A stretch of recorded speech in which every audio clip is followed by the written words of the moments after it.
actions, and everything deriving. Western civilization is at risk of collapsing under the weight of anti-whiteism. Anti-whiteism is all concepts, ideologies, actions, and everything deriving therefrom, such as opinions, policies, laws, and rules, that inflict injury on Western kind and Western civilization. There is no Western civilization without Western kind. If you care for the well-being of Westmen and their great civilization, read Go Free by Jason Kuna. Arm yourself with a psychological defense for the psychological warfare being waged against Westmen, and spread this knowledge to others. Become an advocate for white well-being. Support white positive persons and organizations. Let anti-white persons and organizations know that you disapprove of their words and actions. Call out anti-whiteism wherever you see it. Protect children from anti-white indoctrination. Do whatever else you feel is best, within legal means, to help ensure the well-being of Western kind. Thank you in advance.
Hey kid, don't ever let them get inside your head. They'll tell you what to do in life instead of everything you know that you could get. Don't let them guide your life towards regret.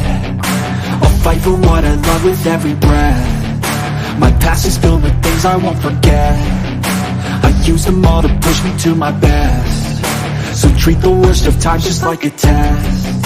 If only I could go back in time, I'd tell myself that everything will end up alright. Just push yourself, test yourself, figure out what you like, and find your limits, don't be rigid, always work towards a prime. Surround yourself with open minds, people can change your life. A few friends with intent can help you feel alive. Find a passion, take some action, and with a little time, just be patient, make a statement, try to enjoy your life. They'll try to kick you while you're down. They wanna rise up while you drown. They wanna wanna fill your head with doubt. They're silently scared that you'll figure it out. I'll make it look like I'm losing, won't bother hiding my bruises. And when they finally think you're wounded, then it's your chance to be ruthless.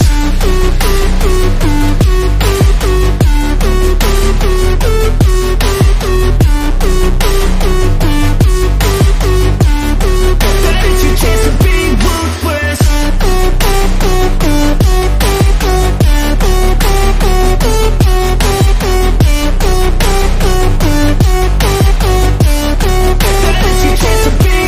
They don't wanna see me make it, they don't wanna see me care. Anytime I make some progress, I can see that they compare. I think everyone's against me, maybe something in the air. Am I paranoid? I swear a void is forming and they're scared. I walk a straight path, not many can say that. I'd like to play fast, cross me and there's payback. You better pray that I don't see your face at any place that I go. I know you hate that. I've been doing fine, I'm not wasting any more time. I live for the fight and the climb, and I think that the pain that's deep inside is what defines. So I won't give up, I'm gonna make it to the top. I don't care what's in my way, I swear I'm never gonna stop. I could fall flat on my face and I swear I will get back up, cause I don't deserve a thing and the road ahead is tough. They'll try to kick you while you're down, they wanna rise up while you drown.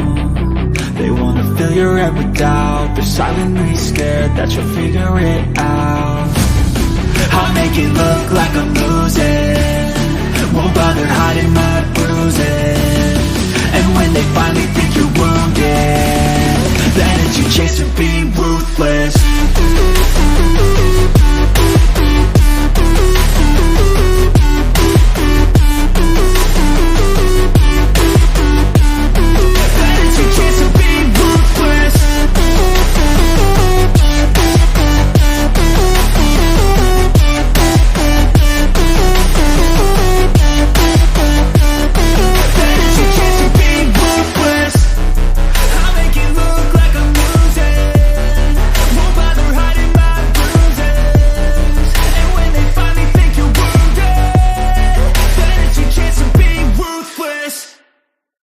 When there's nothing left but the fire in my chest and the air that fills my lungs, I'll hold my tears and trade my ears for a glimpse at kingdom come. On the other side of misery, there's a world we long to see. The strife we share will take us there to relief and sovereignty. Oh, by God, we'll have our home again. By God, we'll have our home. By blood or sweat, we'll get there yet. By God, we'll have our home. In our own towns, we're foreigners now. Our names are spat and cursed. The headline smack of another attack, not the last and not the worst. Oh, my fathers, they look down on me. I wonder what they feel to see their noble sons driven down beneath a coward's heel. Oh, my God, we'll have our home again. By God, we'll have our home. By blood or sweat, we'll get there yet. By God, we'll have our home. The road is dark, the way is lost. My eyes, they strain to see. I struggle forth to find a friend to light the way for me. Oh, brothers, can you hear my voice, or am I all alone? If there's no fire to guide my way, then I will start my own. Oh, my God, we'll have our home again. By God, we'll have our home. By blood or sweat, we'll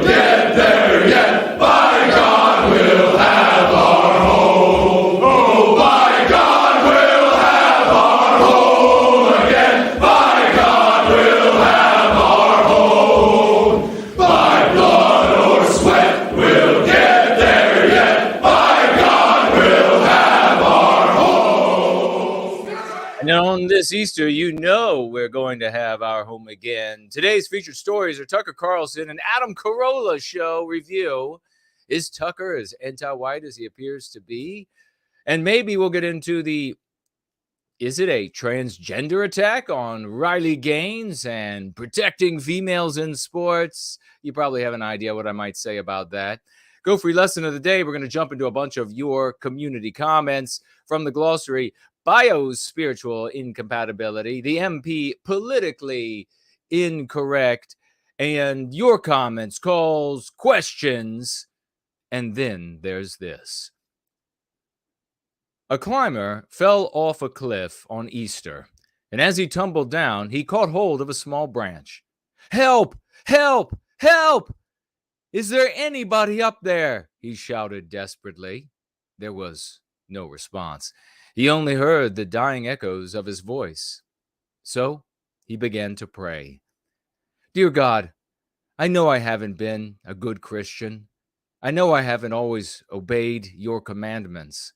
I know that thing that I did with that woman you probably disapproved of. And I know that I defrauded that business partner and about a dozen other things. But if you can see past these errors and forgive me, I promise that I will be the most fervent, moral Christian alive. Please just give me one more chance. Amen. There was no response, and he was losing his grip. Help! Help! He frantically cried. Is there anyone up there? Just then, a majestic voice boomed through the gorge. I am here, and I will help you, my son. But first, you must have faith in me. Yes, yes, I have faith in you, Lord. I trust you. Please, just save me, cried the man. Let go of the branch, boomed the voice. There was a long pause, and the climber shouted back, Is there anybody else up there?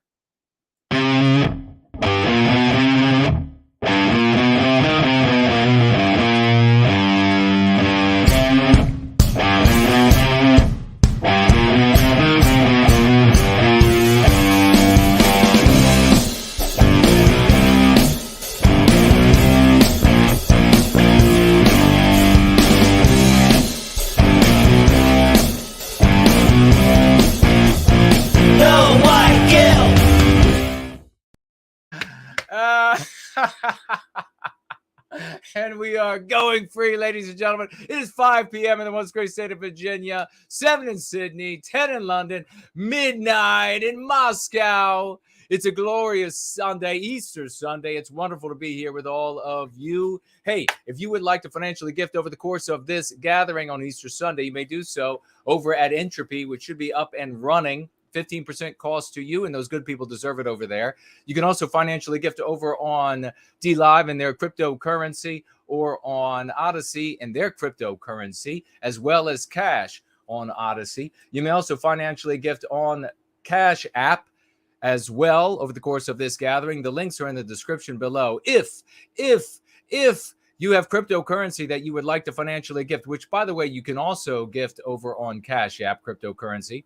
But if you would like to financially gift cryptocurrency over the course of this gathering or at any time whatsoever, you can head on over to nowhiteguilt.org. Nowhiteguilt.org. Nowhiteguilt.org. You can head on over there. You click on the financial gift tab. You'll scroll down. You'll scroll down, not scrotum down. You'll scroll down. You'll see 5 wallets that we use, 5 of them, and you can financially gift to those, and then we will celebrate you next week once I see those financial gifts. God bless you. If you decide to do that, you will also see a snail mail address.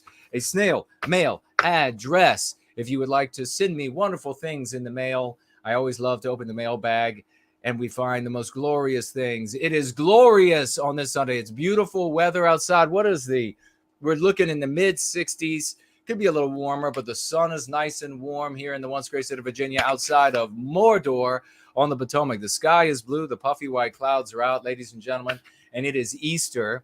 It is great to see every one of you. Fit and Healthy at Any Age is here. Klomp is here. Franklin is here. East Van Tony is here. Promethean Kitchen is here. Folks, it is Easter Sunday. Actually, that reminds me, a little bit earlier, I was listening to that, what's that song? If heaven ain't a lot like Dixie, I don't want to go. If heaven ain't a lot like Dixie, I just as soon stay home. I was one of the chosen few to be born in Alabama. I'm just like Granddaddy's son. I'm proud of who I am. I went through a lot of good women. I shook old Jim Beam's hand.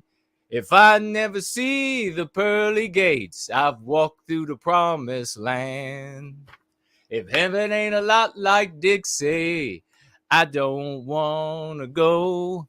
If heaven ain't a lot like Dixie, I just as soon stay home.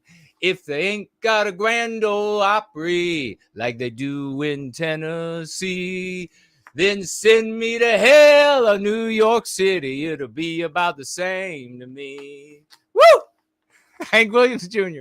That's what I have to say on this Easter. If you're listening out there, good Lord, if you're listening, that's what I have to say to you. Hey, let's get into the action item of the day.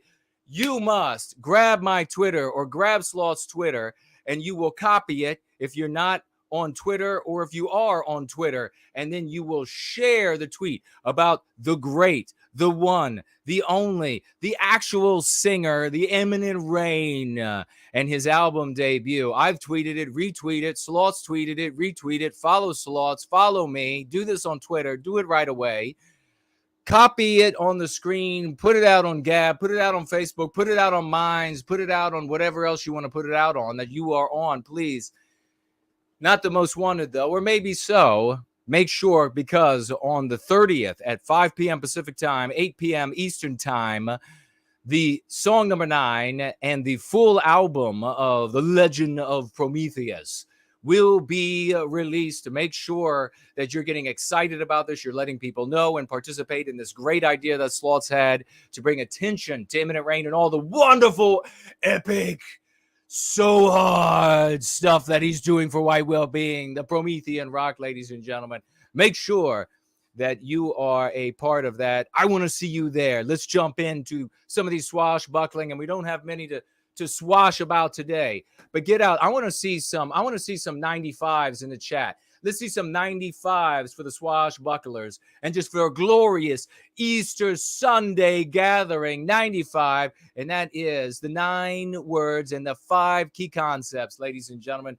07s to everybody in the swashbuckling. We're going to begin, of course, with mentioning again that we now have the second commercial on Gab is up and running now. There'll be 4 this week for the great Imminent Rain and the album release, The Legend of Prometheus, telling the story of Prometheus Rising, my book, Take Back Your Destiny. It's over on Gab.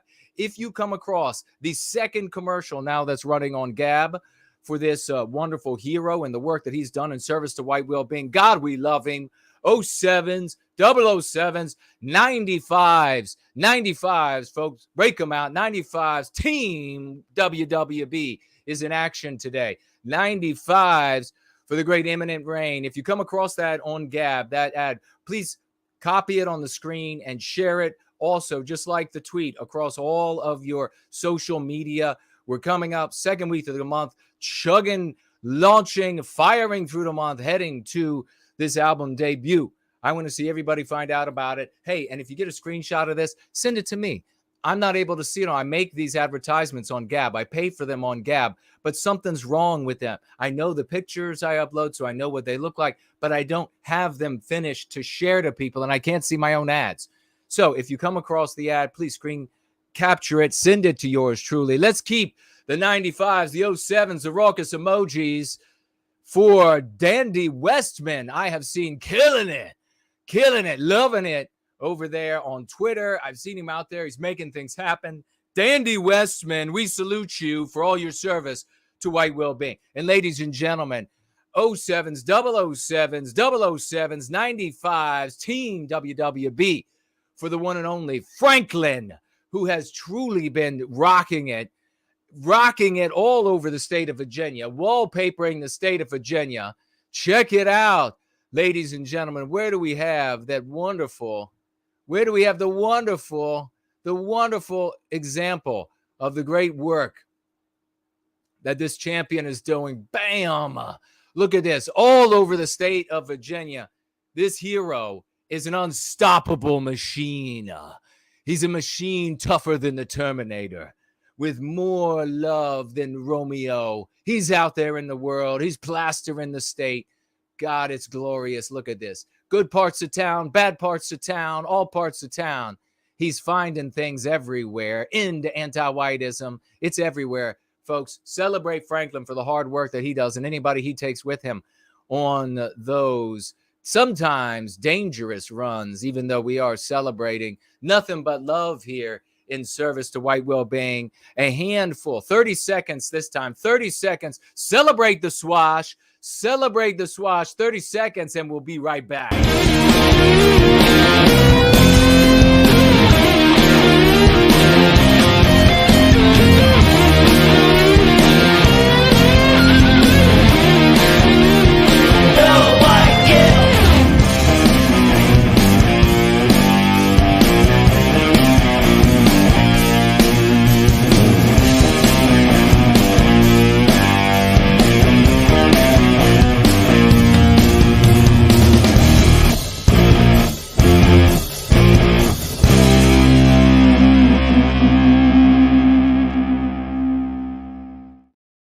So epic. I think Final Blossom made that. Of course, the music is by the great Fornell, and then all the lovely rocks and everything that's painted up, of course, is the one and only Elaine Sabatino. Glorious woman. And you know what I just remembered? I just remembered that it is the champ Artificer that made the beautiful Black Eindolin for me. God bless you, sir. Look at how glorious that Eindolin. The Eindolin brings you good luck, ladies and gentlemen, no matter what you do. It's the key to the heart of the white race. God bless you, Artificer. Let's get into Tucker Carlson. How does that sound? Let me hop on over here. I'll see who's here with me today. And, oh, you know what I wanted to mention, because I think I didn't mention it. I think I didn't mention it last time we were together. And that is because I think it came in late, I believe. And that is a financial gift from the one and only Heidi Van Buskirk. Her and Raymond, wonderful people. We love you, Heidi Van Buskirk. $15 financial gift over on Entropy. Thank you so much, dear sister. And she writes with those 15 white well-being dollars for white well-being. Hail to all our heroes. Amen. Of which she and Ray are absolutely heroes. God bless you, sister. And we also just had come in right behind Heidi's financial gift. It's the one and only, the great Yiz, the Unifier, a true champion, an epic hero, you know, a big piece of swash that's coming up here. And we're going to remind you again in the regular announcements later in the gathering is the picnic, the Yiz, the Unifier, the Yisraelite picnic. $5 financial gift, folk tithe. She says here, weekly folk tithe to remind everyone, my picnic is this coming Saturday. If you plan on coming, it's imperative you email, text, private message, etc. Let me know you're coming and get the exact directions. Happy Easter, everyone. Kip. And a little white heart emoji. Happy Easter indeed. And a big white heart to you, my sister, my champion sister. A one of the statues already in our pantheon is Yiz, the Unifier. Make sure I'm going to be there, and it's going to be the most wonderful thing that ever happens on planet Earth. That's going to be this Saturday. It is somewhere in South Virginia, East Tennessee. You're going to have to get out to her as quickly as possible with that request. You'd like to be there. You'd like to come and celebrate with all of us champions, a truly different kind of gathering, these gatherings like we had down in Texas, our group here, like we had last year at this event. It was wonderful. There's a bonhomie. There is a great energy that's there. Make sure you're a part of that. It's different than everything you've experienced before when you've attended anything white sympathetic in the past, whether it's implicit or explicit. Thank you so much. The great Yiz, the unifier. Let's find this Tucker Carlson clip, and we're going to jump right into it. Tucker Carlson on racism accusations. What now? What was Tucker Carlson accused? Can somebody fill me in? What happened with him? Was he accused of racism? What's that all about? Let's go ahead and pull that sucker up like this. There he is. You recognize the face.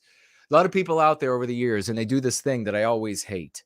I hate it. I hate when you do this. By the way, is my mic working well? Hello to everybody over there on D Live. Isn't it fabulous to be here in service to white well-being? And how about everybody over there on Odyssey, the few, the who that are powerful? Whoever show up, we love you. We're glad you're here. Looks like Griffin is here. Elaine Sabatino, RC, the realist, who has like 2 new songs in as many weeks out. You have to head on over to his channel, type RC, the realist, in the search bar at the top of YouTube, and you'll find it. Sam is here. Magic window in reverse. The magic window is going in reverse. I don't know about that. Paying a little too much attention to the magic window, my friend. David is here. Great to see you. Promethean Kitchen is here. Kent is here. Wonderful. Archangel, wonderful to see you. Pear Lady is here. Wonderful to see you. So's Tom. So's Victorian Time Traveler, true champ. Mr. Frosty is here. Thank you to everybody writing 95s. 07s, 007s, breaking out the raucous emojis. Looks like Paul is with us. Paul Moosefoot, great to see you, brother. Will is here because we have the will to make it happen. Democrat Poop City. Poop City is here. The great Brent Danger. Dean Danger is with us. Great to see you. School of the West. We'll have him back soon. We actually had an advertisement at the very beginning of the gathering for the great Brent Danger in the school there. Maiden DE, great to see you. Wonderful to be here on this Sunday. Blue skies, puffy white clouds, sister. Looks like we have a Laurie in the house. Hello to you, Laurie, and welcome. Welcome, welcome. East Van Tony is with us. Azimuth Clark. Wonderful to see everybody. Sam says, you should sing more. Seriously. Belt it out, brother. Well, I appreciate it. I appreciate it. Maybe I'll try to sing a little bit more. Hank Williams Jr. I'm thinking about Easter, thinking about heaven. And so I was just like, if heaven ain't a lot like Dixie, I don't want to go. That's a fun song. Who else? Promethean Kitchen. I have a channel on TikTok and a rap named Tom McDonald followed my channel. And I was able to tell him about No White Guilt. Are you serious? Like the rapper Tom McDonald, Promethean Kitchen? That will be some epic swash. Really? Did he respond after you told him about us? Sail Away is here. Sail Away. There's a song. What is the Sail Away? What song is that in? Promethean Kitchen. Make sure you tag me to let me know. Happy Easter to Elaine Sabatino. Tag me. And I will see what you responded with. Bohr says, Jason is full of energy. I am definitely full of energy. John is here. Great to see you. All right. Matt is here. Ivan the Horrible walks among us, ladies and gentlemen. Great to see you, Ivan the Horrible. I don't know why the voice like this goes with Ivan today. Maybe I feel like I'm in Romania somewhere. Ivan the Horrible is here. Sydney is here. Hello to you and welcome. What's going on with Tucker? Let's ask him.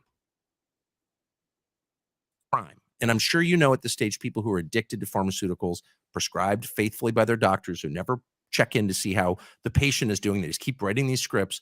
Like, people should go to jail for that. And I mean it. People should go to jail for that. One of the problems that I was going to mention is that so many of people, because all of the other methods, regrettably, it's a truth, all of the other methods in service to white sympathy of any type fail. And so people become disaffected.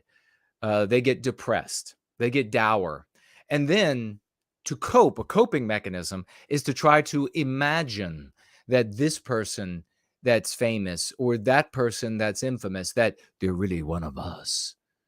They're one of us, and they'll be coming out soon as one of us. And it never happens. I try to tell these folks, no, you can't rely on somebody else. You have to do it. I'm talking to you. You know I'm talking to you. That's who this finger's pointing at. You have to do it. You have to be out wallpapering the town. You have to be out. I mean, thousands of pieces of wallpaper. You have to be out writing the music. You have to be out writing the raps. You have to be out writing the poetry. You have to be out. Where are my sculptors? Where are the sculptors at? Where are the sculptors at? Where are my sculptors? Why isn't there already a marble statue of me? There should already be a marble statue of me. I know I have this. We have this. And that's getting us closer to a marble statue. Where are the sculptors? Where is the 10-foot tall Eindelen made out of rare Italian marble? Where is that? We need to be making it happen. Stop looking to these. Well, there's a big content. Well, he's on the news and he will eventually, come clean. And then the same people that have been doing. I'm going to tell you what. I've been hearing this since high school. And then what happens, especially in all of these conservative circles, when it doesn't come through, they're like, well, he has to do that or else he would be fired. He would be fired and he wouldn't be able to. Well, wait a second then, dummy. Let me just choke you. If he's one of us, but he can't do anything because he'll be fired, then that means he does nothing. He does nothing then. Now, we've gotten Tucker to say anti-white a number of times, and we're going to get Tucker Cucker to say anti-whiteism.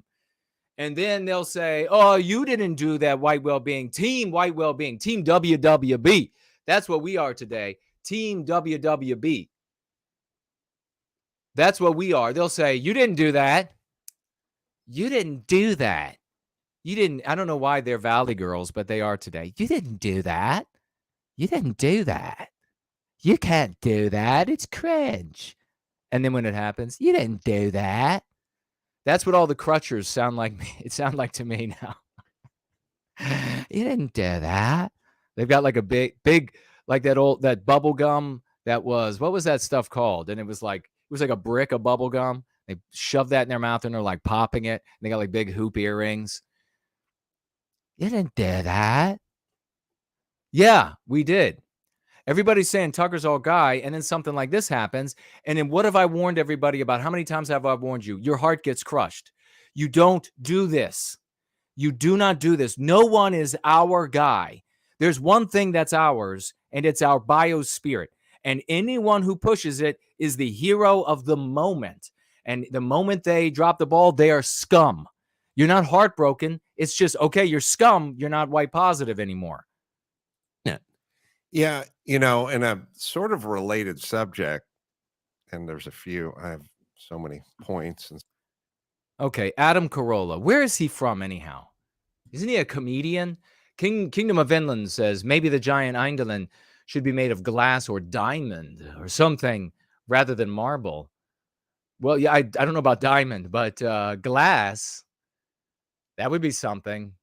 Wouldn't that be great? An enormous Eindelen.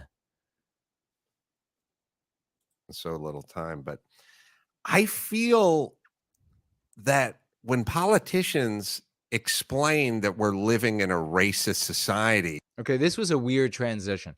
This is as far as I've watched. So together you and I are watching afresh, unless you've already seen this. And then if so, then you've probably forgotten it because you're like drinking beer and eating things wrapped up in plastic and heating it up in plastic and drooling into your cereal bowl. They're talking about prescription drugs. And then Adam essentially says here, okay, I'm going to take this the direction I wanted to go all along. Like, how is it? This was a total non sequitur at this point. He was just like, he didn't even say, well, to change the subject or nothing. He was just like, okay, racism. All right. And try to convince.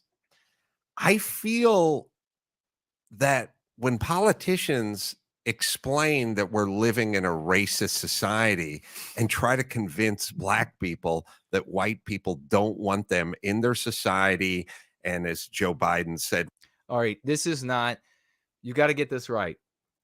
It's not politicians that are trying to convince just black people.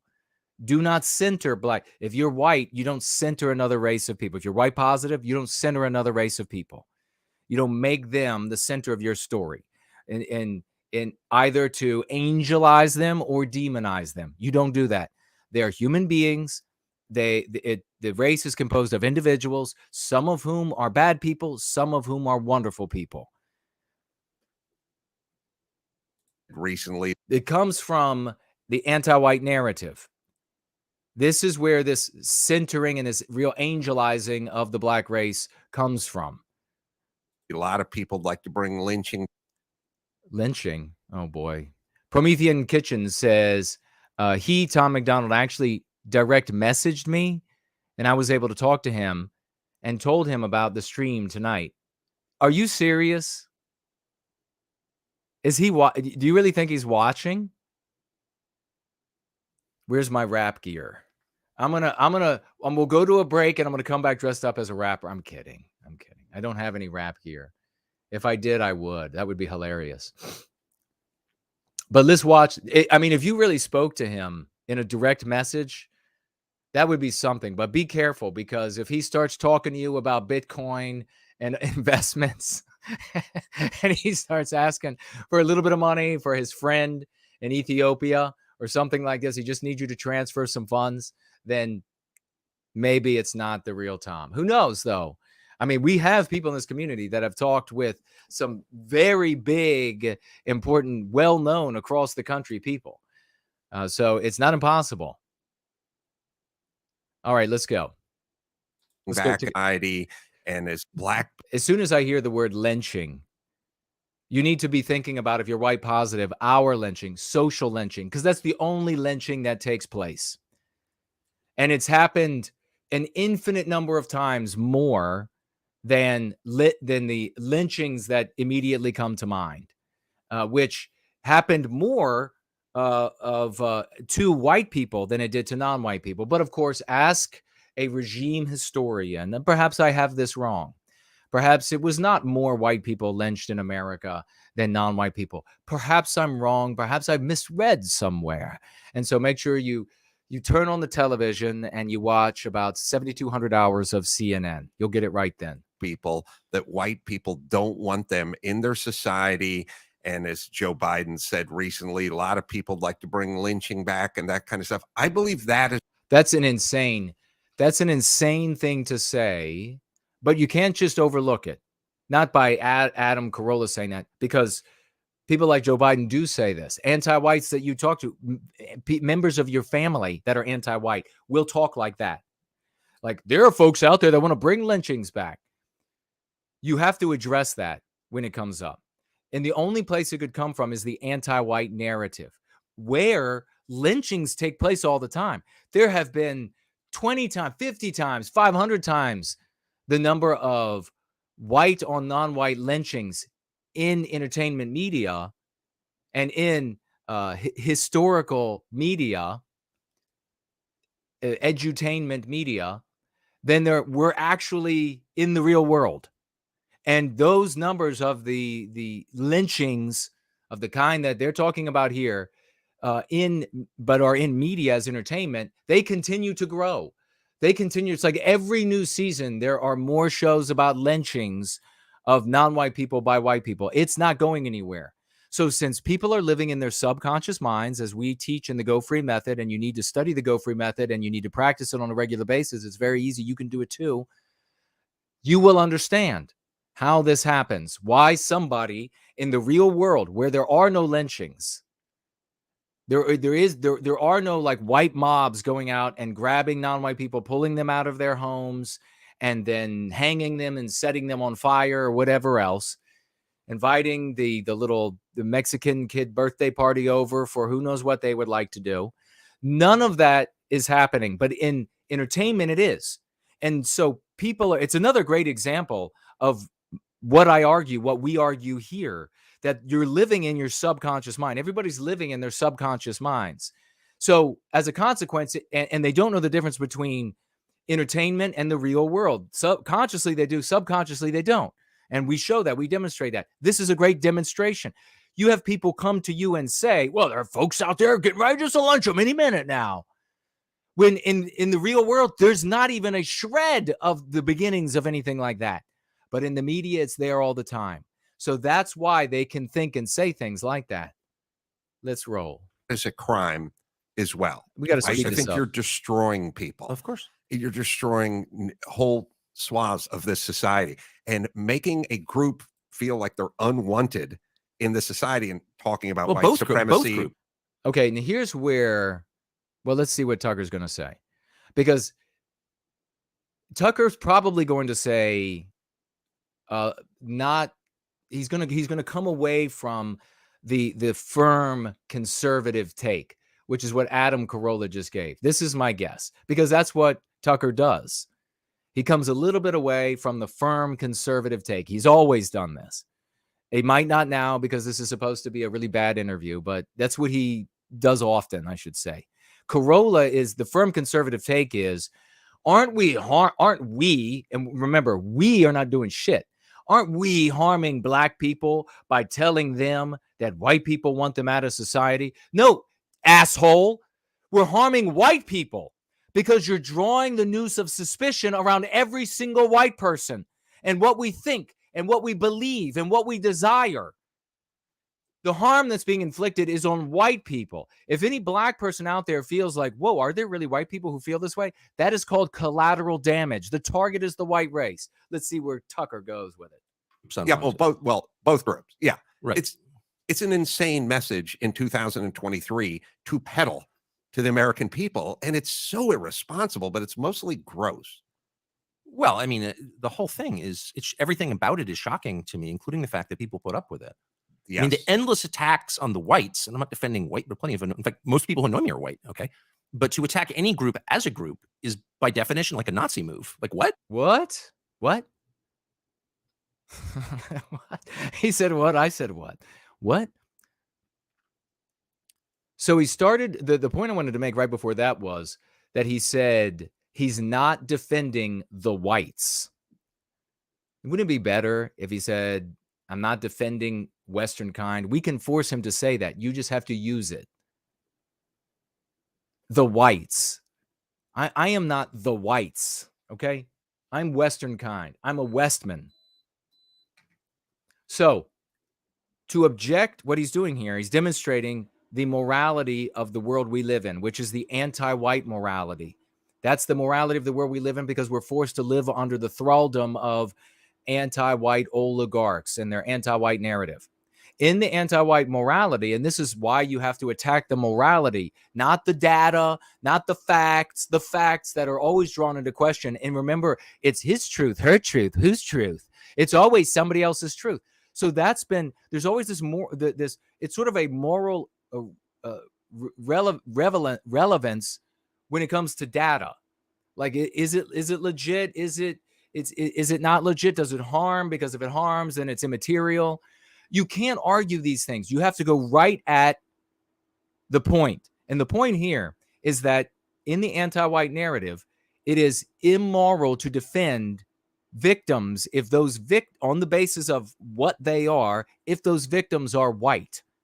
And so he had to immediately disclaim the defense of white people, even though it sounded like he said to me that blacks and whites are harmed by this attitude of there are white people who want black people out of society, or white people who want to lynch black people.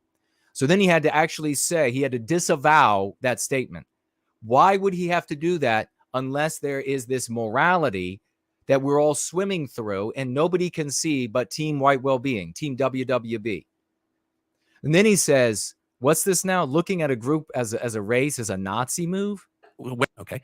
I mean, the endless attacks on the whites, and I'm not defending white, but plenty of, in fact, most people who know me are white. Okay. So endless attacks on white people. And then he's like, but I'm not defending them. If it were endless attacks on Jews, do you think Tucker Carlson would say endless attacks on Jews, but I'm not defending Jews? Do you think he would say that? No. And what does that tell you? For all the crutchers out there, you're like, it tells you about my crutch. No, dumbass. It says that there's an anti-white morality. It says that we're being victimized. Get off your crutch. It's not a pogo stick. Let's see what he says now about the Nazi move. Okay. But to attack any group as a group is by definition like a Nazi move. Like what? To attack any group as a group is a Nazi move. Now he's talking about attacking, not identifying groups or not defending groups. So that's an interesting sort of turnaround almost there. He's like, you're going to attack a group for being a group. And that's what we don't do. So I don't have any problem with this other than it's Godwin's law already. I mean, they've been talking for 13 minutes and it's already a Godwin's law. It's just like, bing, he said the Nazi word. Bing. You've done it, Tucker. I like his shirt, though. I like his shirt. I like the top button opened up on that collar.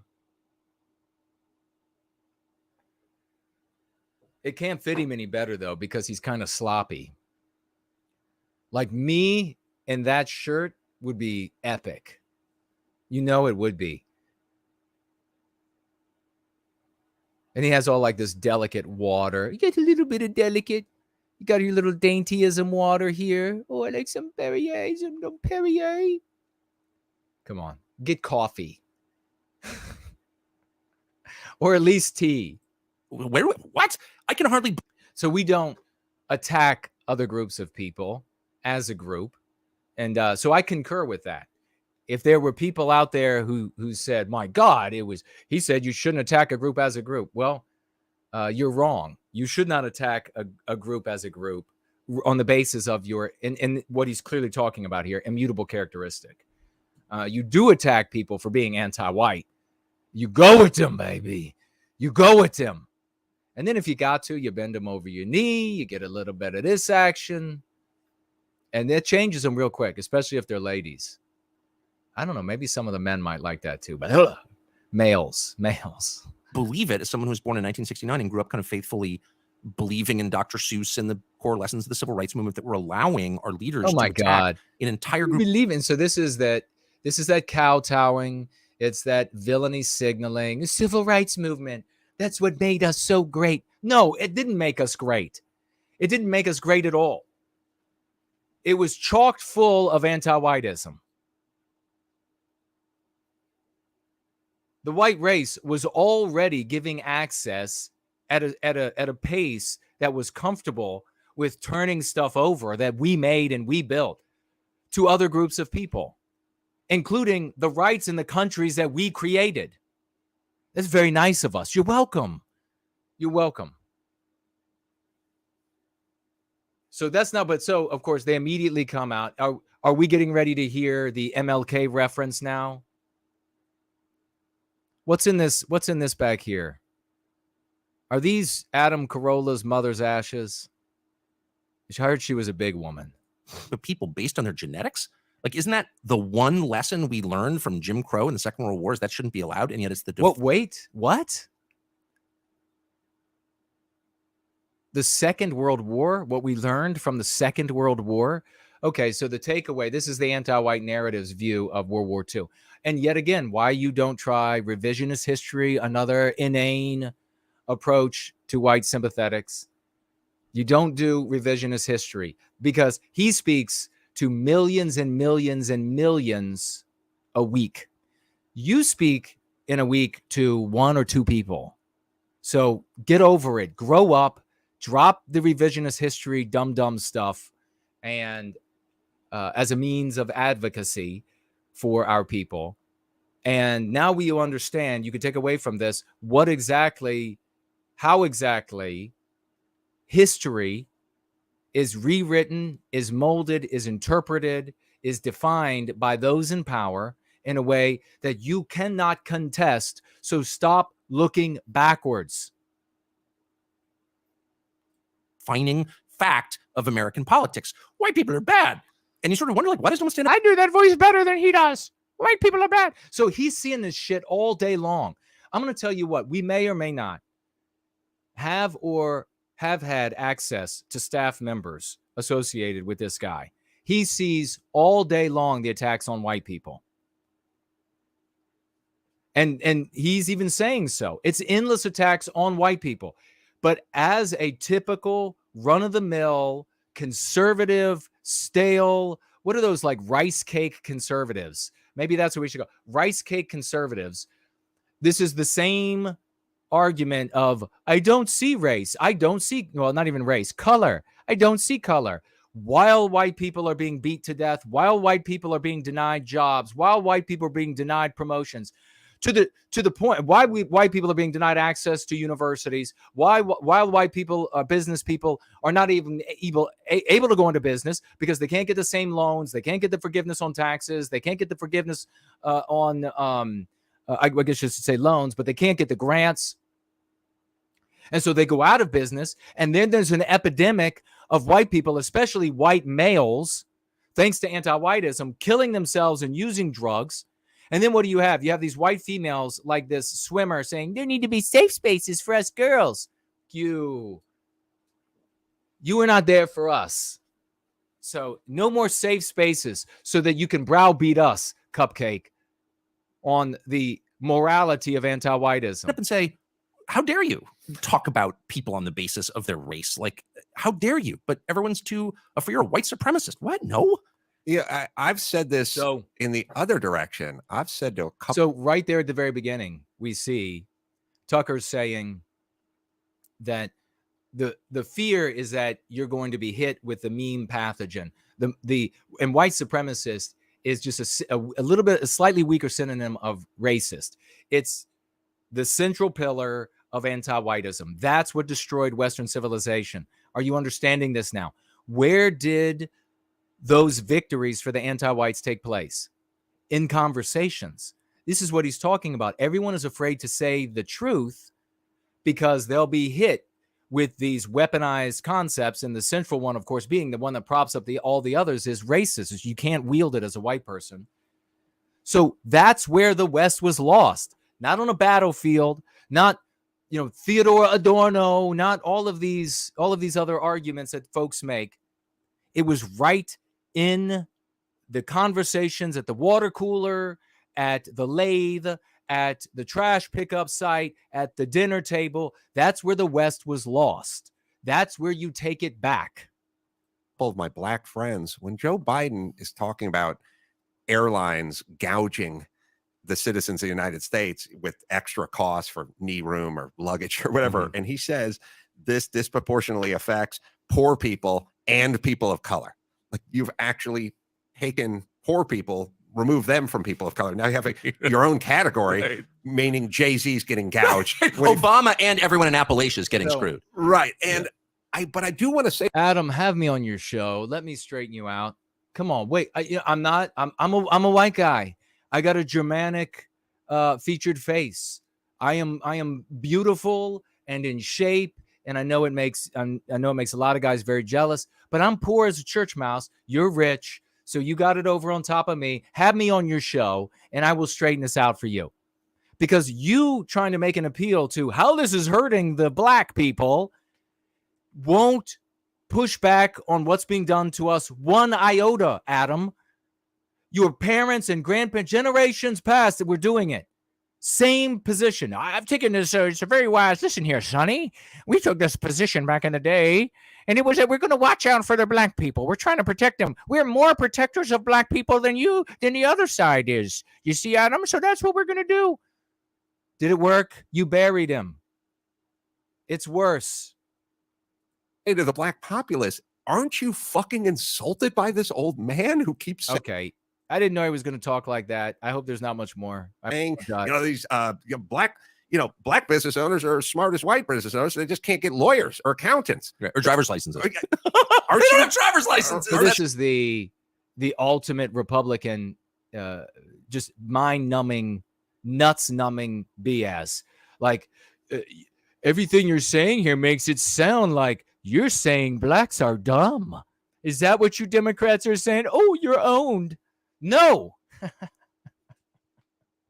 I saw these females. They're like in their 50s on Twitter, and they were like, "We got them now because they opened up the prosecution against Trump. Now we could do the same to them." Get ready for that to happen. It's going to be like a flood, just a torrent of nothing. That's the thing. You're not insulted? Why aren't you insulted by this? I mean, black and white. Why Why are both sides just totally insulted? Because you have a piss poor understanding of what's happening sociopolitically, racially in the United States, in the totality of the West. That's why, Adam, have me on your show. aren't both sides going, what are you talking about? Because everyone's so intimidated. I'll put And on and my I have to glasses. say, even now, Don't be I like don't know how Adam. many years we're into this whole get weighty phase of American history, and every black person, Get including what? you know, how many Are you talking about? because everyone's so intimidated. And I have to say, even now, I don't know how many years we're into this whole get weighty phase of American. Get Whitey phase of American history. He knows what's going on. That's, and of course he does, but he just told you he knows what's going on. So how reprehensible that he takes the positions he takes. You know, honestly, don't tell me he's got to protect his job, Jason. He's got a family to feed. He's got to. No, you know, don't be in such a position if you can't take the heat, if you can't take the pressure. I don't have any pity. If you step into a position where you have to have a duty to do, where upon receiving information that makes you knowledgeable about what's going on, you have a duty to do, you've got to do it even if you and your family are killed for it. You understand? If you don't like it, your option is to go flip burgers, go do something else. And I'm okay with that too. If you say, well, holy crap, you know, I'm in media and look at how bad it is for white people, I'm going to say what's going on. And they're like, oh, you say what's going on and we're going to fire you. Then you've got to say, well, I'm going to go ahead and say what's going on and get fired and I'll go do something else. But if you're going to stay in that position, and preach lies to us, you are a POS. Because we, unlike you, buddy, don't have money to flee. We, unlike the guy, Bob Lee from Cash App, we don't have the money to just flee to the other side of the country. We don't have the money to flee from all this anti-whiteism. So if you get into a position where you have knowledge of what's going on and you have to make a decision, duty or cowardice or perfidy, and you choose to not do your duty and stay, and you're going to say, well, they might kill my family. I don't care. Don't stay there then. Let a real man take the slot. Everybody raised in a nursery room. in history, and every black person, including Michelle Obama, has oppressed every white person as an oppressor. It's been going on for 6 or 7, 8 years now. What?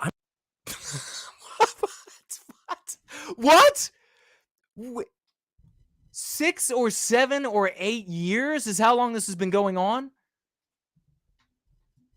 Good God. 6 or 7 or 8 generations. I'm so interested to see is that the racial tensions on a personal level still seem amazingly low. Yes. Like I maybe I'm just living in a different planet or something, but I never have any conflict with any. I deal with tons of people who don't look like me. No one has ever said, I hate you, white man, or American. Bullshit. They were showing up in front of his house with signs saying as much. Americans are actually sort of happy to get along with each other regardless of their skin color, even now, which tells Right back to the skin color. And I've told you where this comes from. It comes from older meme pathogens that when they were trying to get white people to lower our guards, they were just saying endlessly, it's only pigmentation. It's only your skin color. How dare you discriminate on the basis of just a hue of skin? And so the conservatives thought they could push back by now trying to own the anti-whites. And guess what? It still doesn't work. tells you what a totally decent country it is. People are not that interested in race, despite the unremitting efforts of our leaders to make us People are not interested in race. What a deception. all hate each other on the basis of it. Yes. I- And The that's whole country is under an anti-white narrative and has been for our entire lifetimes. What are you talking about? People are not interested in race. Experience. Maybe you're living no, different. I completely agree. The other part of it is it is a lot is like so the environmental disingenuous. movement, which is you have the same crowd who's talking about systemic racism and it's baked into the fabric of our society and so on and so forth. Anti-white narrative, that's a mean pathogen. Go free method, and you'll understand this in a way that will enable you to fix this. Okay? The same people are talking about the planet is ending in 8 years and the carbon emissions, and we won't be able to eat beef. And they lay it all out. I'll point out right there, how many times have they made predictions that didn't come true about the end of the world and the cities are going to be flooded, and yet they're still in power. So mocking them for that does nothing. Then they fly privately and buy a home And it seaside doesn't in matter. Malibu. Like, I was there this you were morning. there It this morning. doesn't So matter. I've told other people this, but I will repeat it. I live there as well. And PC Promethean Kitchen says he thinks that Tom McDonald was very interested in his screen name, which is Promethean Kitchen. And that's how they ended up in a conversation. Well, brother, if there's anybody that knows anything about Tom McDonald, talk to Promethean Kitchen and give him some insight about this guy so that he can have better conversations and potentially get him, Tom McDonald, to start using concepts. All it is the concepts that you use that put you in a different story. These concepts, scientifically created, scientifically tested, defeat and demonstrate with mountains, voluminous mountains of evidence that they undermine, they defeat the anti-white narrative. They undermine and defeat the concepts that anti-whites present to us. If somebody like Tom McDonald started using Go Free concepts, it would rapidly expedite the process of making it game over for anti-whites. God bless you, man. CH goes right down the middle there, or right at the water's Yeah. edge. A 2,000 square foot home on the ocean side of PCH, meaning where the tide will You know where literally this come is up going. and touch the pilasters that are holding The on prices are still so high, and yet they still endorse global warming theories. your deck. That house is $13 million Oh, yeah. for 2,000 square feet. If you would like to cross the road and go 30 feet on the Where Corolla lives, other side of the road, up the hill, I can get you 2,000 square feet for 2.9. okay, so Corolla's home is 2.9. This is personal. He's not a real estate broker. This is he's talking to you about his lived experience. He bought a home for $3 million. So he's got it rough. I'm telling you, Adam, have me on your show. You've got a lot more money than I am. So he couldn't afford the homes that are right on the beach at 13 million in this luxurious part of town.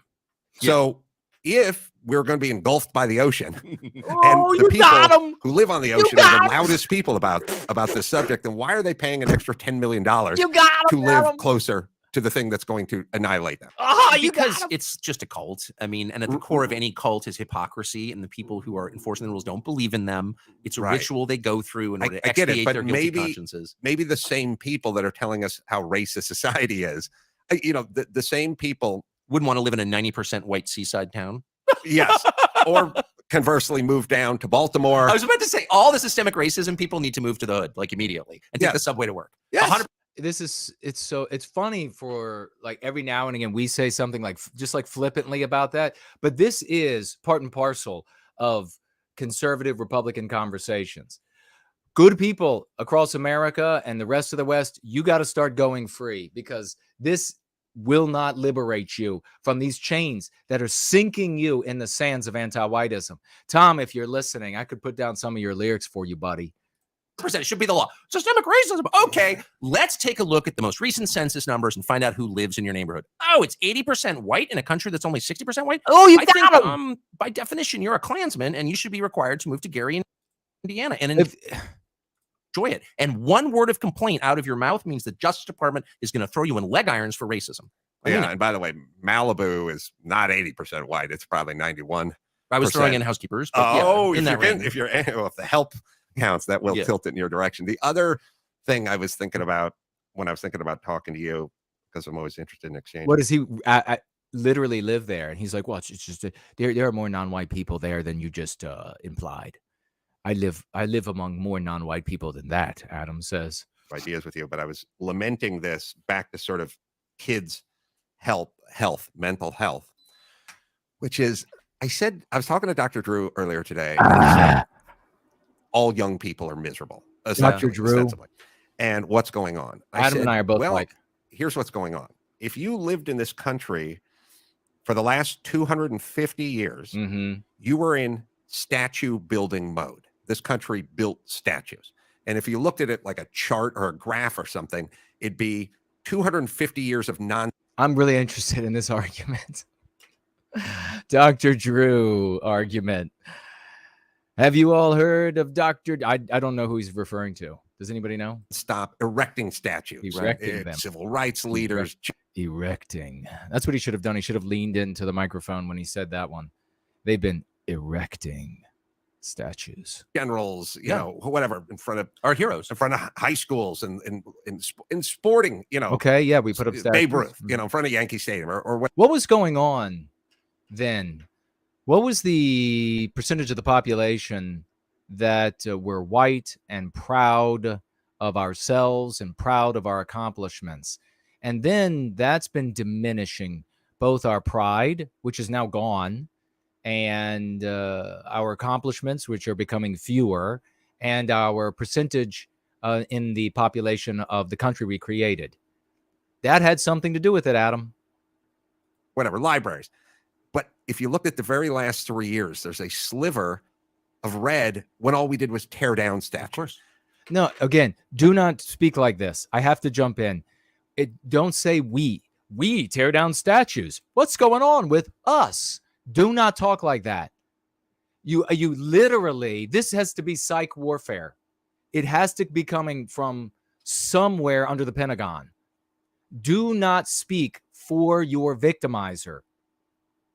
I want you to envision this. I mean, I got to tell you, I can't be the only one out there with 180 plus IQ points. If you imagine that you are a child being molested by an adult, what do you think happens in your head if you say, why do we keep molesting me? Why do we keep fornicating with me? Now maybe you'll be able to understand why you don't say we when it has nothing to do with us victimizing ourselves. How could you be happy if you lived in this red sliver of our country's history where we were in tear it down mode versus build it up mode? Well, and you're absolutely right. The statues are a metaphor for a larger trend where every institution, every organization, every myth, all being destroyed. We're in a purely And what is that? Institution, organization, myth, destroyed. You do not say, you're on team WWB. You don't say that these things are being destroyed. You say that they're being white erased because there's a group of people out there that created those institutions, that created those myths, that created those norms and mores that are being destroyed. But when you just say destroy, it's about as plain as eating cardboard. It's being white erased because you see, I figured out for you. You have to talk in all ways subjectively, or you will not survive. You're not going to convince all of the other races of man to do something that we are cursed with, and that's be radical individualists. And even if you could get to this one or that one or this one, in a limitless game theoretic scenario where people will just keep playing the same game over and over, any collective that forms will always defeat the individuals. So just listen to me and do what I'm saying. destructive frenzy. This is the sort of late night mode of teenage drunkenness where you just start breaking windows for the sake of breaking them. Yeah. I think that Tucker's in that phase. I always thought about that when people bust up bathrooms. They totally do. I'm like, why destroy a toilet? What's in it for you? Well, but that's just no. But late so night this is why, destruction. like, Because it is another monument to Western civilization. And they're like, we don't need this shit. Pun intended. I've become interested in theology because there's no answer. You just need a hole in the ground. What do you need a fancy toilet for? Can arrive at rationally, and there's also no evolutionary biological impulse to do that. In other words, destroying things for the sake of destroying them doesn't help the species perpetuate. Right. There's no actual kind of answer in The science for this. species. Do not take on the burden of what's going to help the species. There is a spirit of destruction that descends on people. All of us have felt it. I have participated in it personally, where you just feel like, I want to destroy something. And if an entire society is seized by that, well, it will destroy itself. And that's what we're seeing now. It's not political. There's no political, even a spirit of destruction. Sorry, what is that? White Will being Team WWB. What's that called? Well, what do we call that? What he's referring to as a spirit of destruction. Yes, anti-whiteism. It's not a spirit of destruction, is it? It's actually anti-whiteism, because it's the things that we project onto our world that are being destroyed. If it were just a generalized spirit of destruction, which so many white people out there, and I just want to just grab every one of them, and then give them the kisses on the face. Should have come to me first. And and it's like the kiss, the mafia. It's like what does he say to Fredo? I knew it was you, Fredo. They say, oh, if it's not objective, then it's not legitimate. Bullshit. We've passed those times. If it's a general spirit of destruction, then all things Asian would be getting destroyed. Oh, but they're not. All things black would be getting destroyed. Oh, but they're not. All things Arab, all things Jewish, but actually they're not. So then is it a spirit of destruction?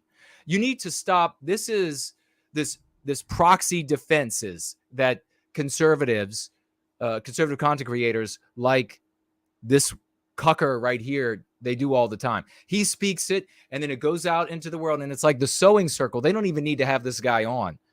They have like the sewing. They take one of their sewing circle needles, and they're just like, I've got, it's a spirit of destruction. And then they keep sewing away. This is a proxy defense. They think that if we defend this other area, it will somehow put an end to what's actually being victimized. It never works, does it? Ever, ever, ever. How many more times do you need to see it fail? Where are all the white people at? Where are y'all at? Where are all the white people at? Where are your contributions to the thing that works? Where are the books you're writing to say why Team WWB is so effective and amazing and glorious? Where are all your support? Where are all your dollars? Where are all your numbers? Shit, if I could just have you show up, there'd be people who would finance us just for asses in the seats. No, you want to go out there and you want to have I support this guy because this white guy that's complaining about things, he's doom documenting, but he's got a Hispanic wife, so I can't be called a racist. Yeah, you actually can. They want you dead. Betty. No, what was her name? B. Aunt B. They want you dead. The Democratic Party doesn't benefit from castrating its own voters. Okay, this is not a long-term plan. Okay, everyone who votes for us go trans. So how's the next generation? How facile and ludicrous. Well, they're not going to be able to reproduce. They're not going to be able to just reproduce. They're telling their people to just not have kids, just be trans and not have children. Have you noticed they're growing, and this has been the position they've had all along, because it's not about fixing their population. Can you believe he's paid millions? I need to actually get like a tiny spittoon for my pot to piss in, because that's what I've got. This guy gets paid millions and millions of dollars. I can't have, he's got at least 2 children, 2 little girls, right? Maybe more. I can't have any of that because I got jack squat thanks to this anti-whiteism. Be a next generation. So this is not like some long-term plan. This is purely a destructive impulse. I think it's a spirit of destruction. And again, I have felt that in myself before. When I used to drink, especially late night. Let's break something. Really, why? What? He just said he felt the spirit of destruction? I have felt a long-term plan. This is purely a destructive impulse. I think it's a spirit of destruction. And again, I have felt that in myself before. He's possessed. He's about to start spitting tongues on us. He's going to start going. He has felt the spirit of destruction has descended on Gucker, and he went straight to his bathroom and kicked his toilet over. He used to drink, especially late night. Let's break something. Really, why? Who knows why? Didn't know then. I don't know why now, but I've never felt like I needed to destroy things, ever. But anti-whiteism, but not like things. Yeah, and he's taking this spirit of destruction. Haven't you also felt the need to just destroy your toilet? I think if you have a relationship with your toilet like that, you need to call a psychiatrist. Call your psychiatrist. recognize it immediately. And I really think it's a binary. Either you're on the side that's building things, that's healing things, bringing people closer together, physically constructing things. He's taking that and he's conflating it with the desire to destroy white mores, the mores of the West, the institutions of the West. And that is untrue. That's an untrue linkage. But people are not going to be high IQ enough to be able to understand that. Nancy, you've got a high enough IQ to understand what I'm saying. That's the problem, is that there's so many folks, white people out there, that IQ just not high enough to understand. So they're just like, we're going to do it our way. They're like Kermit the Frog. State of California can't construct new homes. Right. That's like a metaphor. That's not saving the earth, actually. Look how dirty it is around us here in Los Angeles. They're not protecting the earth. They're effectively hurting the people who already live here. It's another form of destruction when you force people to live like rats in this cramped quarters, for example, here. So there are people who destroy things and make things worse. There are people who build things and make things better. I really want to be on the latter team. And I think that is a way better and more descriptive way to divide the battle we're seeing, the destroyers versus the creators. All right. So that's how he lays it out for all the white people out there, so that they can continue with this anti-white morality, that anybody objecting to what's actually taking place, the victimization of Western kind, physically, but also by way of the destruction of what we project onto the world, so that you can continue to condemn such people. We'll take a quick break. Back with more of Tucker break from his hotel room right after this. Back with more. We got a commercial. Then you're going to want to listen up. 10 years ago. What is this now? If you try on bras, look at this commercial. Nothing sexual about this commercial. She's like showing off this cleavage here. And you know the problem with cleavage, I think I told you all before. It reduces a man's IQ by 50 points per boob. I gave up.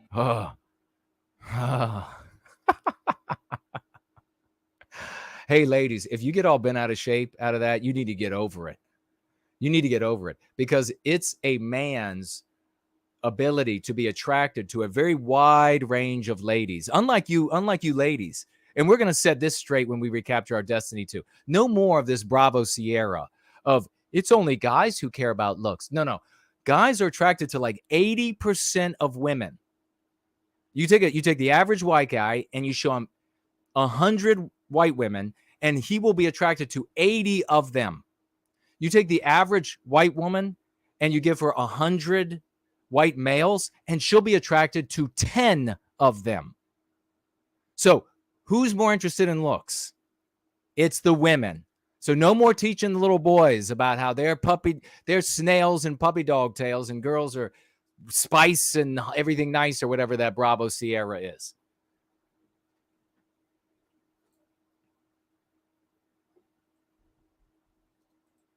My regular bras, and I started wearing sports bras as my regular bras Is that right?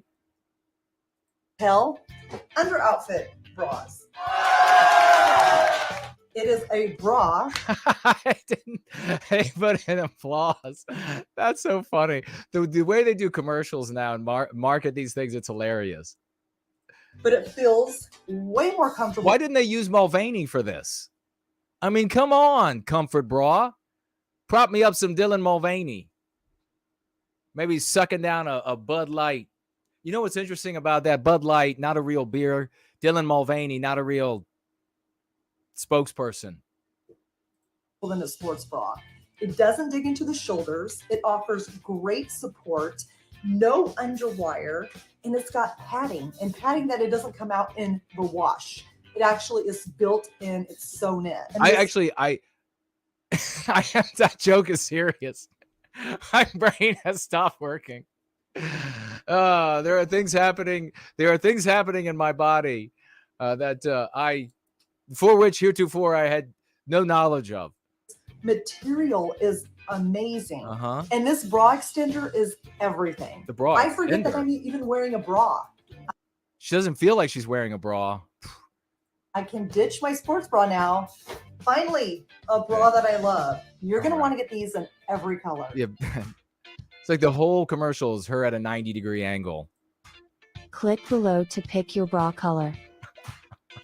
Are you ready for me to change your life? No! Because I'm about to. These bras, I am so obsessed. Oh my They're God. so She's bra obsessed. comfortable. I honestly forget that I'm even Where's wearing Dylan? them, which is hard to do because I'm a 34 triple D. Where's Dylan Mulvaney? The most comfortable bra I think I've ever tried. No wires, breathable fabric. There's nothing poking or prodding or feeling uncomfortable. This is the most comfortable that I've ever been. It is so ridiculous the way they market things these days.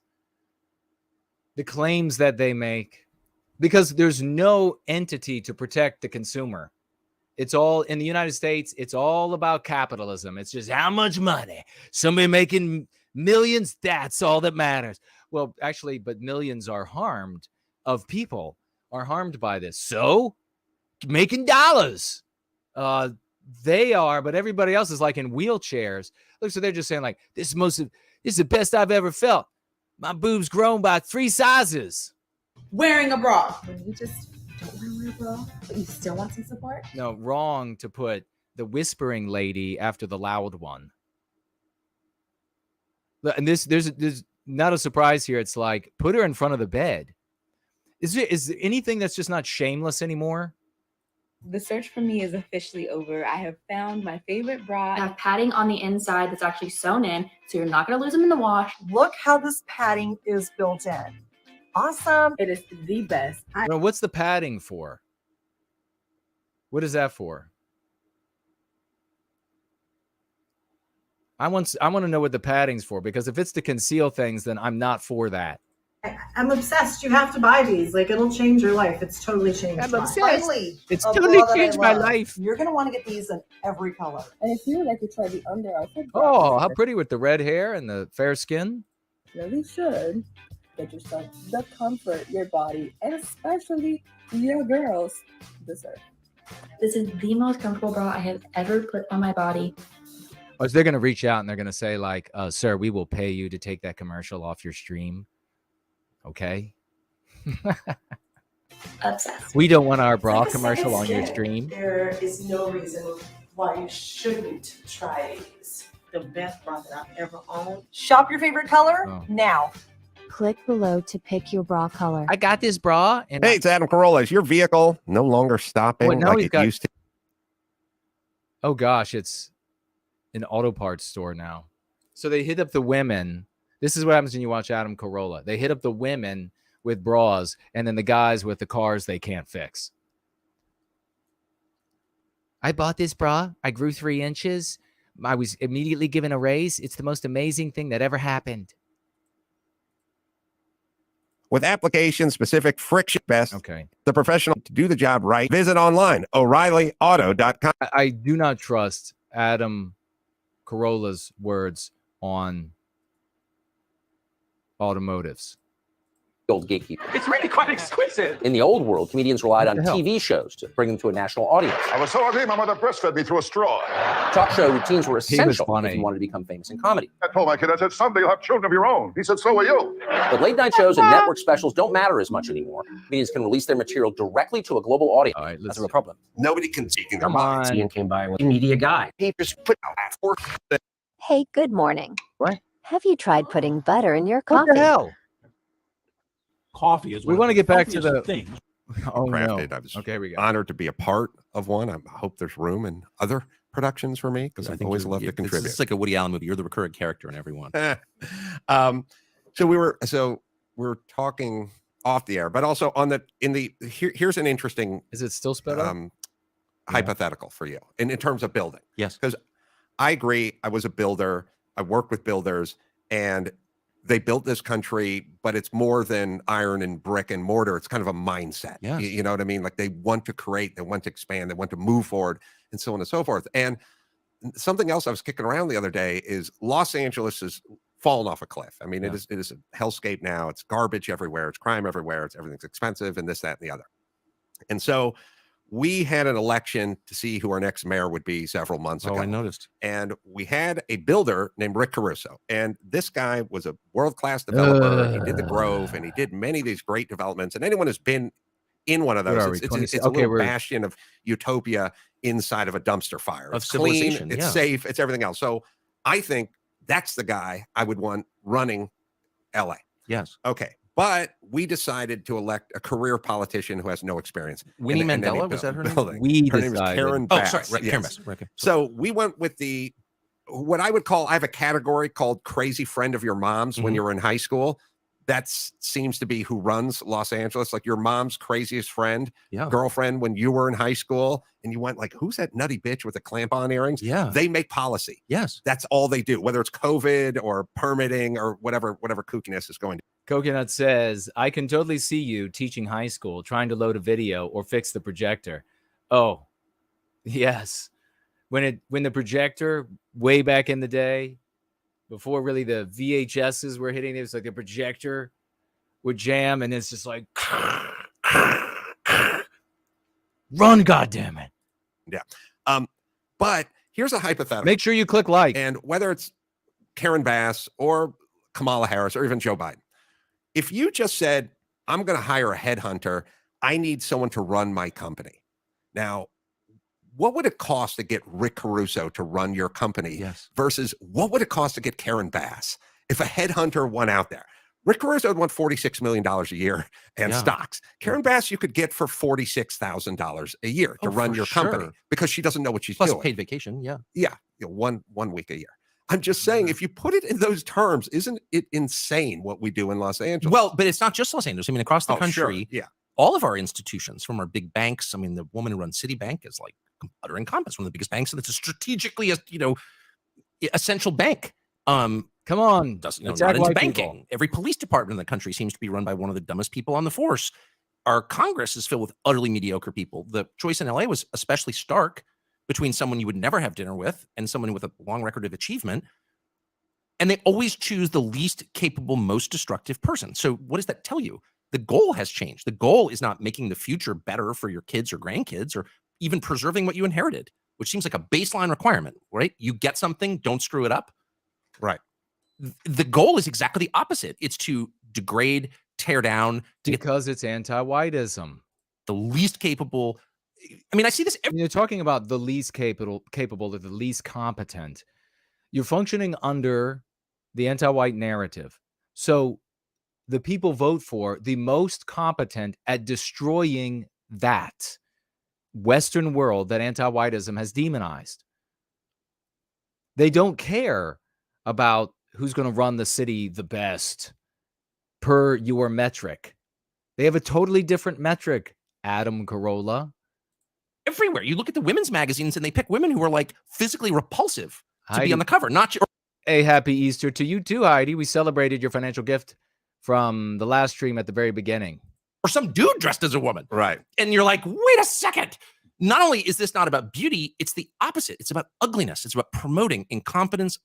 It's about the opposite of the West. Just say it. It's about getting rid of what we value. This is white people don't. He's trying to make what we project onto the world this abstraction that exists whether we are here or not. And that's like a form of arrogance, but it's also a consequence of his ability to see the world, whatever his IQ level is. So he's seeing that I feel like there's this beauty. He doesn't realize that that's not universal. Everybody's beauty is not the exact same. Western kind has a particular beauty it projects onto the world. You have in the West anti-white ideology that promotes the destruction of that projection. That projection is not an abstraction, and it seems so random to be taking that abstraction down because it has nothing to me. It's no connection to me, as Cucker would say in his high-pitched voice. It does have every connection to you, and the people destroying it know that. Ugliness, malice, ineptitude, corruption, all the things we thought we didn't want, now they are being aggressively pushed to the very top of the society. And so, like, what is that? That is the spirit of destruction that I mentioned earlier. And there's no rational explanation for it. There's only It's so sad that that is the message that most white people will take away. They're not here. I mean, you should be sharing the URL like crazy. You should be giving the stream a thumbs up like crazy. You should be promoting what we're doing here on the other platforms as well that I'm simultaneously streaming to. I got platforms not a single person watches on. There are going to be millions hearing this little. That's what's going to happen. It's just a spirit of destruction. And then all these little old Bettys out there are going to say, oh, no, it's not about race. When it's our projection that's being destroyed. only a spiritual one, a supernatural one. Like, what the hell is going on? This is civilizational suicide, obviously. Yeah, you know, another thing I was thinking about was making me laugh because I know you and Caleb says Tucker is Mike Pence playing the long con game. Great to see you, brother. I are on the exact same page with the what we'll just call affirmative action, the minority hires. Because my thing is look, non-white, not minority. If you want to hire minorities to work at the airport, I don't give a shit. But when it comes to vice president, what do you mean he doesn't give a shit? What do you mean you don't give a shit, you millionaire bitch? There are shit tons of white people who want those good paying jobs. Lousy, good paying jobs. There are shit tons of white people that want those jobs. They have to go out and hunt for non-white people to hire in the place of the white people that are applying. See, that's a great example of somebody with a ton of money, and they're like, well, if you want to just make it all non-white, I don't care. No shit, you don't care. Asshole. Or running cities, or I need competence. Just whoever the most competent person. So he wants, I don't care if it's all non-white at the airports, as long as it's competent non-whites running the city. He doesn't care what race they are when it comes to the city. He only cares about discriminating against and persecuting white people when they try to get jobs, good paying jobs with good benefits and retirement when they try to work at the airport. Notice he didn't say that he didn't say, well, he just wants, what is Corolla? Is he white? Is he Jewish? What is this guy? Notice he didn't say, well, I just want to make sure that the guy in charge is white that runs the city, competent and white. He didn't say that. He only said he wants white people to be discriminated against. There's a million different things. One is like Vivek Ramaswamy. Yes. I believe. All right. He's got a crazy name and he's Indian and he's 20 years younger than I am. And when he talks, I go, I like that guy. That's how I feel. Because he's not white. And you think he'll be competent enough, and he probably would be, to run your city better than it's being run now by your metric. But guess what? The anti-whites who dominate society across the West won't like that. They will object to that because they're not seeing their metric satisfied. And it won't matter if you go up to them with your metric and you're like, look at my metric here. Look at how high. Look at the city. You're collecting the trash. He's doing such a great job. And look at crime is down. They're going to say, so what? Where are the white projections in this city being destroyed? You think you're going to beat fanatical, religious-esque cult anti-white members, anti-white members of anti-whiteism? You think you're going to beat them with your argument about, well, the trash is getting collected on time? Care about his ideas. I have no idea what his culture is. It's not anything that compares to mine growing up in North Hollywood. I just want to hear his ideas. That's how I feel. The notion that we're focusing on his race is the racist part of this equation, not the person who's agreeing with just his ideas. But I think we're framing it wrong. And I couldn't agree with you more. I've got nothing in common on the surface with Vivek Ramaswamy, different religion, race, background, from different states. You know, it's like he's from a different business. I don't care. Therefore, and I don't care. And therefore, he's legitimate. Therefore, he's better because objectively, it's not me. Objectively, it's not one of my people that look like me. Only the white race would say this. Think about how disgusting this is. No black person, well, that's not, I mean, can't say for every black person, but nearly no non-white people you will ever hear them say, oh, if my people, if a person who is of the same race and same religion of me as I am, if they're being discriminated against, that's good. That's what Tucker is saying. That is absolutely what he is saying. He is excited about this. He's not saying, oh, this white guy here. Well, see, Tucker has brown hair, and what color his eyes does he have?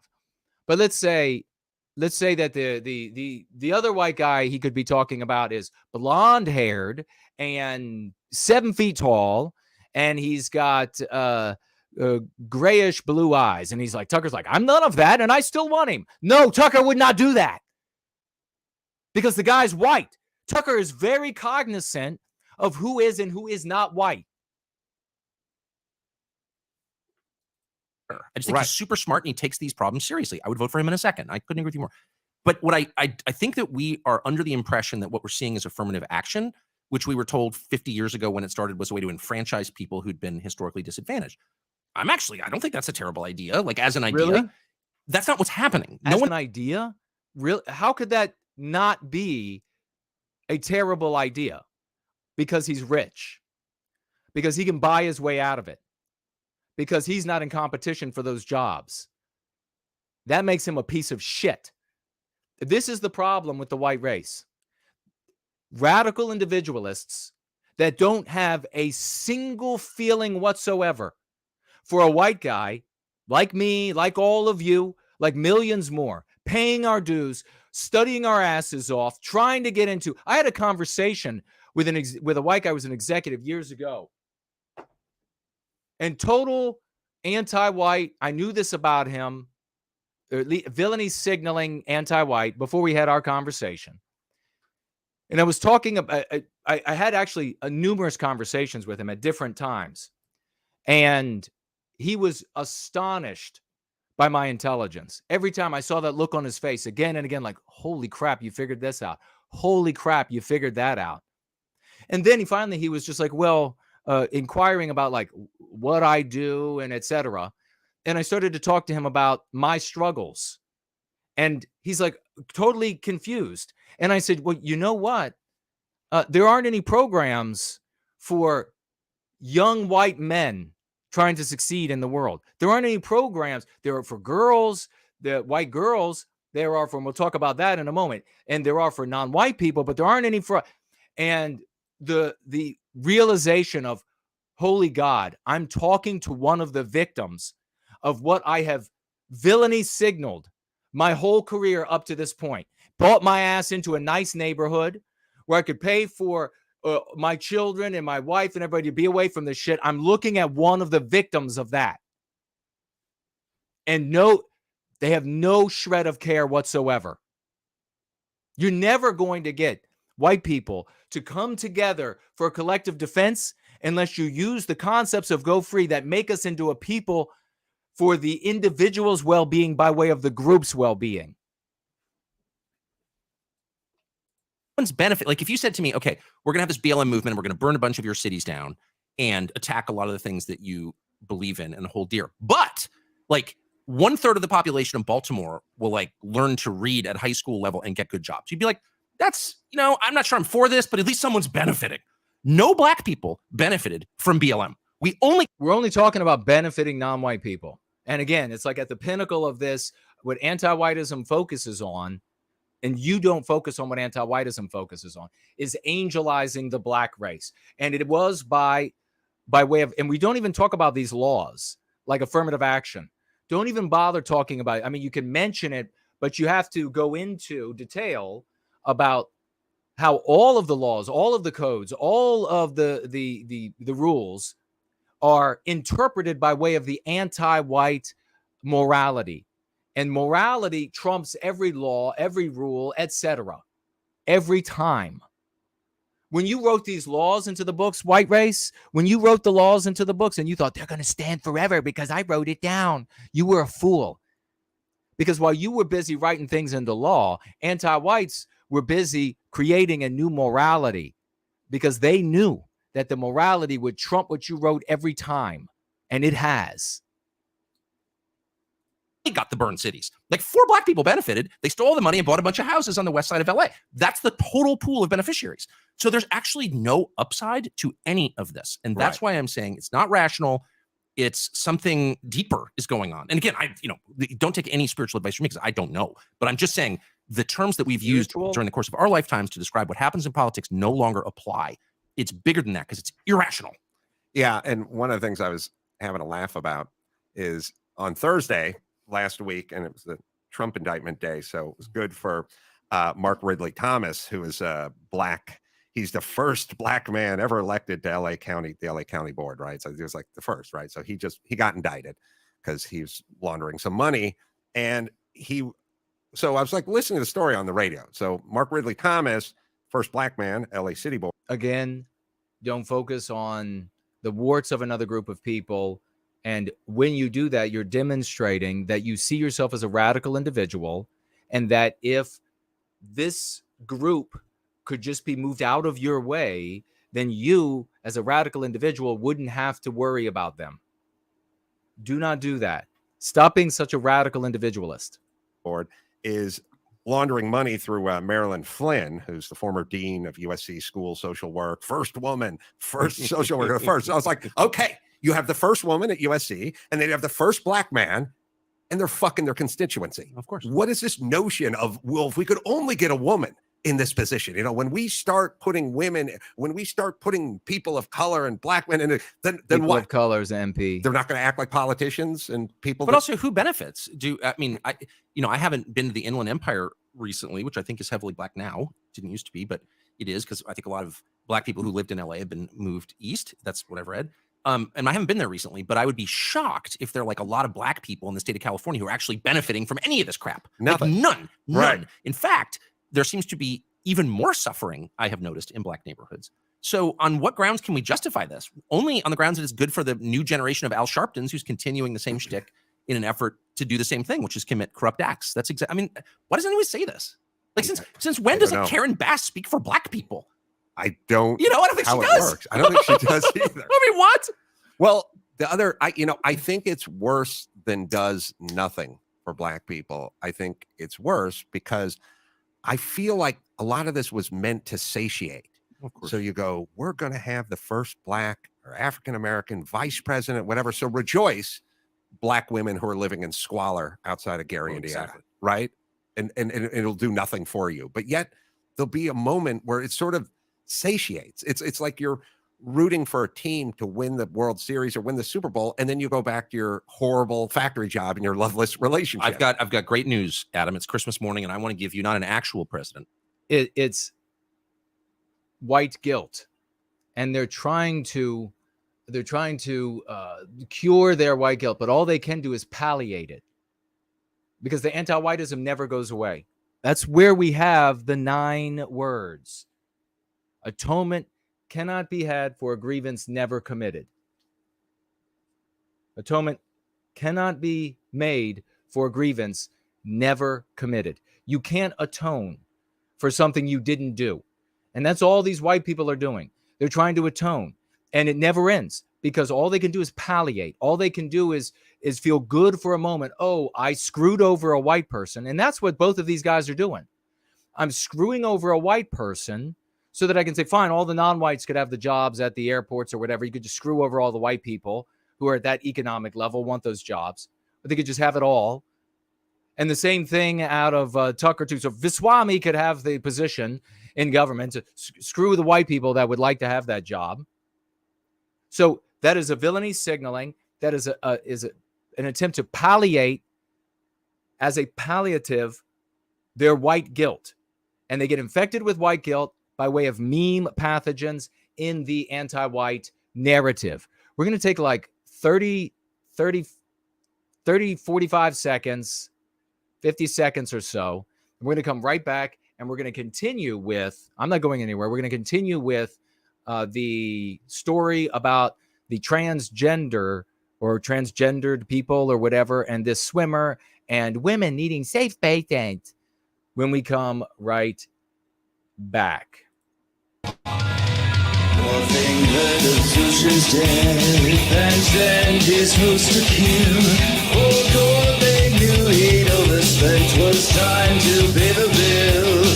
The Lord returned to Quingyard and sent his host to fight to rid the army of the damned and purge the parasites. Dancing into honor to the brink of sorrow. Then he reached unnoticed, a serpent to defend. As nothing sat in Asgard to Iceberg's approaching throne, his red is ever winged and mocked with cruel tone.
We are going to come back to that piece, but now we're going to continue rolling. So I'll reel that in, and we will continue. Just 12 seconds.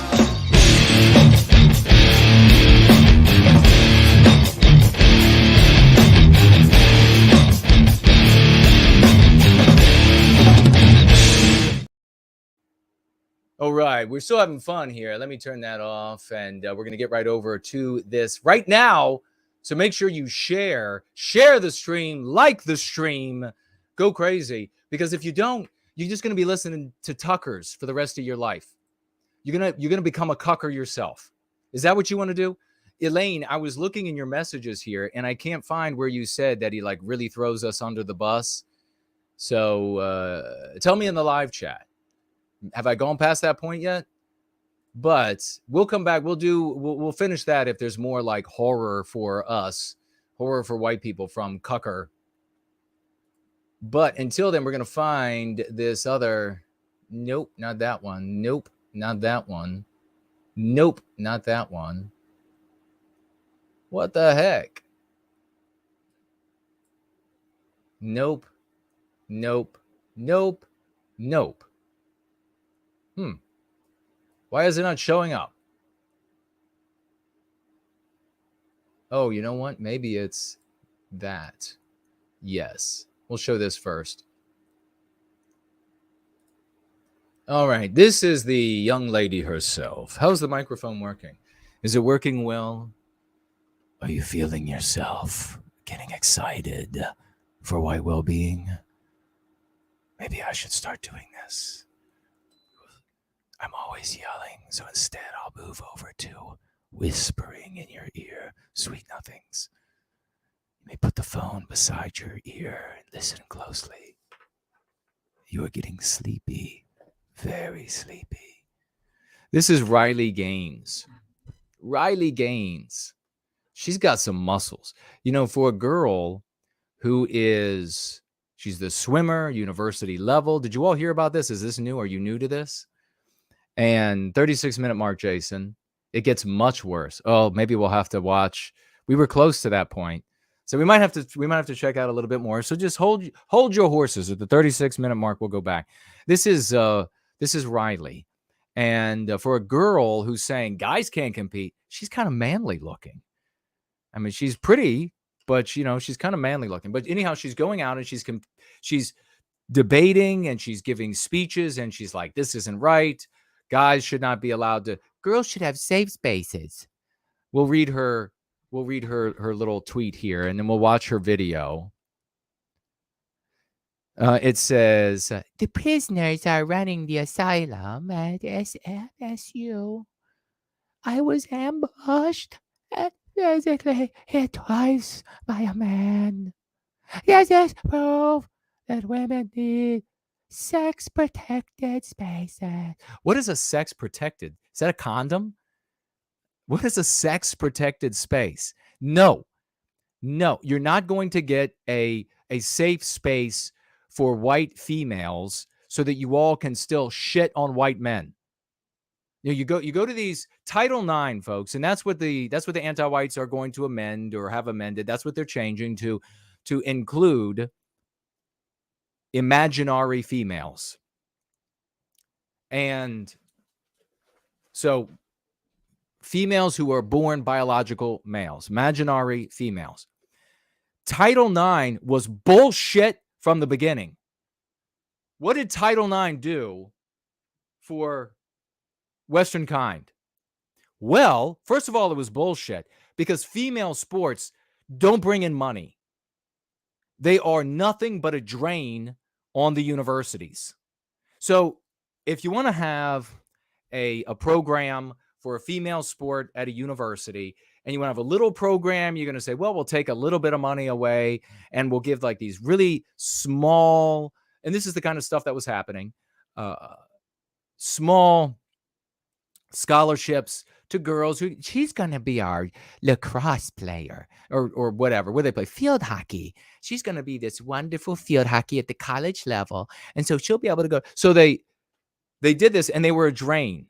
So they never got big. The systems never, these female sports never got big.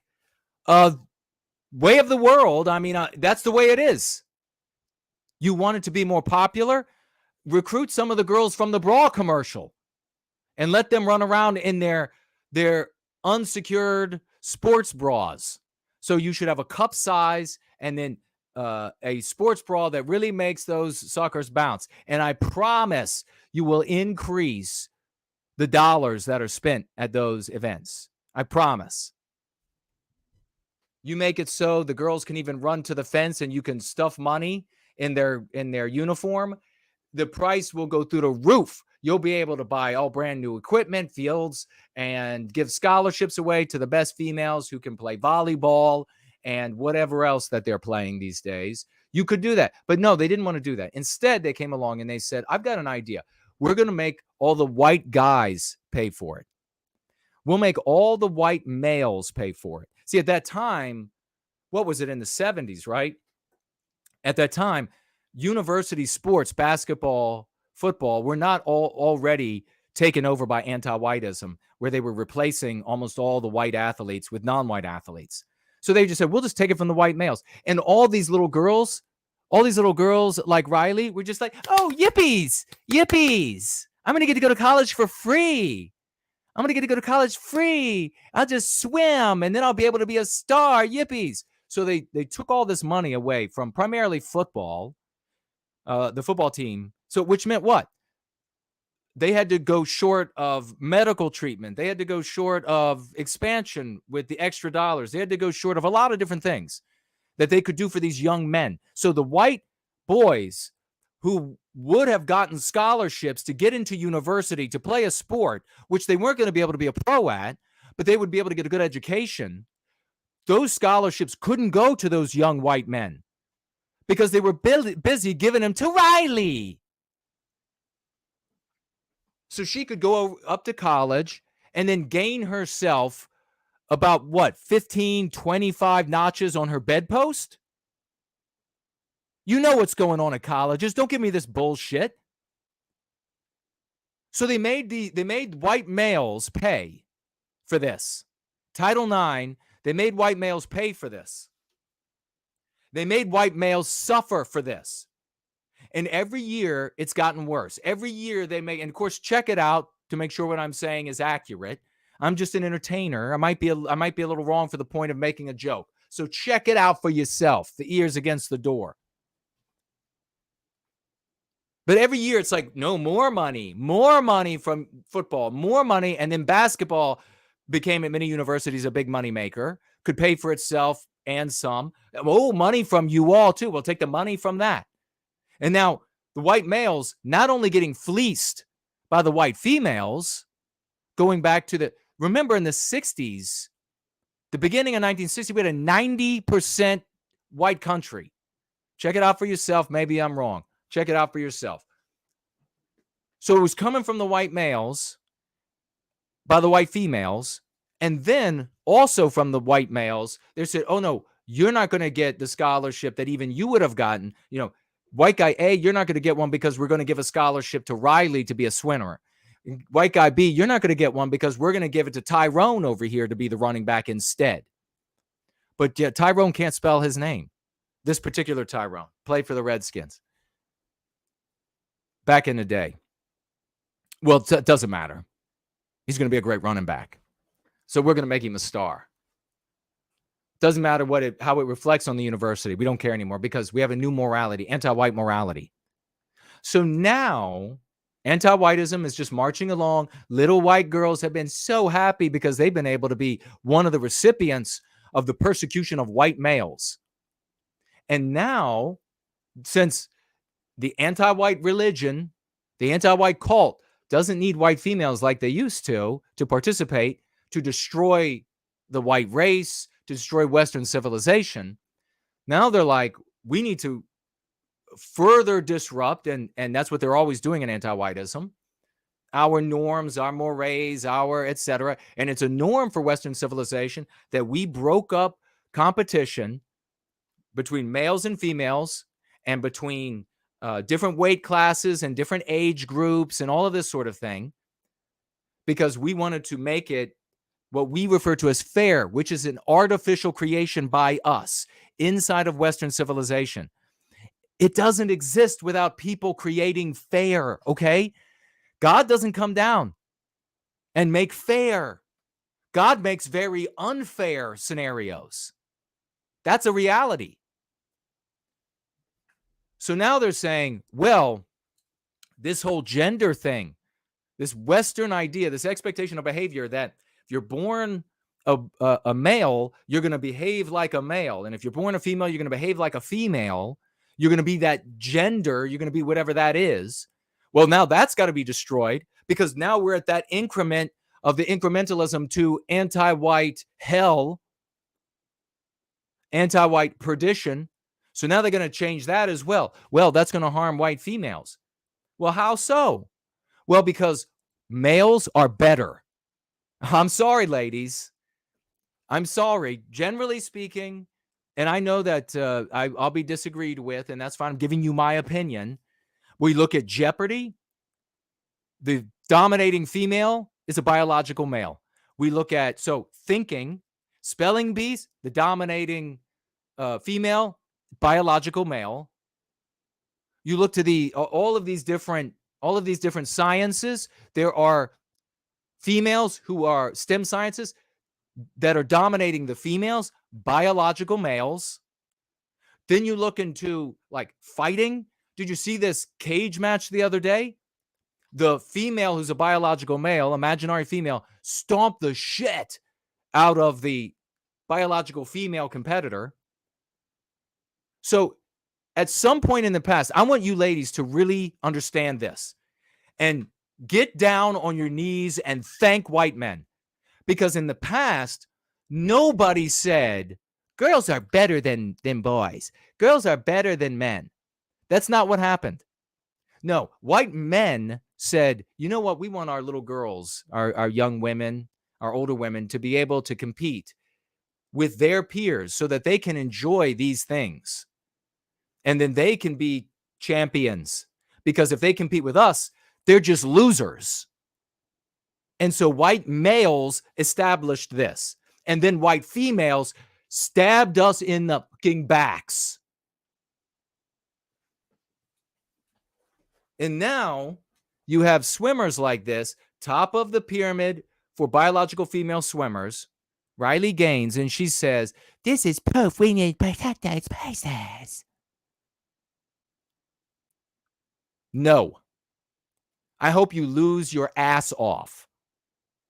You'll have to come up with something on the side if you want until they persecute you for it, where you say, okay, officially the college and the colleges getting together in competition here are saying these 3 biological males are the top 1, 2, and 3 in this collection of universities, but we're going to have a magazine off to the side or whatever that's going to say, okay, the 4, 5, and 6 that are biological females, they're the real top of. You're going to have to do that because the time has come.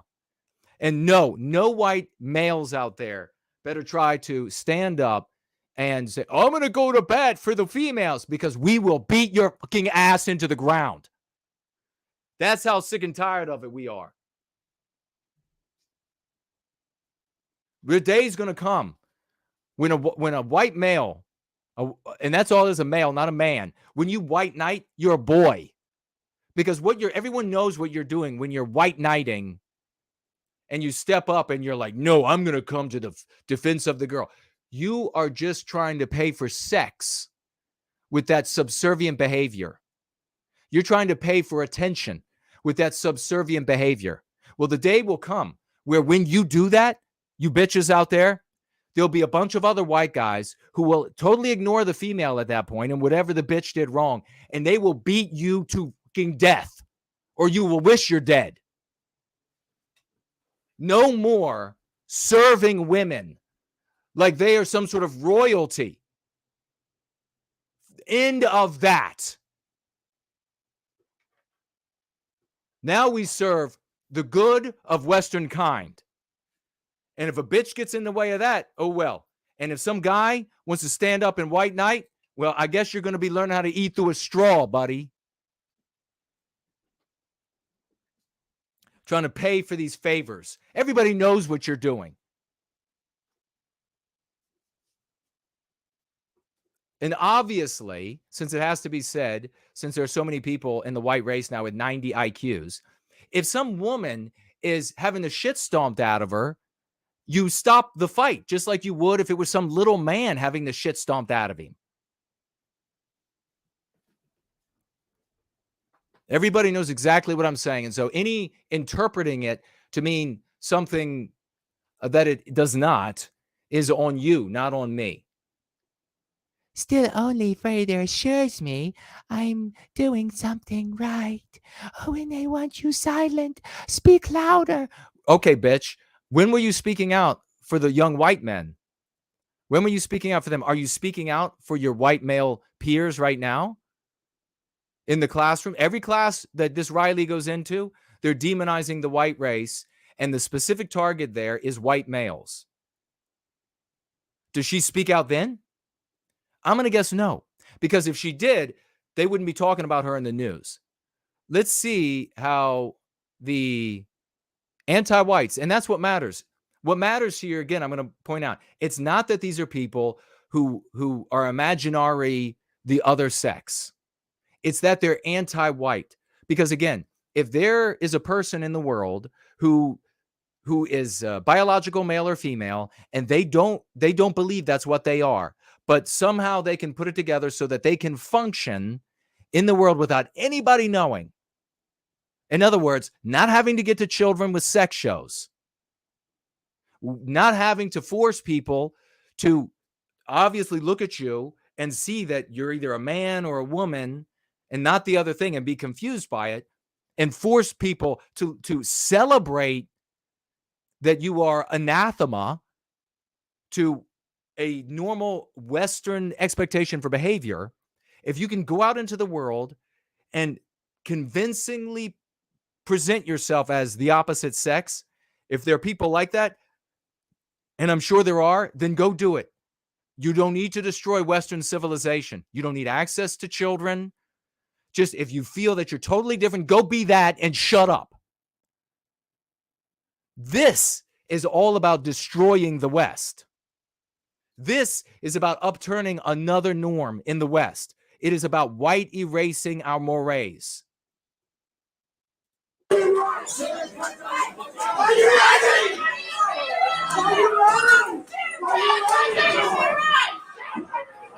Look at this scary shit. She's in this classroom, and this is not her. No, this is her camera, I think. And she was speaking. Now the anti-whites are going ballistic in the room. And for anybody out there that's like, well, no, Jason, it's about transgenderism. Really? Was it about when it was about immigration and it was all brand new to the classrooms? Was it what it was about when it was about female empowerment and it was in all the classrooms? It was just getting started. It was always about anti-whiteism. Stop being led around by the nose. They turn the lights off in the room. What's the purpose of that? To physically assault, to physically terrorize. This is what anti-whites do. Psychologically terrorize.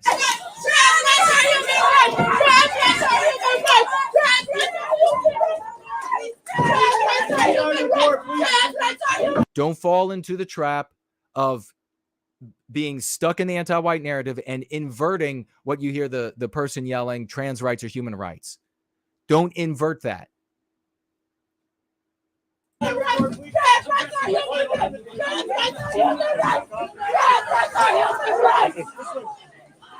Yeah, you fucking trans fucking bitch. I fucking see you. Trans rights are human rights. So there's the one right there. A lovely, lovely woman. Look at this one. Lovely woman screaming right in the face. Trans rights are human rights. Trans rights are human rights.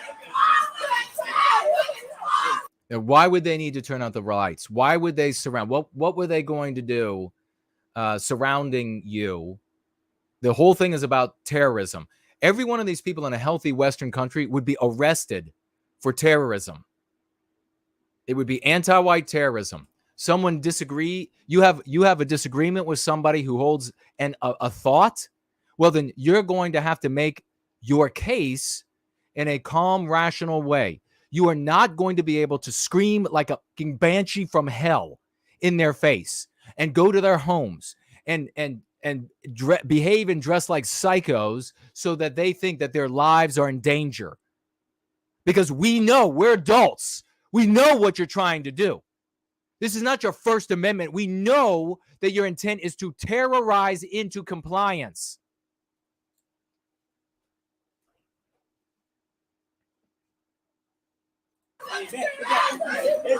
You better, and just think about it right now, you better know that if we surrounded somebody, some anti-white who came to speak, especially some female, and we were screaming in the woman's face as she's trying to flee, and officers are trying to carry her away from us, and we're screaming, white rights are human rights, white rights are human rights, that we would all go to jail. It would all be trespassing charges with the intent to terrorize, with the intent to kill, with the intent, you know it. That's not the end of the argument. You're not talking about a double standard. You mentioned that to use the key concepts. You mentioned that to empower people with the ideas that free them from anti-whiteism.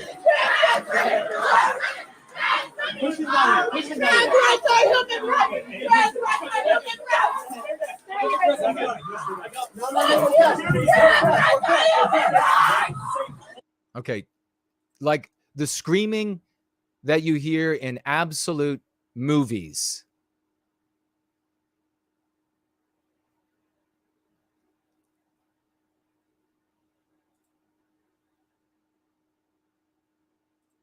There's another one of them screaming like psychos, and you can actually, it's another video, and you can see her just being like hauled away, and they're laughing at her for crying, and they're making fun of her for that.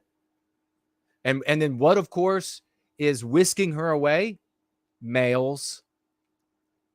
It looks like several white guys and maybe one or two non-white guys, cops and security. Why isn't it girls, Cupcake? Why isn't it a bunch of girls? And then the really despicable thing is, after this other video, we're going to just go on because we're burning up time. The other video, after they run her off and they take her off, Riley, into another room, all of these anti-white filth begin cheering and laughing. These are demons. These are cackling demons from hell. Anti-white demons from hell. No good person is going to be caught up in that.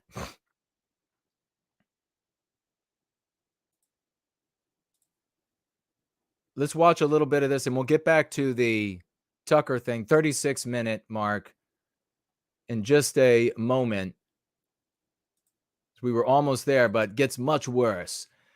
I wanted to look at this with y'all because this is what, obviously, what Fox News is going to be saying about this.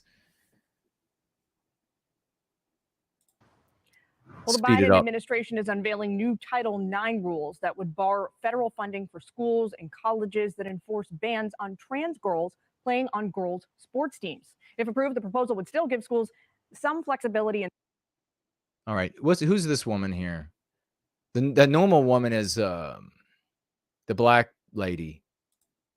What's this woman's name? In some instances, to ban transgender athletes depending on factors. This woman here is an anti-white that used to be, looks like a guest on Fox, and she's pretty enough and is radical anti-white, so they hired her. Well done, Fox. Like age and sports, it is expected to face several major legal challenges. The president of a conservative watchdog group says, quote, without a doubt, institutions are going to err on the side of, quote, inclusion because they fear the wrath of the education department. Look at this, how dumb this is written. And so you all know, this word right here, ERR, is It's pronounced Err on the side of inclusion. Yeah, just use their verbiage so that you can be controlled by them. The U.S. achieving the department's end goal while allowing them to maintain plausible deniability that they coerce districts into doing so. At least 20 states right now impose bans on restricting or...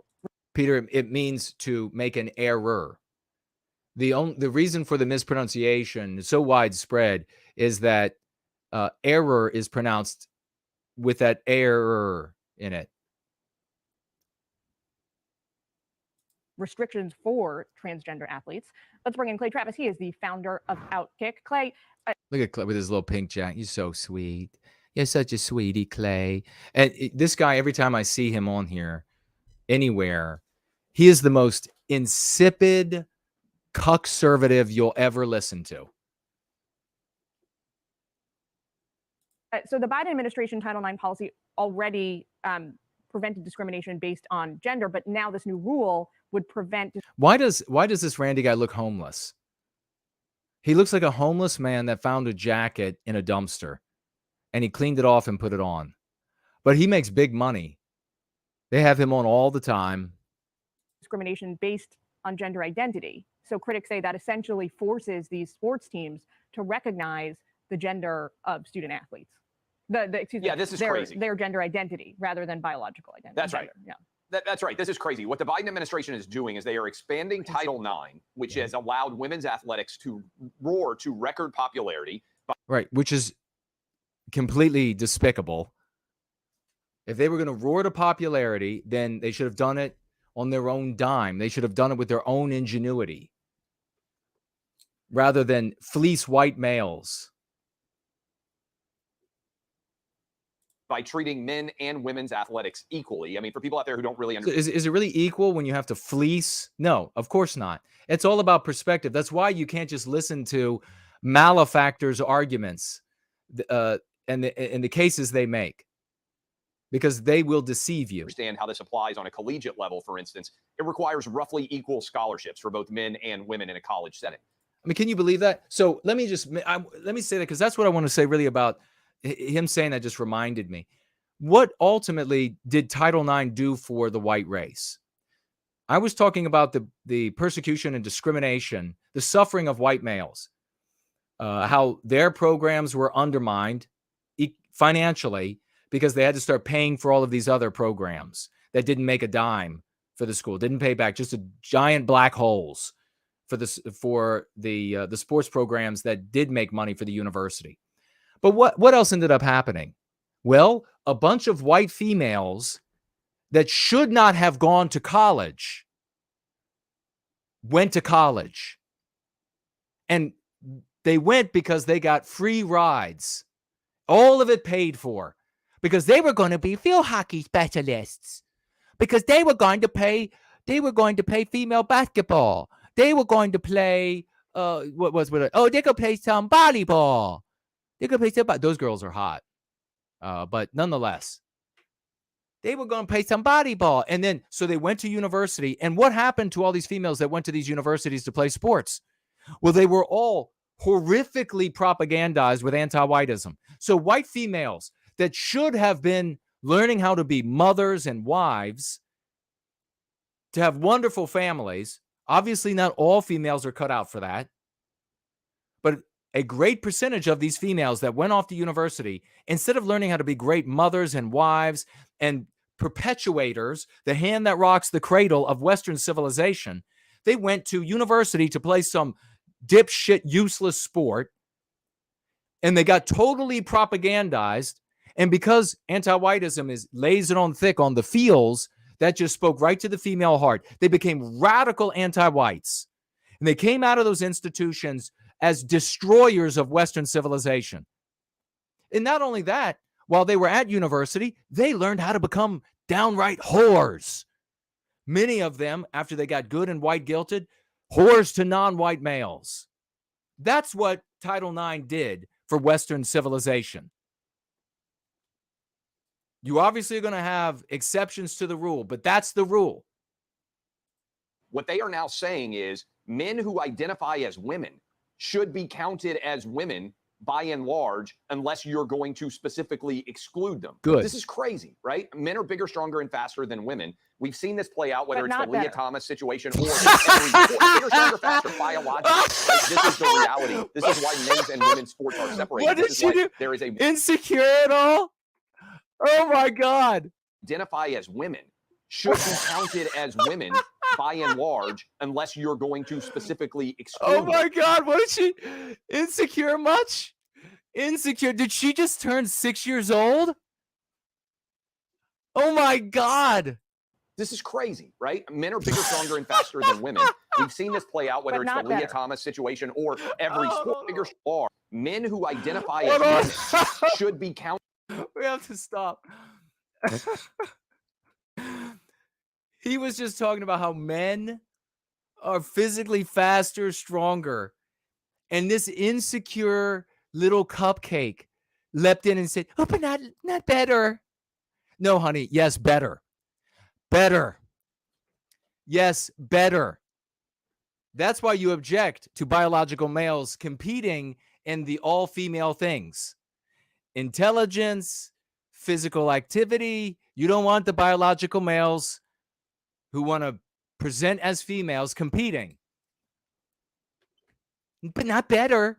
Have we all not grown up with that insecure bitch right there? How many of you had that insecure bitch in your life? sometimes several of that one right there, that insecure bitch.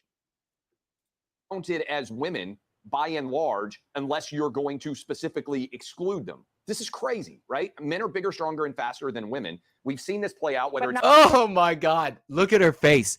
The very second he says that, look at how her face gets ugly. And then look at it right now. She's like, but not better.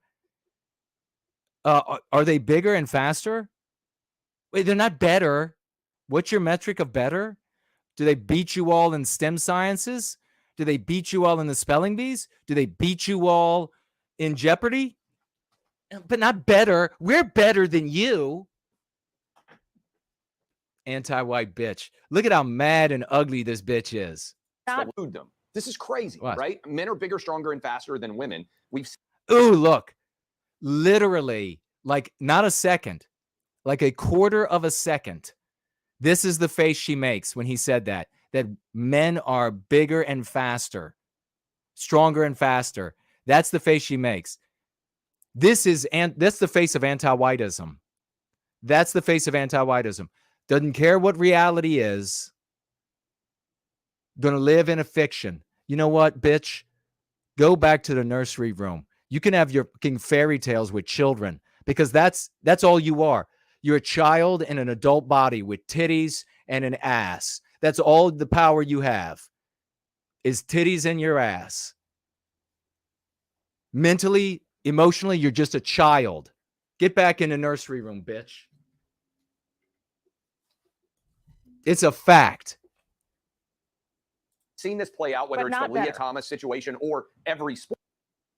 Look, and then she does like this little, like sly, like ride, like I just told you off. Bigger, stronger, faster, biologically, right? This is the reality. This is why men's and women's sports are separated. This is she why can't even like shake her head to that. There is a women's track and field gold medal for every sprint, and there also is for women. If biological men are allowed to compete against women, what we see is they directly knock women out of being able to win championships because biology. Listen, Rory says, don't tell me that you never enjoyed watching a game of ladies beach volleyball. You know, I said that a lot of good-looking women out there playing the beach volleyball. Now, I have not been able to watch more than just 5 minutes at best of that. And probably the reason why is that the camera crew is not doing a good job. I don't give a shit about what their points are. I don't care. No guys care who's winning. If you want to make volleyball, women's volleyball, lucrative, there are different places you got to be pointing those cameras during the game. Let's be real. If women want beach volleyball to be profitable so that they don't have to fleece the white males of the university, or you want people to watch it during the Olympics, then women need to be saying, you got to point this thing between my legs, at my backside, at my breast, whatever. Who cares about the points? Is real. This is crazy. This is radical. This also is anti everything in sports, right? We have age limits in sports. We have weight limits for boxing fights. Heck, if you're in high school, the small high school typically does not compete against the gargantuan high school. Yeah, okay. And Randy. Clay, why is that the case? It's because in Western civilization, we instituted that. That's why that's the case. We try to insist on an equal playing field for athletes. Remember, just take it outside of this gender identity ridiculousness. A few years ago, there was a 14-year-old pitcher in Little League Baseball who was competing against 12-year-olds. He was from the Bronx. Oh, shut up. They found out to be a lot better than a 12-year-old boy, especially when a federation is making it more likely and that reasonable Democrats won't speak. Somebody who agrees with you is champion swimmer Riley Gaines. She was forced to essentially barricade herself in a room at San Francisco State last night after giving a speech about saving women's sports. She posted this video on Twitter. Caleb says, notice how she talks back to this guy because she knows he's beta. Yeah, and in the anti-white world, a white male has no value, has no standing.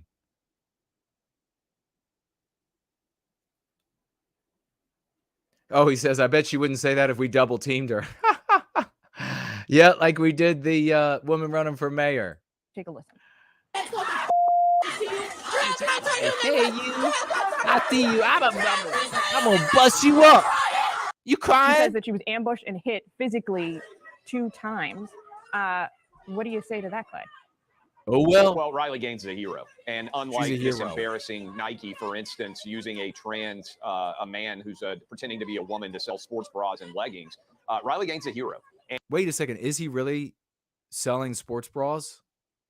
I was joking when I saw the sports bra commercial. And I think the real tragedy here is that so few women's athletes have been able or willing to join Riley Gaines and speak out against this. In the same way, That's the tragedy, that female athletes have been unable to join Riley in speaking out.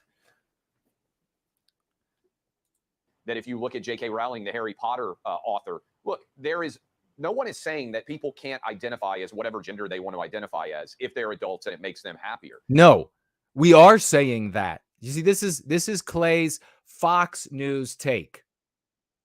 Nobody has said, so they've already surrendered the ground. Hey, if you're an adult and you want to go out in the world, you want to make me call you a ma'am while you have an unshaven beard and all of this, you want to make me do that and celebrate that? Nobody's saying you can't do that. Fuck all that. No, look, if you want to present yourself as so female that I and other people can't tell, then live that life, then do that. You're not going to make me do shit. Nobody is saying. That's exactly what we're saying. We have standards in Western civilization. We have norms, Fox News. This is all conservatives do. They say, oh, what is it you, and so it's the anti-white lights at Fox News and Republican Party, conservative mouthpieces. And the anti-white lights say to the anti-white radicals at the Democrats, MSNBC, and the rest. They say, what is it you want? Oh, okay, you want us to be forced to call a person ma'am when it's clearly a male? Okay, well, we'll let you have that. Actually, why are you surrendering? This reminds me of all those years ago. I saw a skit when all of these anti-whites were coming into France from everywhere around the world. Do you remember this? And when they first started rioting, these let's not even call it, let's call it what it is, anti-white terrorist assaults on entire sections of cities in France. And do you remember the French government? Everybody thought initially, whoa, the French government is going to go gun them down. And instead, the French government kept pulling back. And that's been going on all along. And why did they keep pulling back and acquiescing? Because of the morality, the anti-white morality of the day, okay? So there was a skit on Saturday Night Live. And the Frenchman, somebody playing the French president at the time, whoever that was, stepped up to the lectern and they had the French flag up and everything. And he said, we have one message for the rioters. We surrender. That is the tombstone. That is the epitaph for the tombstone of all conservative media and Republican Party and radical individualistic parties who consider themselves on the right throughout the West. We surrender. Look, I got no problem if they want to make me say ma'am. But this idea that this just happened in Canada recently. A guy with a beard decided he was going to identify as a woman and set all-time weightlifting records. Again, men are bigger, stronger, and faster than women. If you allow men who have gone through puberty, who are full-fledged men, to suddenly decide that they're going to identify as women, they are going to win every single women's competition in America and around the world. So the fact that this is not being addressed and that these violent protesters, by the way, I think they should be held accountable. I hope that Riley Gaines presses charges against those people. We've moved really rapidly from I am woman, hear me roar, to anyone can be a woman and a man can become the great. So it's like he's saying, I am woman, hear me roar. Totally accept that. I don't accept that shit at all. I have been, and millions of other white males, victimized by this girl power, girl boss bullshit. From in the future, as we reclaim and retake what's ours, it's going to be, I am woman, hear me bake. Greatest women's athlete of all time. That's where we are right now. It's wrong. People need to speak out against it. Well, one California school board just voted to uphold this policy. It directs staff to keep this is related. Keep a student's gender transition. Oh, we're going to go back secret to Fox in just a moment. Make sure you share the from the URL. student's family. The vote happened in Chico, California, and it comes as the district there is facing a lawsuit over this exact issue. What's happening is a mother there is suing. She says that a guidance counselor at her daughter's school worked. This is going on to another subject. That was so funny when that woman was like, but not better. 6 years old. You see, she makes 6 figures. She has power because of it. Who knows how many homes she owns that she derives passive income from. Maybe she even owns office buildings with all that kind of money. She takes wonderful vacations. Her money is able to get, and her status on television is able to get her subservience on vacations where she goes, where she's recognized at posh places, at boutique salons, and the rest. And her mentality is that of a 6-year-old.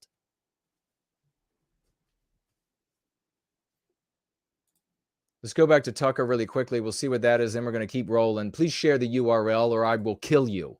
How does that sound? How does that sound? Travis. What a loser. All right. Said it was at the 36-minute mark. But a symbolic present. Oh, wait, Here's it a is symbolic 36. victory for you. we passed that. Right. I will say this, if I can just make one prediction. So the United States is becoming non-white. Everyone's excited about it. What? Or whether you're not president, but a symbolic present. Here's a symbolic victory for you. we passed that. Right. I will say this, if I can just make one prediction. So the United States is becoming non-white. Everyone's excited about it.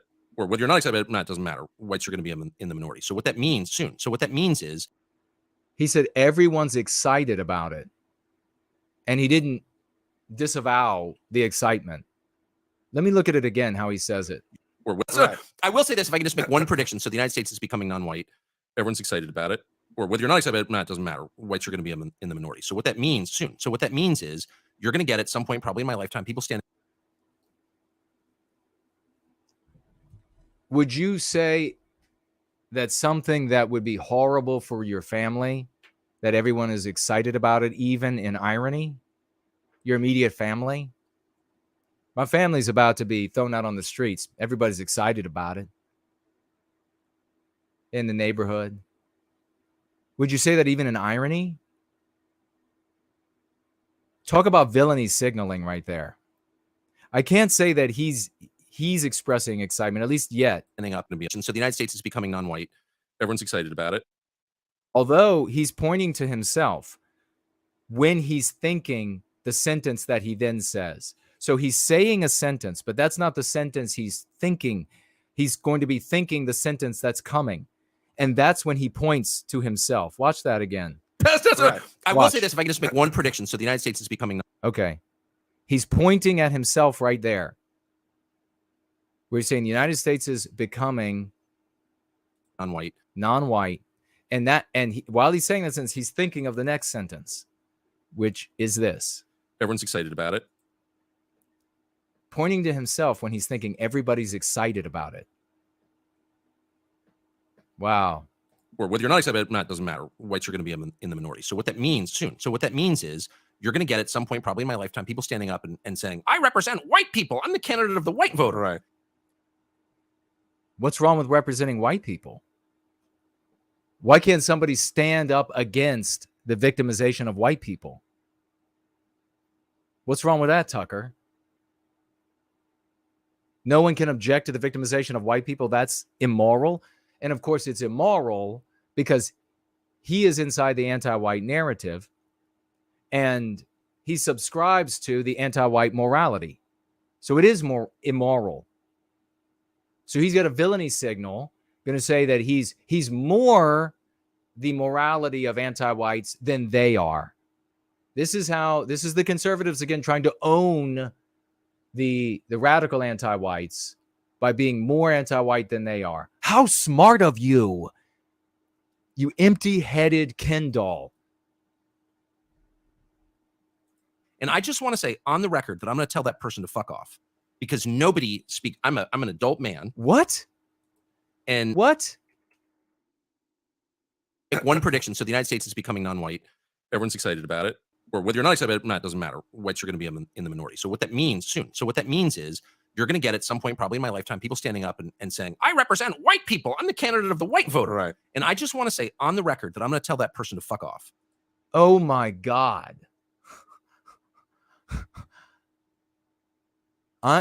Tucker says that if somebody stands up to put an end to the victimization of white people, Tucker is going to tell that person to F off. What a bitch. What a villainy signaling anti-white bitch he is. This is Scott Adams. This is another filthy rich, self-serving, radical individualistic white person. His particular bit that he does is to appeal to white America, conservatives, etc., nationalist America, patriotic America, to make his millions. Scott Adams to appeal to radical anti-whites to make his millions. Both of them are identical. They're both heads on that monster turd baby that has been shat out by anti-whiteism, along with all of the afterbirth ideas. He's going to tell them to F off. Why? Because you have the money to be able to escape that victimization. Your daughters will escape that victimization. What a piece of shit. That is disgusting. How absolutely reprehensible. How absolutely irresponsible. Because there are going to be many white people that are going to adopt that position because this little empty-headed Ken doll said so.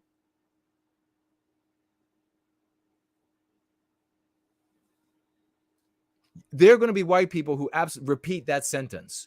It's going to be terrible in the future when we're a numerical minority because there's going to be white people who stand up for white people. Because nobody speaks. I'm an adult man, and nobody speaks for me because he shares the same skin color as me. Like, I just reject that entire idea. There goes right to it's just skin color. If I They're agree still with attacking you on the basis of your race. And there are white people still being harmed on the basis of their race. We know that you can escape it with your money. For now. I'll let you speak for me. And if I don't, I won't.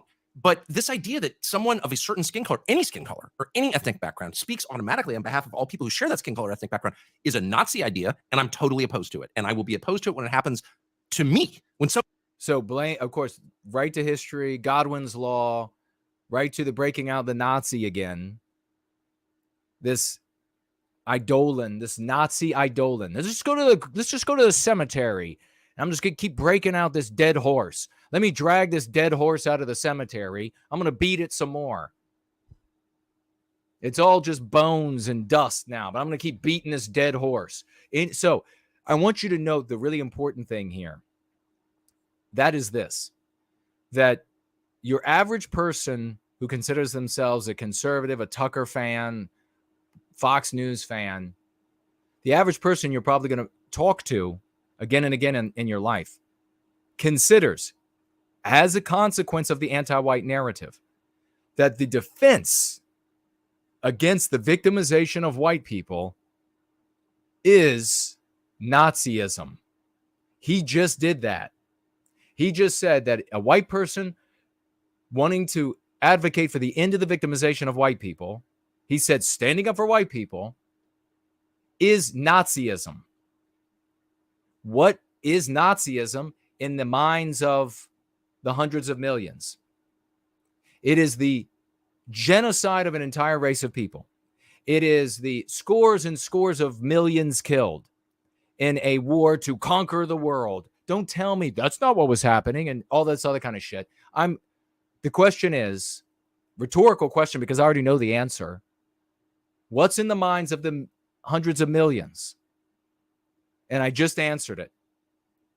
So, the defense of white people is the equivalent of genociding non-white people, of wanting to take over the world and cause the deaths of scores and scores of millions.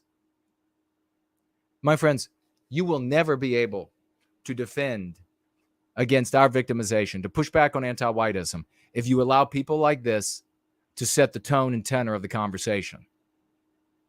You've got to get right into this, right into, metaphorically, the face of a hollow-headed Ken doll like this right here.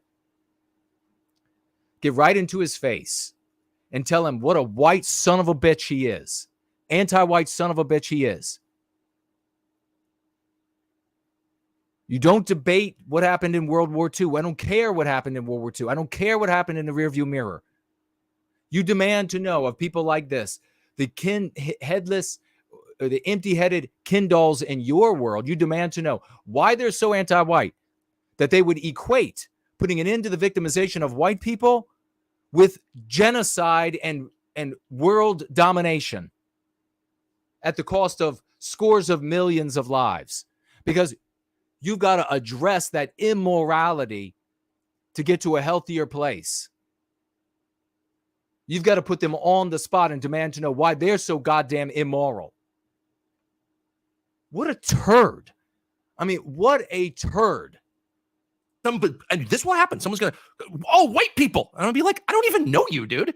I don't even know you. I refuse to allow you to purport to speak for me because we look the same. Okay, so that's why this motherfucker is never going to have me on his show. That's why. Tucker, if you ever hear this, I doubt you will. You wouldn't even give me 2 seconds because I'm a white guy who objects to the victimization of white people, which means all these horrible things in the world for you.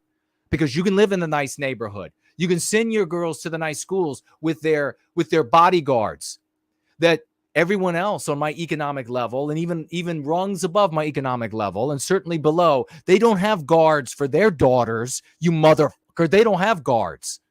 They don't get to live in a gated neighborhood, you motherfucker. They got to live with the consequences of anti-whiteism that you're villainy signaling to. So my guess is you're never going to have me on your show. Let's see how brave you are, Ken doll. Have a white guy. Here's a white guy right here. You got a problem with me? Here's a white guy right here that objects to the victimization of white people. You want to reject me for that? Piece of shit. God, this is a piece of shit. Don't worry, I'm not burning any bridges. This piece of shit would never have had me on. Period. Well, this is the real white privilege. It's not having a spokesperson. It's not having... that's so deep. That's so deep. Sorry, I'll let you continue. I've never thought of that. I love that, though. I've said it many times. The real white privilege. So there is such a thing as white privilege. We're going to have to wrap it up. We can go back to it if there's more. But Adam Carolla says there is such a thing as white privilege. He's going to confirm this meme pathogen that harms white people. And then he's going to say, oh, but I'm going to define it even further, and therefore I own it. And therefore I'm more of it, another owning of the anti-whites. Is that we don't have to have a spokesperson. And all these non-white people who have folks who go out there and advance their group well-being and thereby increase the individual well-being, that's them being harmed by that? Holy shit, Adam. Holy fucking shit.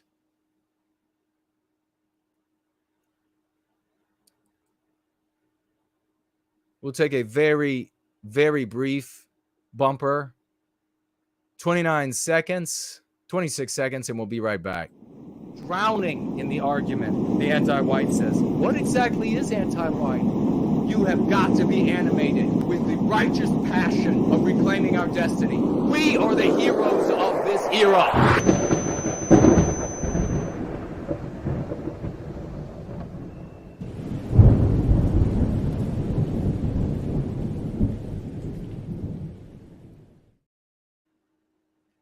What do you all think about that? I'm speechless. Boy, Elaine was right. That guy got even worse.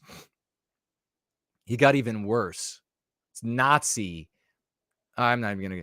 Let's. You let me know. I'm gonna take a look at your financial gifts. I want to get into your comments, and we're gonna keep rolling with a couple of words from the Go Free Lesson of the Day. But I want to know what you all think about both Rhines and Cucker, Dickless Cucker. Dickless Cucker. How many men did you watch, Cucker? Who's the real father of your girls? Head on over to Entropy, which is up and running. There is one more financial gift over here, and it is from the great Dandy Westman. Let's get some 07s. He reached the $20 minimum, some 95s in there. 07s, 95, some raucous emojis for Dandy Westman, who we celebrated for his epic swash on the internet. He says, thanks for the recognition earlier today in today's gathering. Erasing the historical and cultural memory of Western kind is where biological white erasure begins. Oh, so true. Brilliantly put by Dandy Westman. I mean, 07's just for that. Erasing the historical and cultural memory. And that's what this call me ma'am with a beard and everything. That's what it's doing. If you want me to call you ma'am, then look like a woman and I'll call you ma'am. I won't know. If you feel you're a woman, then look like one. Erasing the historical and cultural memory of Western kind is where biological white erasure begins. That's brilliant, folks. Removing statues of white people serves as a substitute for living, breathing whites and is a rehearsal for anti-whites that want biological white erasure. Precisely. And perhaps you remember we talked about that, how these were effigies that were stand-ins in lieu of actual white people, putting the nooses around the statues, dragging them down the streets. Folks, this is done to us in our once great country of South Africa. It has been done to us in our once great country of Rhodesia. It is done to us in other places across the West from time to time when the law and order of our civilizations that we create break down and anti-whites do to us whatever they want to do to us. That's what happened. So they did it in the statues, to the statues in America, set them on fire. That'll be our bodies, in my opinion, if we don't recapture our destiny. And this is how we recapture the destiny. This is how we recapture it. There's no amount of, well, it's going to be violent when they come, so we need to get ready for violence now. Dipshit, it's 1 on 10 million. Those are the odds at the moment. And they have the moral imperative. They're going to be fanatical. They're going to be totally fanatical. They're going to be willing to race with their flesh at the barricades, catching bullets to take you out. There ain't no amount of bullets and guns. You got to win the moral imperative or you lose. All right, let's check over here. Looks like we got a attaboy symbol over there. We got Spartan, which was that today? You said you made my day with that tirade.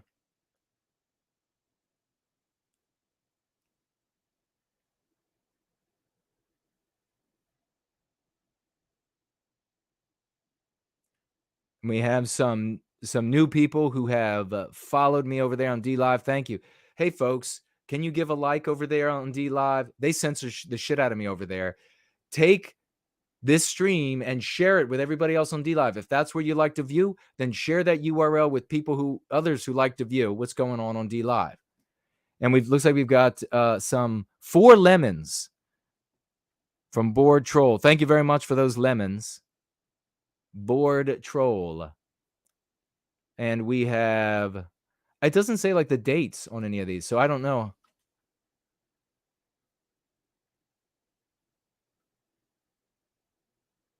But thank you very much. If you gave me any of the cryptocurrency over there, let me know in the live chat so that I will look up and see it and recognize you. I want to make sure I recognize you. It's all a little blurry to me, and I can't really tell at that distance on the monitor, and I can't tell which ones are old or which ones might be new. So I appreciate it. Somebody says, looks like Luis, is that what it is? Says, just follow. Jason's amped tonight. I am amped. And we have over here on Odyssey.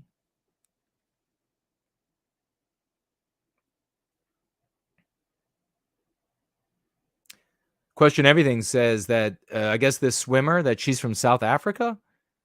So she should be saying a lot more than, we need safe basic for females. All right, what do we have? Okay.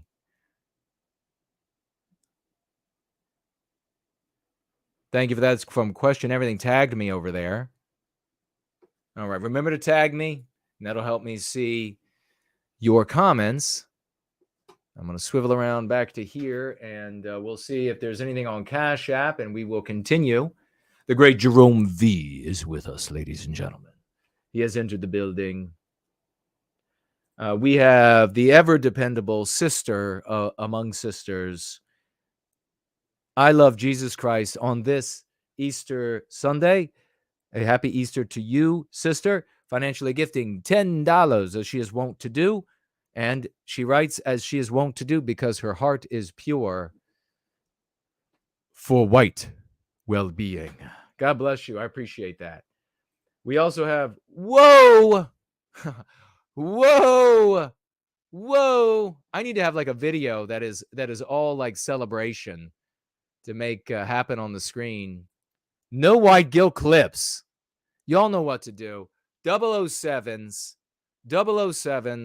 on this Easter Sunday. Raucous emojis. Toss him some gems at the feet of No White Guilt Clips. Make sure you get out the crown. And if you're good at Frisbee or the boomerang, make sure you throw the crown on this man's head. Throw the crown on this man's head. Make sure it lands firmly, because on this Easter Sunday, this champion, working man, a regular working man, but extraordinary in his service to white well-being, extraordinary as already a statue in our pantheon, No White Guilt Clips, financially gifted $300 US. I thank you to East Van Tony for celebrating, Claire for celebrating,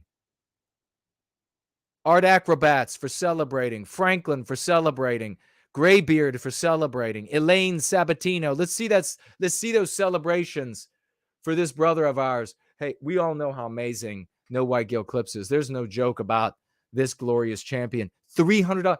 I mean, this guy's testimonial after testimonial with these financial gifts. And he doesn't stop making all the clips. He's working. He's financially gifting. He's making the clips. He's going out into town. He's taking the actual instructions that we give and then immediately implementing them verbatim and crushing people. He's like from a comic book. God bless you, man. Thank you all. C-Note celebrating. Patrick of Southtown, wonderful to see you, sir, celebrating. Elaine celebrating. NWG Paradigm celebrating. Azimuth Clark celebrating. Peter celebrating. Vase of Flowers. Spike Art Acrobats again. Fit and healthy at any age. Old Rack celebrating. C-Note back with some more. Franklin back with some more celebration. Tomb of Arminius with some celebration. Nancy Drew with some celebration. Jerome V with some celebration. Yeah. Yeah, that's right. Lock and low, baby. Lock and low. Ursa Major with 3 007s, loving it. We got gems. We got okay signs, our attaboy signs.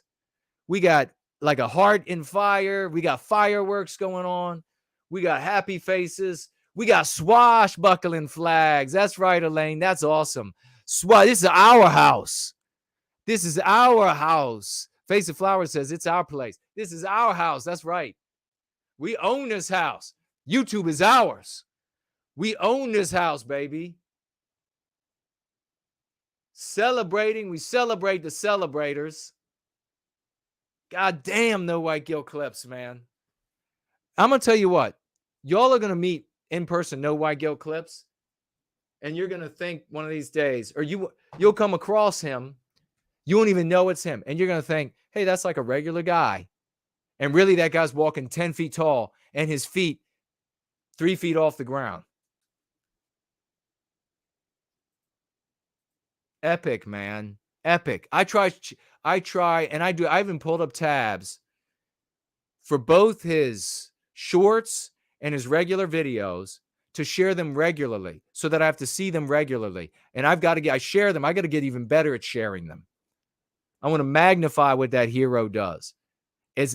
We are all there.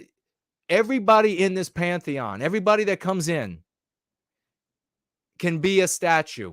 And everybody that comes in can be worshiped as one of the gods of the reclamation of our destiny. You got to be a doer. You can make your history here. No one here is a nameless, faceless nothing like you see in all of these other live chats and you see on all these other channels. God bless them. You're not nameless and faceless here unless you choose to do nothing. Be a hero. You might even be a hero in quiet that we don't even know about. I've met people that have been working away and they're like, here are a bunch of my accomplishments. And I didn't know the entire time. There are folks like that too.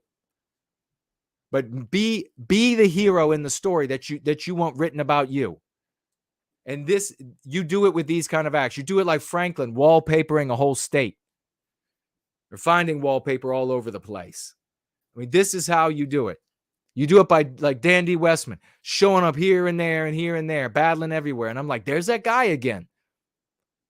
It's like the back in the day on Sega, the Sonic the Hedgehog, and it's just like zip, zip, zip. And you're like, whoa, suddenly there's all kind of love and hope and redemption everywhere. Be this, be it, man. Don't just watch it, be it. It's Team WWB here and forever. Team WWB. We're going to win every game because there's all of us against the people who are other leaders of other communities. It's just them and their vassals, their immediate vassals, who are just going to serve their will until they finally decide to get away from all of the pompousness, all of the arrogance. And then they tell stories about how awful their leader was. This is for real. God bless these people. Malone LeVay is here. Montana Kid. Great to see you all. We have here, keep those raucous emojis going. 07's raucous emojis. Another champ has stepped up to the plate on Easter Sunday to give another testimonial in dollars. A working man's dollars are his testimonial. You know where a working man's dollars go? A working woman's dollars go? You know where they go? Food, housing, gas. So travel, that's where they go. Medicine. Their dollars aren't going into big investments. They work for them dollars for things they need. Those dollars are food. Those digits are health care. So when they financially gift, that's a massive testimonial. I mean, we would cherish if some filthy rich person would show up like all these fetish financiers show up for everybody else. We would cherish every one of their dollars, but we know there's a big difference between their dollars and your dollars. We know there's a big difference. They don't need those dollars to be alive. $50 testimonial from Old Iraq, ladies and gentlemen. 007s, raucous emojis, swashbuckling flags. Maybe we can get some. What else do we do for the swashbuckling? Swords, crossing swords. Swashbuckling flags for ORAC. $50 US. Champion ORAC here on Easter Sunday. Art acrobats, that's awesome. He's got a diamond. He's throwing the gems at his feet. Then he also has like a first place cup and party celebrations. And we got Promethea Kitchen, got a gold medal in first place cups. Love it.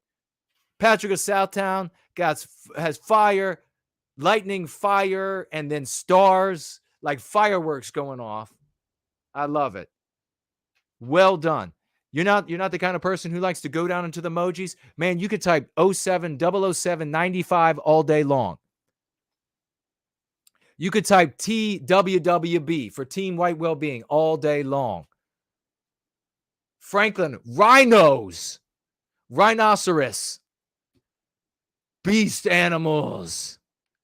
Ace Jackson coming in. Ace Jackson with hamburgers and fries. I tell you, McDonald's makes some good French fries. I have got to give it up there. Peter's in with the 07s. White calling in with the coconut. And that's what we would be. If we were in a more primitive state, we'd break out coconuts for trophies. We'd be like, look at a pair of coconuts this guy has. Salute. Western Kind with fire from Azimuth Clark. God bless you all. This is totally epic. Misty is here. Great to see you, dear sister. And she's got bunnies. She's got bunnies, bodiless bunnies and full bunnies. Love it. Celebrating our champions. And Time Traveler is here with dinosaurs. Got like a T-Rex, I think maybe the one is. Totally epic. And he found some fossils. He found some dinosaur fossils. Totally awesome. Totally white people thing.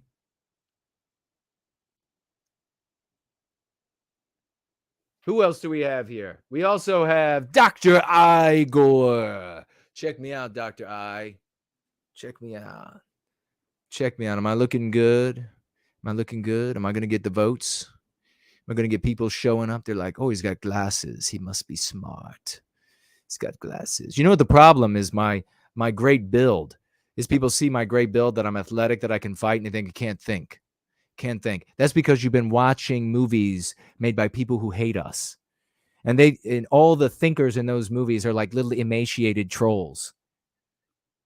The people who are strong and robust and manly, they can't be the thinkers. It's always the little emaciated trolls. They come up and they're like, let me tell you. And they're like, let me get my book here. I'm going to show you. No, I'm going to tell you what. The leaders of the West were never emaciated trolls. They were Herculean champions. The best thinkers were in the best bodies. They weren't little sickly professors. Dr. Igor, financially gifting 10 white well-being dollars. And he says also 4 white well-being. Team white well-being, baby. Team WWB. Team WWB in the house.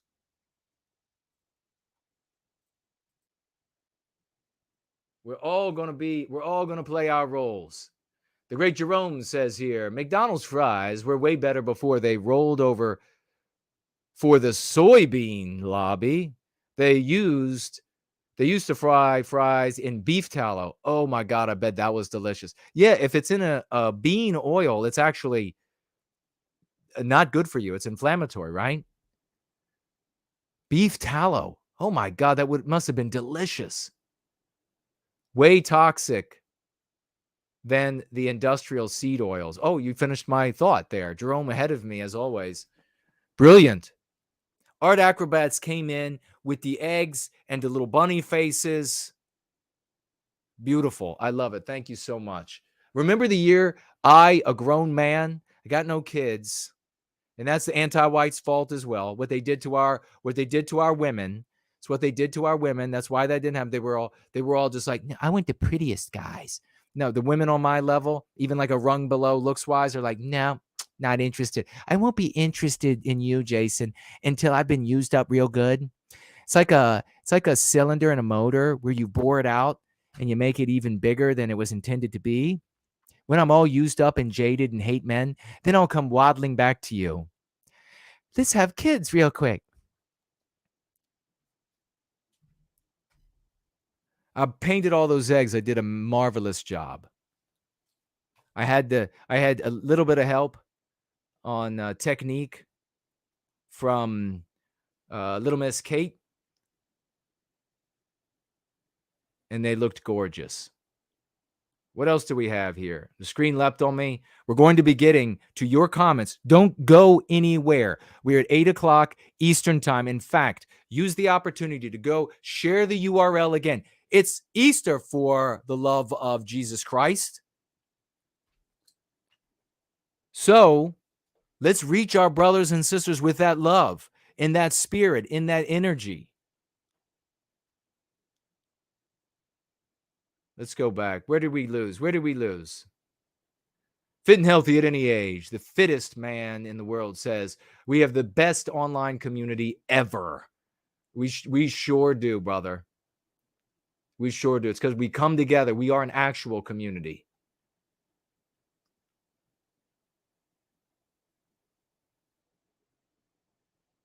Promethean hails, Jason says, Patrick of Southtown.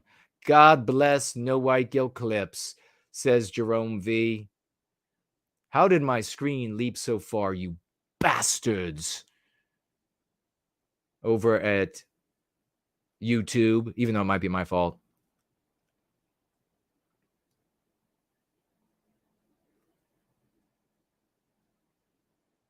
Fit and Healthy at Any Age says, sexy, no white guilt. What did I do or say? Justin says, be careful with that McDonald's fries. They cook in seed oils. Yes, I know. See, this is the thing. You want me all to share? Want me to share something with you all? It's like a deep, dark, horrible secret. I will share a deep, dark, horrible secret.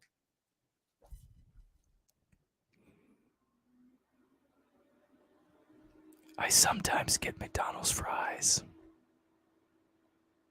Hi, my name is Jason, and no more than once a week, I will get me an actual small McDonald's French fry to supplement my starvation diet. And I've got a starvation diet because I'm not Adam Carolla. You notice how Adam Carolla, he's kind of beefy, and the empty-headed Ken Doll, known as Cucker, he's kind of squishy. I'm neither. So I've got this starvation diet going on. And so once a week, I will supplement with a small French fry from McDonald's. And nice to meet everyone here. Does anybody else have a guilty pleasure like that? And if so, if you feel like sharing, then please do. Tag me, though. Artificer, totally cool. Artificer, were you here when I remembered that it was you who sent the totally cool black Eindelen? I love it. Artificer has got the fencing man, shields, swords crossing, totally swash, brother. We are the most swash out there.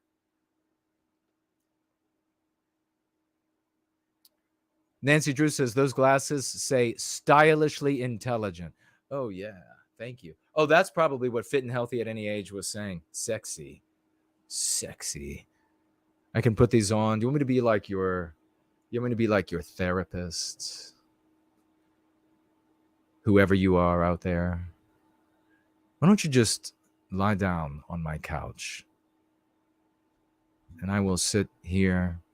Why don't you just loosen up that blouse? I can't see that far with the glasses on. The glasses are a very specific prescription.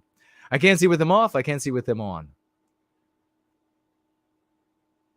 Which has actually improved my world quite a little bit because, my head whipping around looking at good-looking women was diminishing as Northern Virginia, D.C. has become less white. But as my vision has gotten worse, the rate at which my head whips around has gone up. So it's sort of like a connection there. It's very fascinating. Yeah, seed oils, bad news.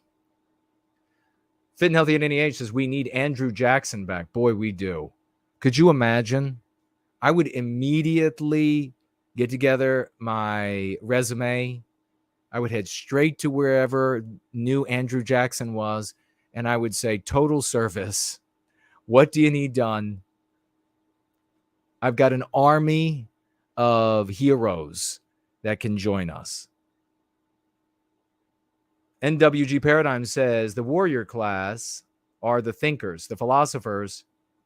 They are the ones who must be aware at all times.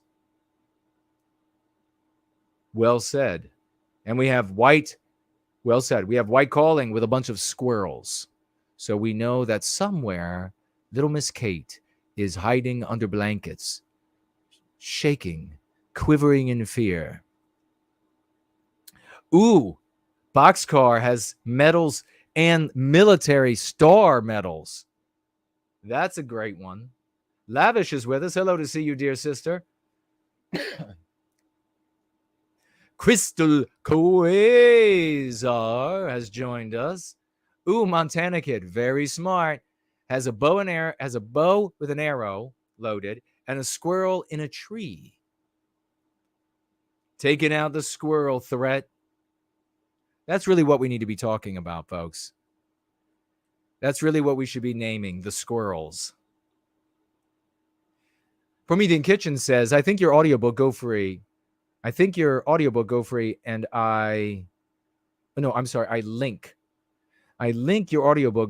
and I told him, this is Tom McDonald, that it would elevate his music to the next level. And he said that he would get it when he DM'd back. So he wrote you back and said he would get the audiobook? Folks, even if Tom McDonald doesn't start making music, rap music, with the concepts that we share here in Service to White Well-Being, even if he doesn't, this is the kind of thing that we need to be doing. Promethean Kitchen just did. And so many of us do it. So many of us, none of us are watchers. We're all doers. But and we celebrate Promethean Kitchen for that. But if Tom McDonald starts using the concepts that defeat anti-whiteism for the betterment of everybody of all immutable characteristics, we're going to carry Promethean Kitchen around on our shoulder. In fact, I'll put him on my shoulders, and then I'll climb on Brant Danger's shoulders, and then Brant Danger can climb on Sloth's shoulders. We're just going to get Promethean Kitchen as high as we can. It'll be like a totem pole for the Indians, except it'll be real, and we'll all celebrate. Hey, in all seriousness, and tell Tom, if this is totally legit and Tom's actually interested, I will personally talk with him. I will make him understand in a very short period of time whatever he wants to know about how we phrase things, etc., so that he can turn that into rap music straight away. I will take time out. Where is he? California? If he wants to talk to me in person, I will go to California. I don't know how. I will find a way to get there to talk with him in person if that's what he wanted, so that he could begin making rap music that defeats anti-whiteism, the great evil of our age, for the betterment of everyone in the West. Remember to tell him that these concepts that target Western kind white people harm everyone else as collateral damage. They go after us for the freedom of speech, and everyone loses freedom of speech.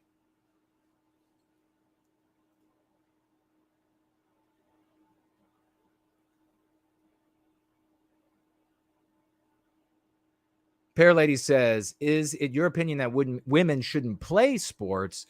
Just trying to understand your overall opinion on the topic. No, women absolutely can have sports. Absolutely.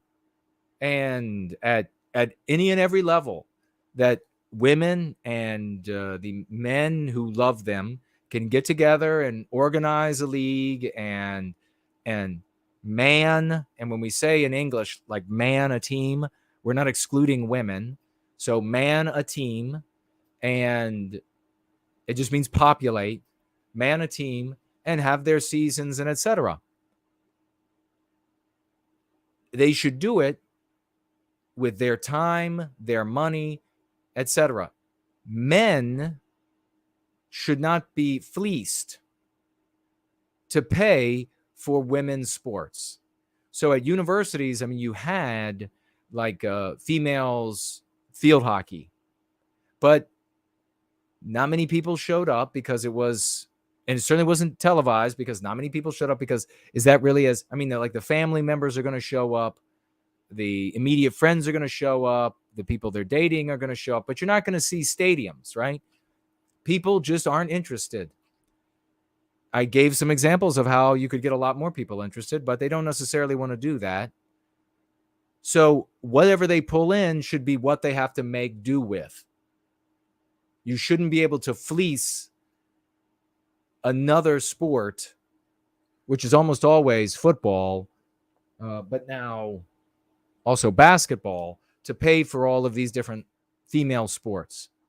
Now, ultimately, most of the football teams now, and almost 100% of the basketball teams where there are black and other non-white athletes are almost 100%. Some of them, or many of them, are 100%, and increasingly are 100%. So the fleecing that's taking place, I'm talking about like an objective thing. In those cases where those programs are being fleeced and it's no longer white people are being harmed, it's like my hand is out of it. I'm out of it. I'm not even going to form an opinion. But women should absolutely, if they want to play sports, they want to be swimmers and everything, more power to them. Organize leagues, pay for it yourself, and then do whatever it takes to get an audience, I guess. And whatever you feel is, if you just want to swim just like the guys swim, okay, then fewer people are going to come want to watch that. If you want to swim in, say, bikinis, and you want to, instead of having the fastest swimmer, you have got some of the best looking swimmers, you're going to get more people. You're going to have a girl in a bikini walk around with like a number overhead, like at the ring, for people to look at and be like, whoa. Maybe you'll have a comedian that shows up. I guess it's not the pure sport, but if you want to make it nicer, you want television to be there, you want more people to want to watch, then you got to do that. That's what I mean.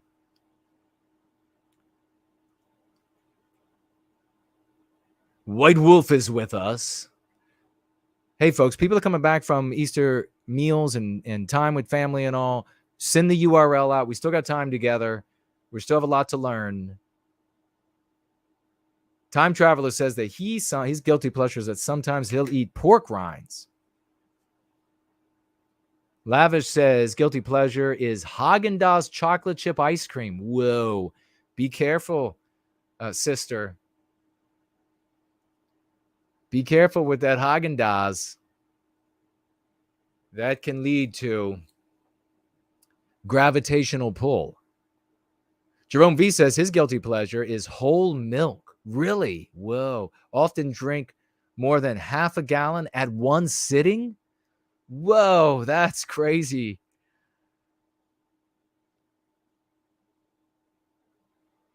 Sharing the guilty pleasures. Paul says he loves bagels. Loves the bagels. Justin says, try the animal-based diet. Have you heard of... no, I haven't heard of him. And most of my diet is animal. Already. But I can look him up.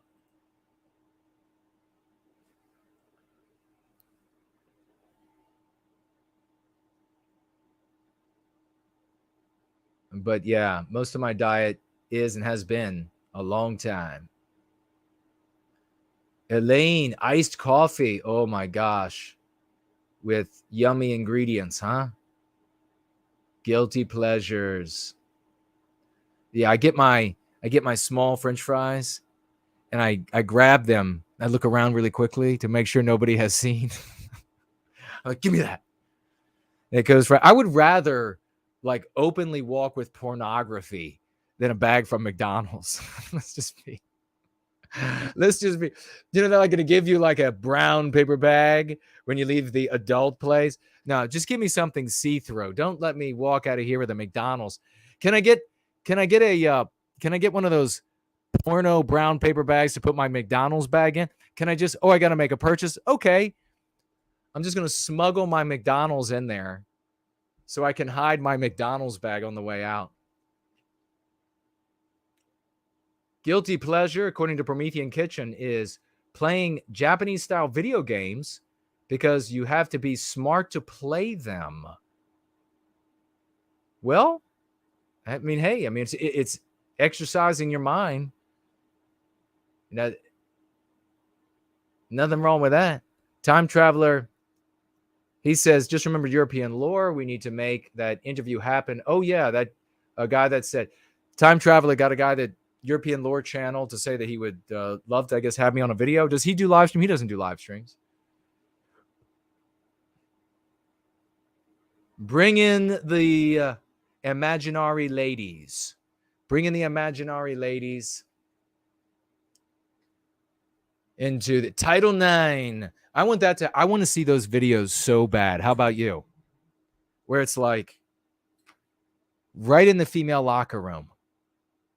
And some guy walks in there. He's got like that bikini on or whatever. And he's like, I'm number 9. Title IX. That'll be great. Somebody's got to make that meme. All of their jerseys will be number 9. Patricia, swimsuits normally don't have numbers on the front and back. Mine does. Okay. Okay. All right. Who else do we have? Champions in the house. We're going out. We're sharing the URL. We're telling people, hey, if there are other streams on, if you were to go over there, I wouldn't know about it. If you were to go over there sort of as an action item and you told them about how our much more interesting stream is going and how we actually change the world, and it's totally easy to do this, and they were to come over, then hey, that would be okay, right? I mean, I'm saying whatever you do, don't do it. But if it did, I mean, I can't stop you.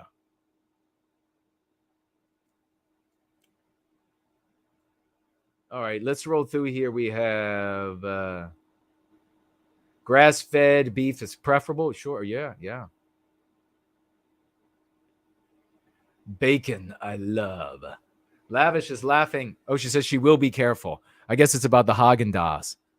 Yeah, the thing about you end up with gravitational pull. I've seen it happen. She's like, one day it's just like, and that's like the spoonful right before it's just like, and then all of a sudden it's just like, and you're like, oh no, you've gone too far. Oh no. You start getting pulled toward them, sliding across the floor. You're like grabbing at furniture. No, please. Jog in place.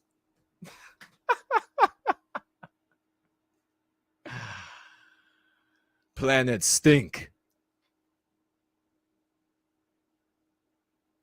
Oh, World Conqueror is with us. Says his guilty pleasure is queso potato chips. Queso potato. Do you ever feel the urge to drop a hat on the floor and dance around it?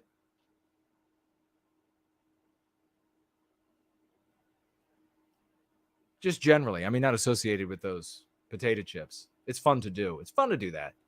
The great Fort Knoll is with us, ladies and gentlemen. Wonderful to see you, brother. Does the great Fort Knoll have any guilty pleasures? Ooh, Pear Lady says dark chocolate sea salt caramels. Oh, watch out. That's another one. It's like the Haagen-Dazs. Little Miss Kate will tell you, it's like females have to work out hard and they've got to really watch. She tells me, she's like, it's harder for girls. And it is. It's true. Dark chocolate sea salt caramel. That sounds so good. Doesn't that sound good?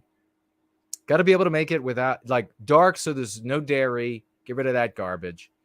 And get rid of that sugar and the caramel and put in something else that's sweet. That sounds good, doesn't it? All right, we got coffees. We got skulls. Oh boy. First Last has entered the room. He says, happy Easter to everybody. Happy Easter. We got to get back to this, what we're doing here, for the love of God. We'll get back to some of the guilty pleasures, but we have Ivan's. How was I talking about? How did I do Ivan's accent earlier? And I don't remember. Ivan's guilty pleasure. I love this. Talking in the third person is listening to Animu music. What kind of music is that? I don't think I've heard of that before. Southern Bloom is with us. Hello, sister. How are you? Forno says we use butter for fried eggs.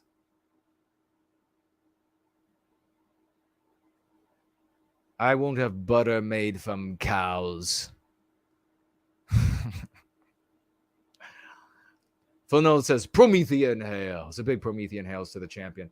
Hey, let's get to some of these comments, for the love of God. And some of your comments, some more of your comments, but over here, nope, wrong document. And then we'll get to more of your comments in the live chat. Azimuth Clark, who's with us today, says, I wish Jason was in Hypocrite's ear. He could have dropped a nuke on Bryson Gray. Jason always says using crime stats fails. They just argue the data. Exactly what we saw here. Thank you for that, Azimuth Clark. Such a telling, once again, of how right Team WWB is. You can go back and you can watch that discussion I had with iHypocrite. We like iHypocrite. And it's not on his YouTube anymore. It's on his Odyssey, I guess. But on the video that I posted, there's a link for it there. And unless it's up on his YouTube again, but we couldn't find it for a while. And you can go over there and you can watch it. It's actually expressly called Preparing for a Debate. And I shared a lot about how to do so. And I shared not to use data because it's easy to defeat data. And that I went that direction very early on because that's what everybody said. The data, I even had somebody on BitShit say under my video, no, thank you. I'm going to use data because that backs me up. You watched that video? You watched me review iHypocrite debate Bryson Gray, and you still write, no, thank you. I'm going to use data because it backs me up. It doesn't back up shit. Light brain, it doesn't back up squat. What are you talking about? This is the IQ difference. And somebody made a great comment here, and we're going to read it in a moment if I come to it. But I've talked about this before. It's that IQ gap problem. So, I mean, can you imagine watching that and be like, nope, still going to go with data. So, obviously, I'm the only one that iHypocrite has talked to that said, don't use data. This is a waste of time. And in fact, I said, just sort of like an overture, well, if you want to make a point using our method, and then you want to say, and by the way, just as like an ancillary thing that you're not putting any weight or much weight on, because they'll go after the thing that's weak. They'll always go after the weakest link in the argumentative chain of thought. You can say, oh, there's some data here that supports it, right? But otherwise, don't use it. And so you can watch. So he's had everybody else telling him data. Jared Taylor is so sophisticated. I went to Yale. And so I'm so sophisticated. Jared and I are friends, so it's okay. He's not like insulted by it. We've gone shooting together. We've gone to the DC Expo when it's the guns and they're selling all that several times. It's okay. But it's like this persona instead of an outcome that people are choosing.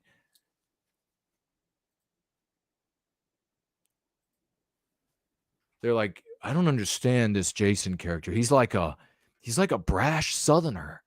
What is that all about? He's like a New York Southerner. He's like in your face, and he's like all athletic and everything, and he can fight, and he's got scars on his face, and I don't understand. He says things I don't understand. Doesn't fit into a little box for me. I want everybody in a little box so I can box them up and put them on shelves. Stereotype. It's my stereotype shelf. Time Traveler says here, I have been able to talk to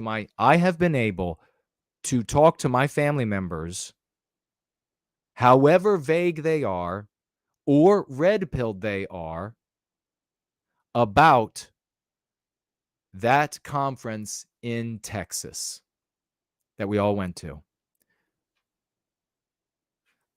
So no matter how vague they are, and he's using that properly. We call the people out there that aren't going free or who aren't anti-white, we call them vagues. Because sociopolitically, they're vague to us. They're definitely, and they very often are vague to themselves. Like, where are they in all of these thoughts? So saying however vague they are is a vague, and they might be very vague. I don't have any opinion on anything.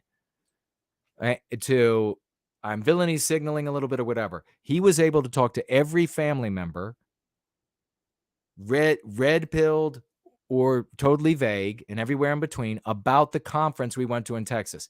How many of you have attended white sympathetic conferences and then not been able to breathe a word of it to friends and family?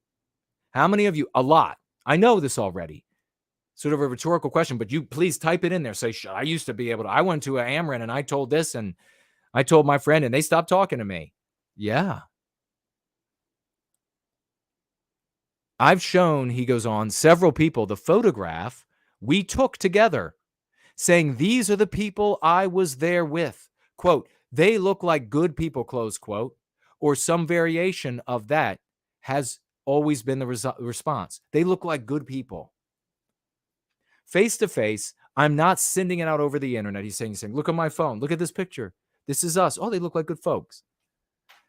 We're ordinary folks, but extraordinary because of our decisions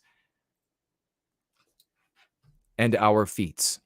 He goes on here, quote, yeah, that guy on the end, that's Brant Danger. He's the founder of one of the largest homeschooling networks in the entire world, close quote. This is what he said to these family members. Imagine, then he goes on writing, saying that to your grandmother. Imagine saying that to your grandmother who spent her entire professional career and professional life teaching. Speaking of that, how well do you think that conversation would have gone if I had taken the and tag approach? Hey, Grandma, your dad was the actual villain in World War II, and I live in shame because of him. I feel cursed. Could you imagine the difference there talking to the grandmother? He finishes up with this. I know I've thanked you already, Jason, even in person, but that is the hell you pulled me out of. And I know there's a lot more here with the same story. God bless you for that wonderful testimonial. That is fantastic. Another glorious testimonial for the Go Free method. Irish Christ here writes this. When an anti-white calls you a racist, they're not accusing you of being anti-non-white. This is what I really liked about this comment that he made. They're not accusing you of being anti-non-white. They're expressing deep, fundamental jealousy of Western kind's great achievements and trying to legitimize your harm to whoever is listening because you wisely didn't accept white guilt and behave submissively to their anti-white narrative. That's fantastic. He's nailed the anti-whites right there. If you don't understand that saying racism is literally an act of anti-white violence and that you should aggressively express moral outrage while viciously condemning your victimizer's language as anti-white and evil, the dumb class is just down the hall. So he's not taking any shit off you. When an anti-white says racist, it's an attack on you. It's not about that you feel negatively about non-whites somewhere and that you got to say, well, show me where I've been discriminatory to non-white. No, it's an attack on your existence. He's absolutely right. And then he finishes up with memorize his Irish Christ's 5-point social lynching defense system. Make yourself equal with Norse gods. Very well written, and really like that point, especially at the very beginning. Cool Papa J Magic says here, I used one of Jason's techniques yesterday in a conversation with a non-white co-worker, and I'm telling you, it worked marvelously.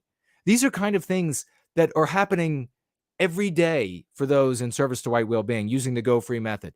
This doesn't happen anywhere else, not even in conservative circles. They're not like, you know what, I took what Adam Carolla said, and I said that at work, and you know what, the person who normally hates us, they loved us.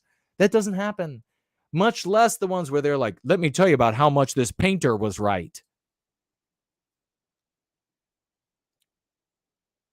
He says this, I will make a long story short and save you all the details. We were having a conversation about white well-being, and it started devolving into a nonsense back and forth about history, re South Africa and the American Indians, etc. I noticed what was happening and stopped the conversation right there and said, quote, I don't want to get into the weeds on this stuff. Whether that history you're talking about actually happened or it didn't, if the conclusions we come to are going to victimize white people today, then it's immoral and I reject it, close quote. Ugh! Ugh! Can you feel that? Oh my God, that is so epic. That is so epic. That is how you take back our destiny. That is how you put an end to our victimization. If these conclusions, whatever you think about what happened, we weren't there. You're going to appeal to your historians. I'll appeal to my historians. You'll appeal to your data. I'll appeal to my data. That's all going to conflict.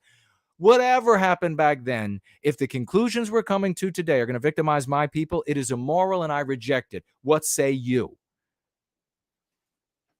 Holy God. That's totally epic. And here was the non-white guy's response. He actually stopped talking and thought for a second and said, quote, hey, that's actually a good point, close quote. He's a good guy, a black guy. We've had many conversations about race and go free. He doesn't hate us on a conscious level, but he's definitely living in the anti-white narrative.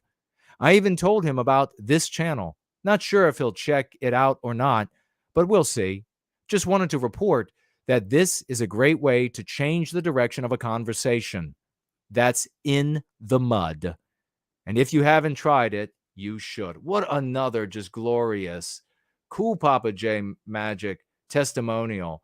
Two real heroes with these testimonials.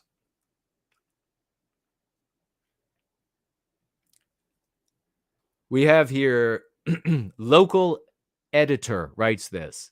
And this is the comment about IQ. And then, how long are we going? Okay, then we still got some good time. So I'll go back to your comments there and we'll take a few more of these. Local editor says this. Listen up, because I've talked about this before and it's relevant. It's one of our problems. He says, you asked approximately 1 hour, 29 minutes, 30 seconds, why people are less intelligent than you. Why is it that people who are less intelligent than you don't listen to you? People who have IQ differences of about 1 standard deviation, 20 points or so, cannot meaningfully communicate. So you're dealing with a lot of people who cannot see that you're pointing out legitimate patterns. To them, it looks like you're connecting random pieces of info just 'cause. Only those closer to you in IQ can see the connections you are describing and the why of the connections, which is necessary in understanding how your approach is so much different and why it's basically the only model that can win. God bless you for writing that. Thank you so very much. It's so very true. And we are all going to have to work together to find a way to communicate down to the new normal for the white race, which I guess is like a 90 IQ. Because there's so many folks that just, as simple as this used to be, the Go Free method used to be much more complicated to understand. And I've understood over the years that intelligence is not taking, and a lot of folks figure this out, is not taking something, it's certainly not taking something that's dumb and making it sound abstruse. That's something that midwits do. And you see it all the time in intellectual circles. They take something that is very midwittery, and then they make it as arcane and as abstruse and inscrutable as they possibly can. And they're like, now look at how bright I am. I've used the most jargon. I've used the weirdest constructions of sentences to communicate that I'm a very intelligent person. No, intelligence is taking that which is complicated and then making it accessible to everyone. And so I've been endeavoring to make it accessible to everyone. I obviously haven't reached the point that it's most accessible, but I guess memes have to do that. There are also prejudices that also close off minds that could understand, but are in a state where they just don't want to quite yet. We have to understand these things, but it's a very meaningful truth. And thank you very much, Editor, for pointing that out. Do we have any more guilty pleasures? I like to keep armadillos. I like to pet armadillos and get anthrax.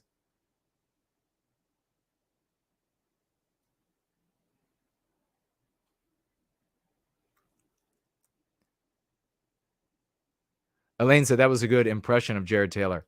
Actually, I have not been in Jared's company for quite a long time, and the only encounters have been on interviews. There's been a couple. No, it's been over a year. No, it's been a couple of years. And the only encounters then were on interviews, and you don't get to hear him talk much. But I can do like a great Jared Taylor once I'm around him for about 20, 30 minutes. Joe Hahn says, are you talking about posh people? I don't know at what part we were talking about there.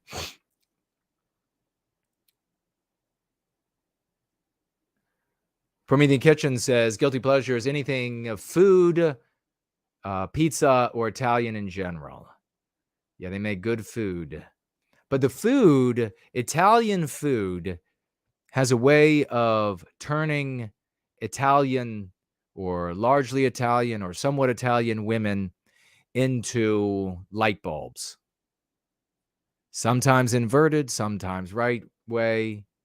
I mean, it's like by the mid-20s, certainly by the late 20s, they got to be careful on all the carbs.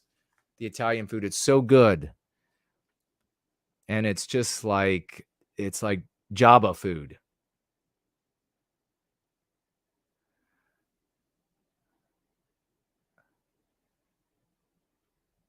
Anime themes. What happened to the screen? The screen leapt again.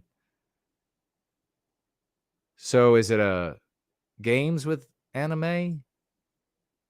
Or no, was it music? That must have been what it was. Anime, like music. Time Traveler says, you know Ye's law? Now we have I hypocrite law. Use statistics, you lose. Oh no. You use statistics and lose.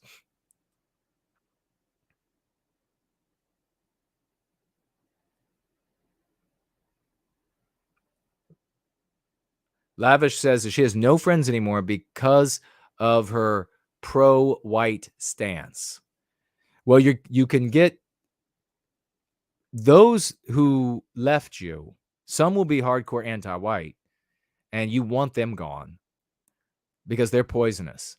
Anybody who would not be okay or endorse the well-being of your people means they're not endorsing your well-being and the people you care about. So you don't want them in your life. There will be other ones who, if you used white negative speech with or whatever, and they moved away. We've had a lot of people who had that happen, and they moved away from you because of the white negative speech. When you speak with them again and you're white positive, they will come back. That's what people see this all the time, because you have the moral stance now when you're using the Go Free method. And you'll be able to, and when you make new friends, and the world is full of infinite people, we see with billions, as you make new friends and you're white positive, those people will understand where you're coming from, and you won't have to worry about your well-being and the well-being of the people you love being so objectionable to those people that they would leave. So you're seeing and you're hearing from a lot of people who lost family members but have gained them back because of the Go Free method and being white positive. Ivan was arguing with a white sympathetic person on Twitter. He claimed Bob Whitaker popularized the term anti-white in 98. I told him, you have been saying it since 94. Yeah, unfortunately, there are people, it obviously was not, with all genuine respect to Whitaker and the team that he assembled, did anti-white enter public usage? No, it wasn't there. The big personalities weren't using it. The newspapers weren't using it everywhere like they did. We have pushed anti-white and anti-whiteism, obviously our doing, out everywhere, and we continue to push, and it's growing and gaining steam. I was very grateful when it seemed like it wasn't 98.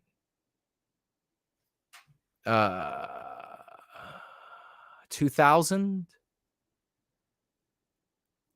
and he stuck the word anti-white twice. It's almost like as an afterthought on the end of this long diatribe that they called the mantra.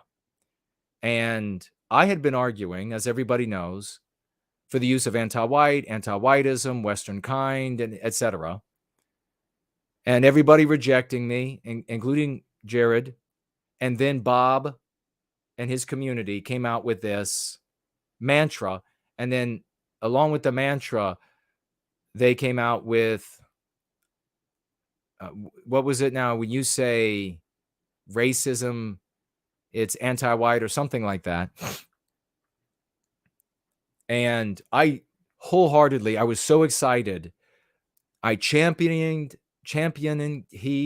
Bob and that community. I celebrated in all of the white sympathetic communities I was, and I defended them because just as I was rejected for pushing anti-white and anti-whiteism, Western kind, anti-white narrative, on and on, they were being rejected and mocked by a very large part of the white sympathetic sphere. I didn't know any of those people, and I came out to their defense. I argued with people about not slandering them and going after them and everything, and prevented that from happening because I respected them and I respected it. I was very excited. I wanted it to go more. I wanted it to be bigger. It wasn't being adopted, and that was because, I think, in large part, because it was connected to, what's a good way to put this? It was connected to some like quirky other aspects of what they were pushing. For example, the women in the video, they made like 2-3 videos with these women, and they were saying this sentence that I thought was really poorly worded, especially for marketing purposes, where they were like, immigration to all white countries and only white countries. And it sounded like this sort of repetitive, sort of like a strange, and then they were like in these t-shirts, and I was like, wow, this is really hitting the wrong note for normal America, for normal Western civilization. I was still happy that they were doing it, but this is why it just wasn't resonating. People weren't catching on. There was a lot of white negativity in those angles as well. It was like, why isn't that happening in this non-white country? Why isn't it about this non-white country? Why aren't they?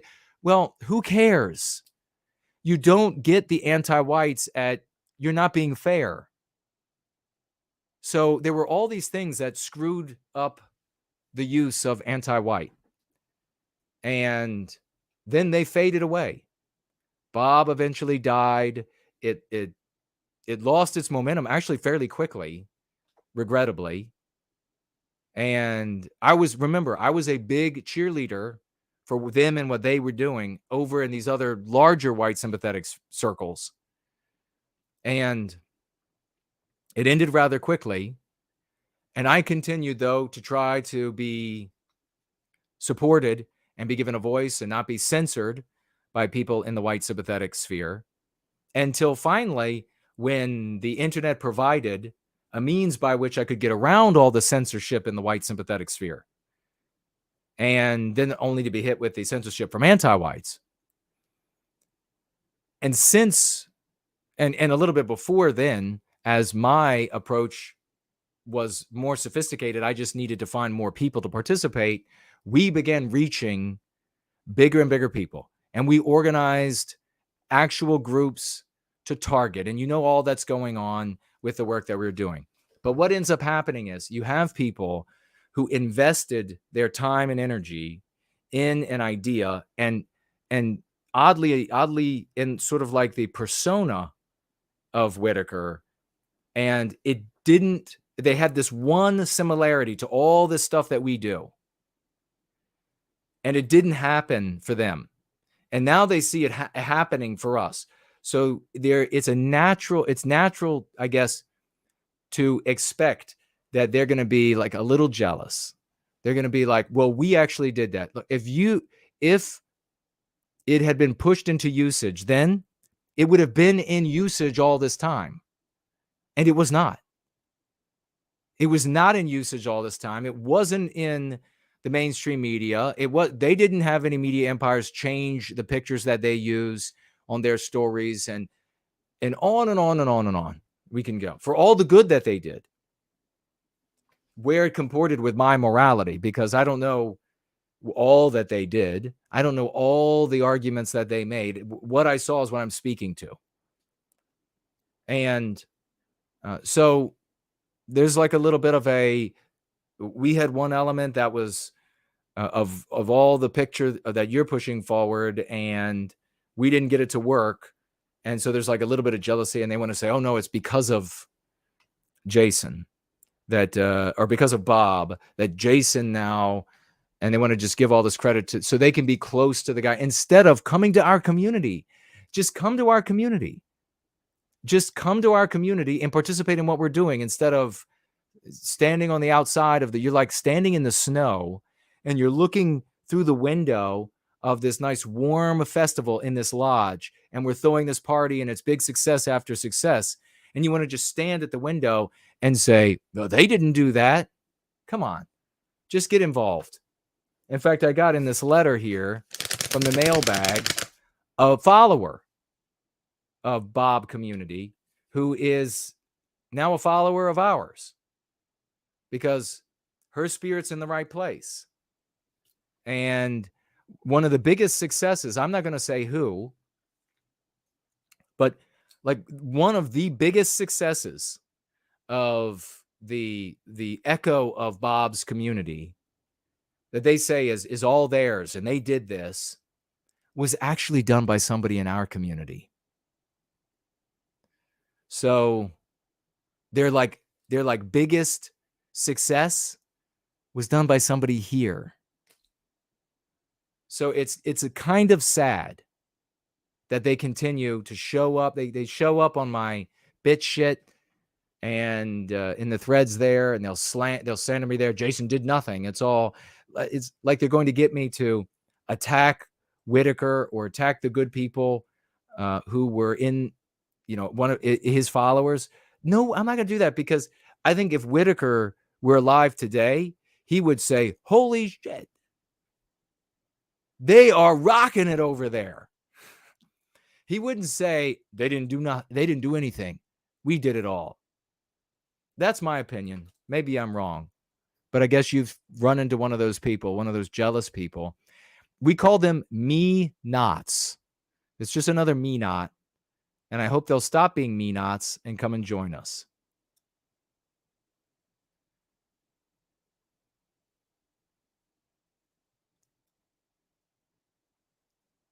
So many jealous people, instead of just joining with what works.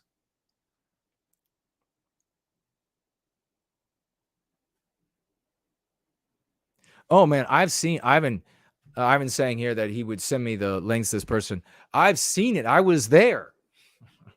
I was like, yeah, don't say this other shit. Just say anti-white. Because they were saying a lot of stuff that was just put off-ish to normal white people, and I was celebrating the anti-white. I didn't like all the other stuff. That's why it didn't work. But just the concept anti-white in and of itself is like a fraction of the overall work that we do. They just want to try to steal some thunder because they're jealous me-nots. And I wish these people would stop it. In fact, I'm going to read right now. This person we celebrated last week. This is from the mailbag. And she had gifted last week $50 US. She writes this: Dear Jason, I need to watch you more often, as it is easy for me to slip into extreme negativity when I see the wreckage of my country and civilization, and even its effect on my own grown children. I see yours as an extension of the late, great Whitaker, and heard of you through Horace Tim Murdoch. Horace Tim Murdoch. He's drifting negative too, I think. He had Mark Collett on since the Great Divorce, and I suggested to him that he have you on too, but I never heard back. Anyway, they didn't go into the divorce, and as far as I know, he hasn't said anything about it. It's sharpened the issue for me. Thanks for all you do, and best wishes. God bless this lovely woman. Thank you so much. A great sister. Thank you so much from the mailbag. How apropos. It's kind of like the spirit of the West is with us. Stop just. I celebrated the use of anti-white. I condemned the stupid mantra thing. It was just really stupid. I celebrated the use of anti-white. I liked the girls were lovely, but they should have been in normal clothing. What's the deal with the white shirts and you look like Jim Jones. So I had my criticisms, and I think it's because of those things that it didn't go anywhere. We don't have those hobbling us, those mistakes, and we are going much further. So just join us. Join us. And let's recapture our destiny. Get over this. You can still be a mega fan of Bob's till the end of time. We need to recapture our destiny. You don't have to like me at all. We are succeeding. So get over it. Stop being a me-not.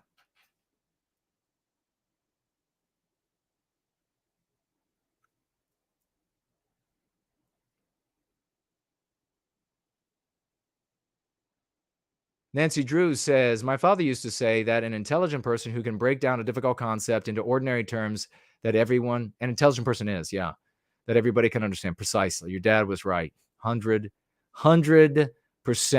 Your daddy was sharp. He knew exactly what he was talking about. If you all shared guilty pleasures that you want me to mention or talk about, you have to tag me because I missed it. We're going to keep rolling here. Very quickly, we're going to go through the MC and from the glossary. First, we're going to hit the glossary. From the glossary in Go Free Edition 2, Iteration 2, says, here we're looking at biospiritual incompatibility. That's what we're supposed to be looking at, right? The irreconcilability of biospiritual expressions among the peoples of man. Biospiritual incompatibility precludes multiracial societies, as biospiritual discomfort is the basis of violent balkanization. So, in my opinion, and those practitioners of the Go Free method, each group of man produces a biospirit, or has a biospirit. You can understand a biospirit as instinct, just like every animal breed of dog, a horse, jackal, whatever it is, has a race and instinct that varies a race, a breed with an instinct that varies. In the more intelligent the animal, the greater expression of that projection onto the environment. The animal in particular, it can have a soul, a human being, and the environment that it receives creates slightly different hues of a general theme of instinct. This is why everywhere that white people go, they produce Western civilization. There are slightly different hues, but they produce Western civilization. Asian people produce Asian civilization, etc. There isn't a civilization or projection of instinct, which in its aggregate is called culture, that is inferior or superior to any others. There's no cosmic metric stick. There is only your druthers. Do you prefer to live in an environment that reflects back at you what you feel within? So if you're white, that's Western civilization. If you're Asian, that's Asian civilization, that expression. It is important to know that you do not feel biospiritual discomfort as a consequence of having a numerically diffident non-white people or peoples present. They are modifying their instinct, their behavior, and this is my opinion. I'm not giving you something that's a fact from some science book that the anti-white oligarch regime is going to give you. This is my opinion. You can choose to believe it or not. Does it make sense for you or not? They are, because they're in a state of numerical diffidence, and that you can look up in the Go Free book as well, they are endeavoring to imitate our norms, our expressions. As a consequence, you don't feel biospiritual incompatibility. So I know that there were a few people, apparently a couple months back, who were saying, well, what Jason's saying here, it means that no non-white people can be present. No, that's absolutely wrong. When you end up feeling biospiritual disharmony is when non-white people reach a state of numerical courage, and they begin increasingly to project their normal, natural, healthy instincts onto our environment. They begin changing it so that it more mirrors what they have within. It starts looking different. It might be pretty, whatever it might be. We might think it's interesting, but it's discordant. The same way it's discordant when you go to an Asian country or an Arab country, and you might look at the buildings and think, that's marvelous, but you feel no harmony with it. It doesn't resonate with you. This is the outcome of being an intelligent animal. And you can, and at the same time, believe that we have souls. We're still in an animal body.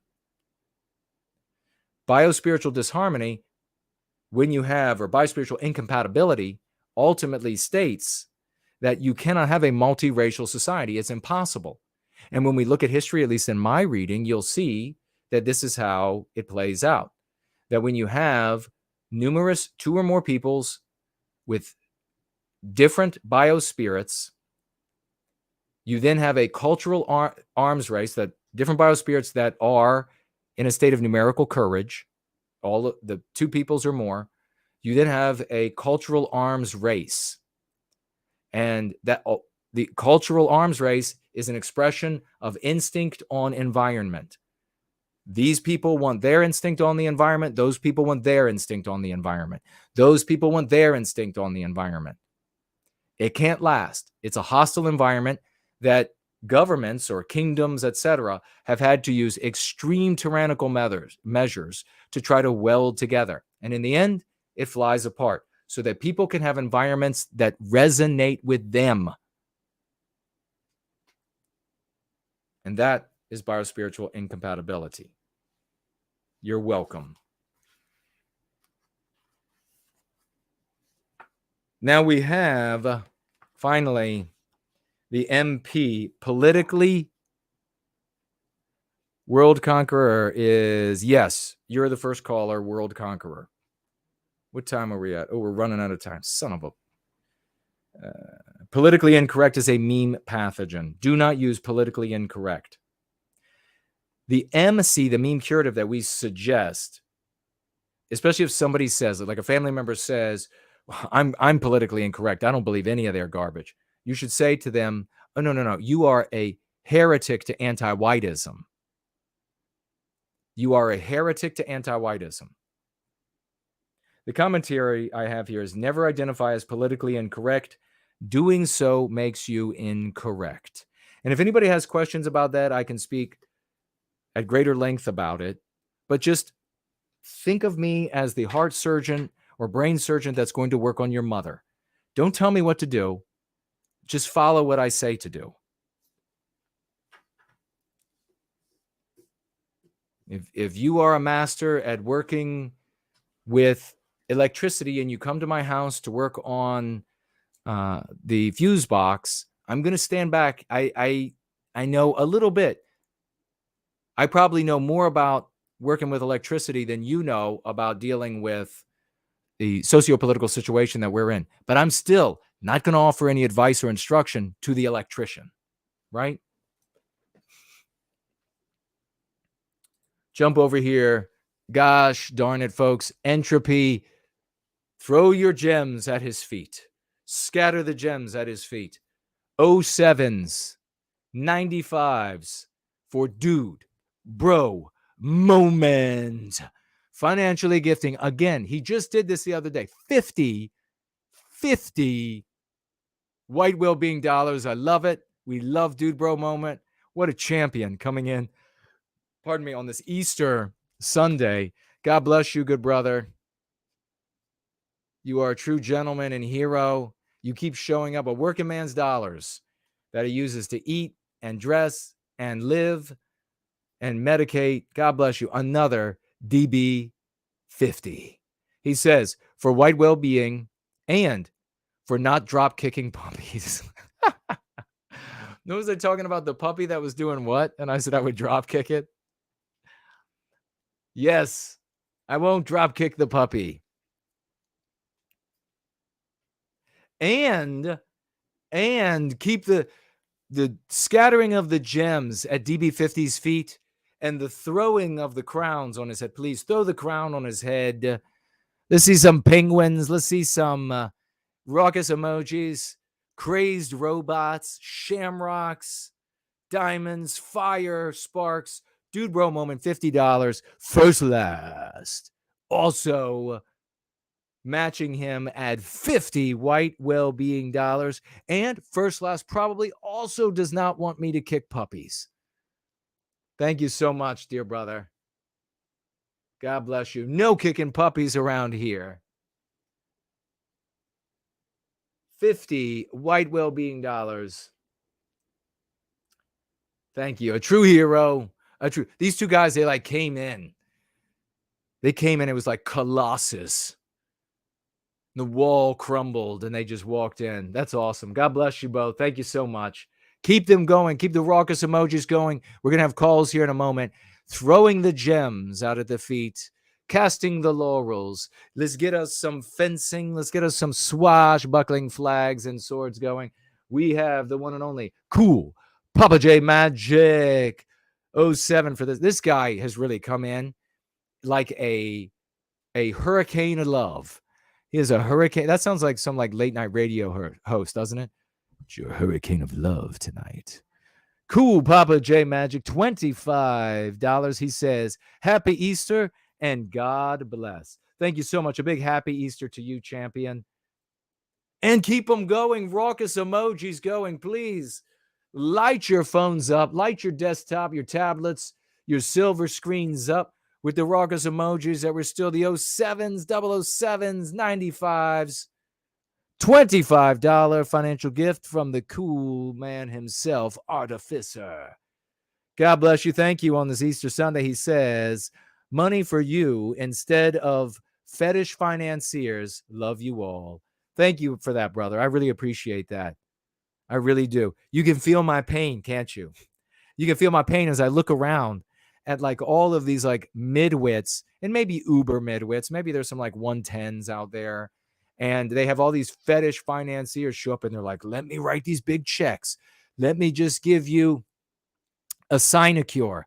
You just do this sinecure for me. You don't have to do little or nothing and they pay you tons. Thank you for that. I appreciate it. We also have Art Acrobats is over here with the customary pie, $3.14 financial gift. He says, I find women's track to be more interesting than men's. Well, you know what? There's some truth. There's some truth to that. Do you show up and pay for it and watch it? I've seen some of these athletes. Oh, my golly. My golly. Yes, indeed. Fine looking creatures. Fine looking specimens. Yes, indeed. Bitches, though. Total bitches. They're out there looking for that 10% of the prettiest face guys. So appreciate the flesh in motion like gazelle across, well, not the Serengeti, you know, athwart the Black Forest. The gazelle, well, there's no gazelle there. What can they be? The gray wolf beautifully strides. Appreciate the flesh in motion. But no more than that, my friend. Thank you so much for that. I really appreciate everybody's champs. Orag says, if you work in a heavily non-white area and are occasionally involved in conversations where politics come up, do you view it as wrong to sparsely use MPs so long as it can lead to, and then you're going to say some more. I'm going to guess that lead to some use of MCs. It really depends on the people you're talking with. If you know the person or people that you are speaking to and with, we got to make these calls. Then, and you think, hey, this will work, then go for it. Otherwise, I would not use MPs. You've got specific cases to identify with. Hey, I'm like at pace with you, but then take them someplace else. That, yes. We have, where's Olivia Key been, by the way? Yiz picnic on the 15th. Yiz show tomorrow, Discordant Dragons at 6. Is Fornell doing his show at 8? He did the show last week. I didn't get a chance to say it. Let's get to these phone calls really quickly. And our first is to World Conqueror. It's going to have 5 minutes. Here goes the call.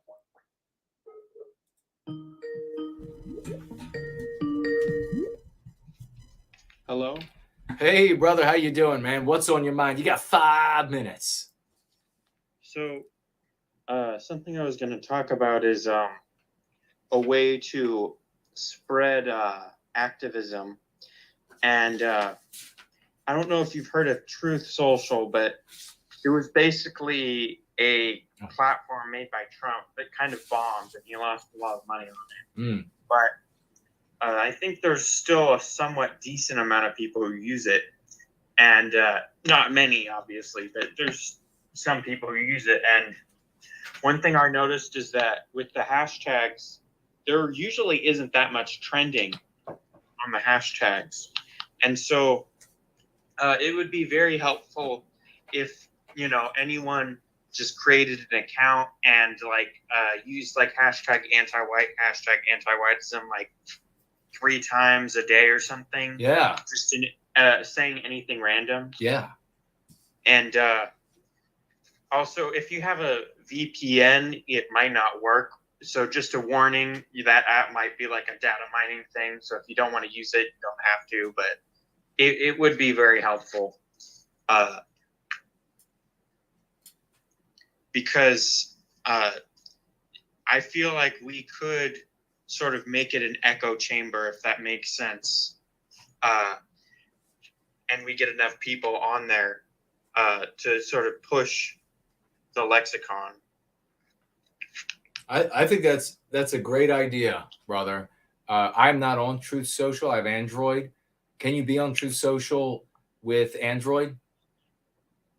I actually don't know. You might be able to be on Truth Social on computer. I actually need to look into that. I'll figure that out. Okay, yeah. If it can't be on Android phones, then what about regular Windows desktops? Because I can operate it from my desktop if I'm allowed to use it from the desktop. So either or. Oh, okay. I'll check and see if that's the case. All right. And I'll tell you. Well, let's do. Yeah, I like the idea of getting over there. there are obviously going to be a lot of good folks over there. It's not going to be crowded with a bunch of anti-whites. So these are people who will be increasingly, we hope, interested and amenable to the Go Free method and the concepts that we're using. And we get them start using that over there at Truth Social, that can become really powerful. I like the idea, brother. Thanks. That was all I was going to say. All right, man. Well, it's great to talk with you. And anytime you want to call in and have something to say, let me know and we'll call you right away. Okay, have a great day. Happy Easter, Promethean Hails. Happy Easter, Promethean Hails to you, good brother. Bye-bye now. Bye. Wow, wasn't that cool? World Conqueror coming in. Now, we know we have Mr. V. Is there anybody else? It's 9:15, so the calls are not going to be terribly long. Let me check really quickly. We have Diamond. Looks like 1 diamond. Spartan gave me 1 diamond over there. Cryptocurrency on D Live. God bless you for that, brother. He says, are you familiar with the Whitney Webb? Are you familiar with is it Whitney Webb and her books? No. Please tell me over there in the chat who Whitney Webb is and what her books are. Could I have her on? Does she want to have me on? Could we have something going on there? And let's see. Doesn't look like we have any financial gifts or tags for me over there. Wait. The new anchor woman is from South Africa, but I get the feeling she's very rich. There must be something going on there. Expats from there rarely, if ever, speak on it. Could be shame or just their shills. So it's actually the anchor that he was talking about earlier. Okay. Thank you for clearing that up. Potato chips. This is said by a person who just loves Jewish people. Says potato chips and French fries are too delicious to quit. Oh, yeah. I know it's tough, my man. Wing It says breast milk from white women makes the best fettuccine Alfredo. Oh my gosh. No, thanks. No, thanks. All right, we're going to be calling Mr. V in a moment, the great Mr. V, so we can give him ample time. Let me see what you all are saying. Make sure we didn't miss anybody over here. I also want to say, hey, where's Olivia Key? Have her make some more songs. We need some more Olivia Key, don't we? What's going on? Content creators to follow. We have Andrei Moisejev. Everybody that I'm going to say is on YouTube, but I'll give you another place to go as well. Andrei Moisejev on YouTube. White People Press, whitepeoplepress.com, although we're still trying to get in touch with them. Westman Media, also on Odyssey. School of the West, also at schoolofthewest.world.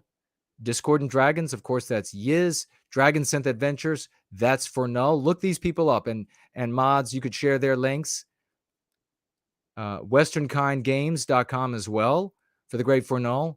No White Guilt Clips on YouTube, and he's on other platforms as well, Twitter as well. Western Kind Wellbeing Newsletter, also on finalblossom.substack.com.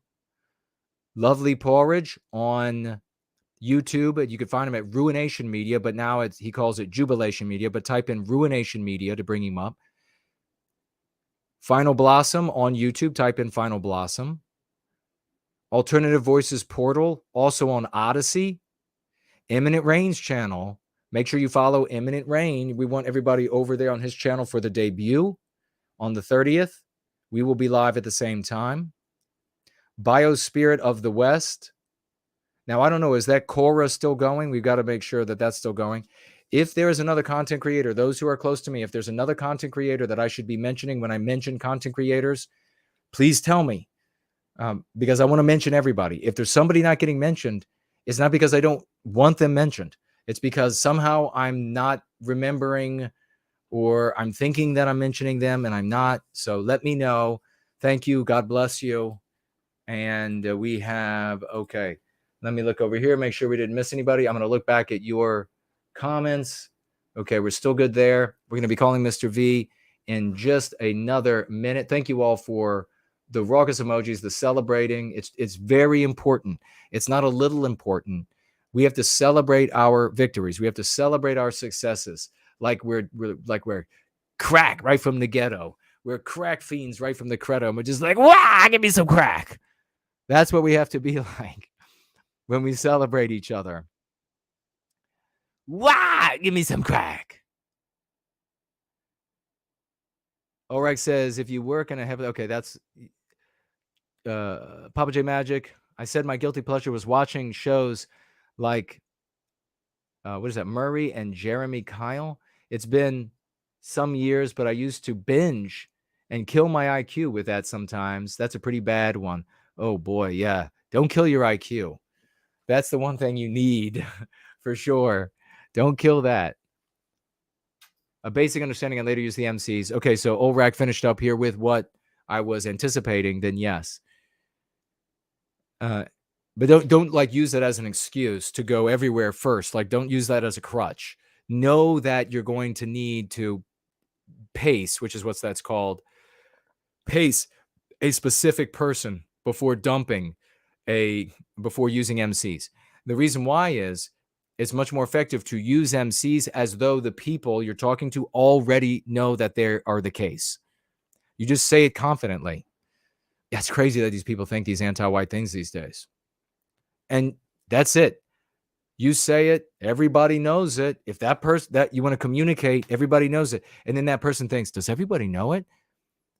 And it's the phenomenon of asses in the seats.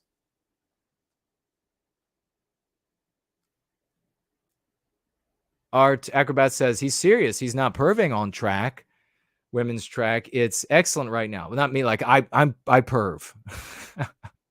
Like I don't care who wins. I don't even watch, the whole race. I'm like, when are they going to zoom in? I'm all man, ladies and gentlemen. Nothing.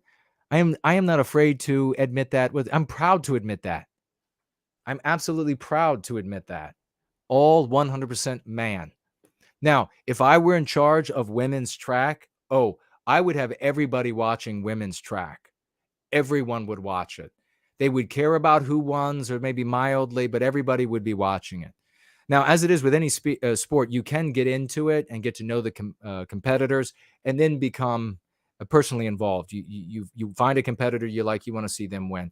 And so that can happen even for female track. Just don't also watch male track, because that will ruin it.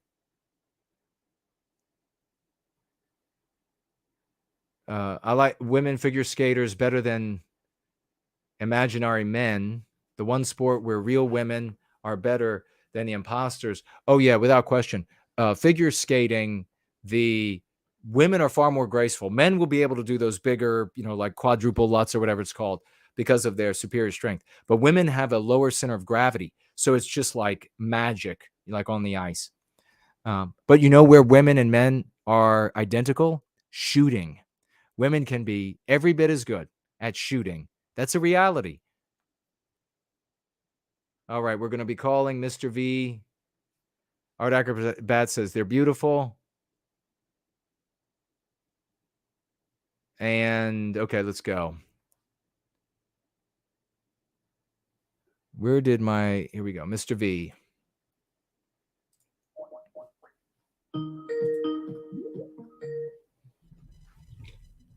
Hello, sir.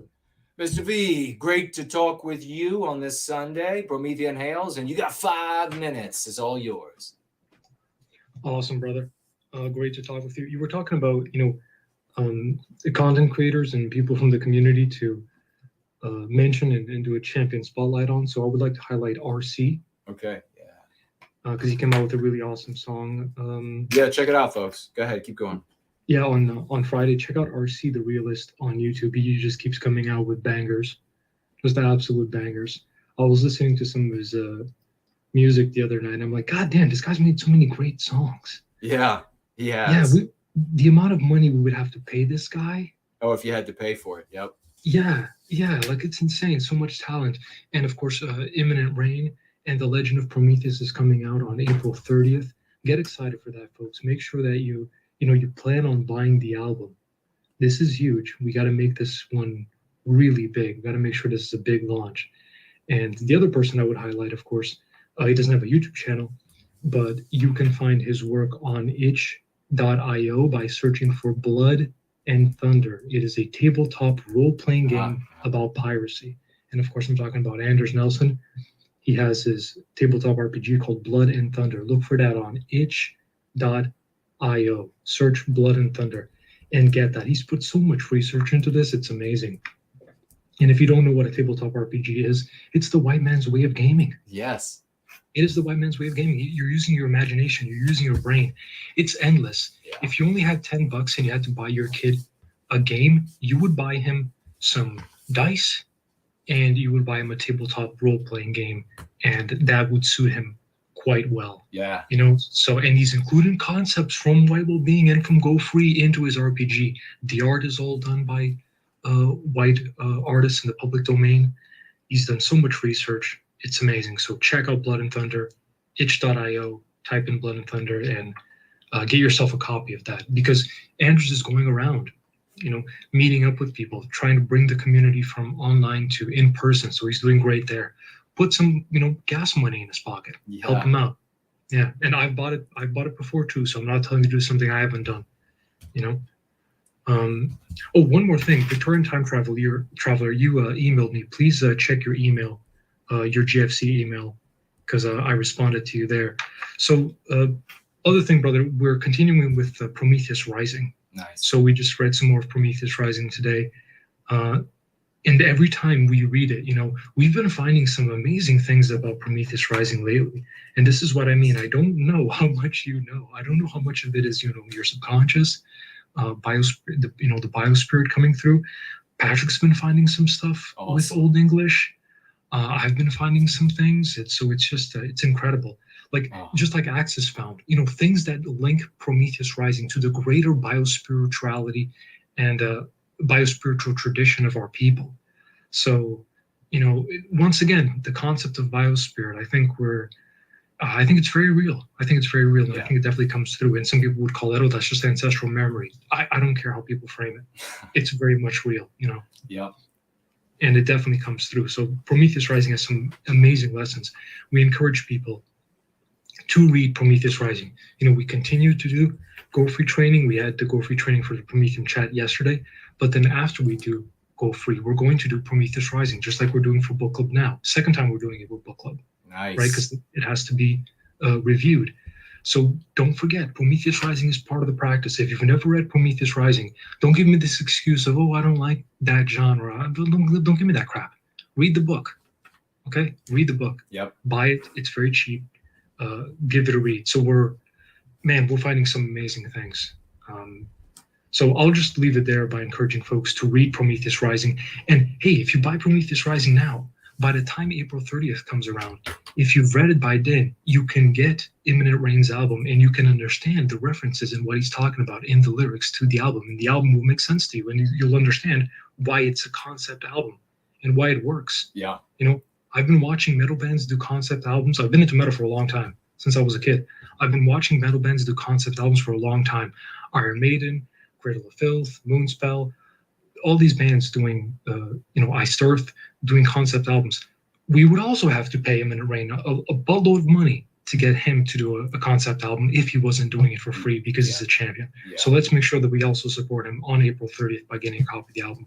And I'll just leave it there, brother. All right, brother. We love you. Promethean hails to you.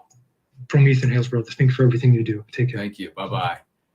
That's the one and only Mr. V, and a big thank you, debt of gratitude to Mr. V for all that he does in service to white well-being as we count down the final seconds of this gathering on this Easter Sunday. Once it happens a year, and we're going to launch here from this weekend to the rest of this week, and it's going to be amazing. We're going to do glorious things because you are going to do glorious things. Honor everybody who has already sacrificed with your efforts, with your duty. I will see you out there. The day will come when you and I will look side by side at each other, and we're going to be there in the Hall of Heroes.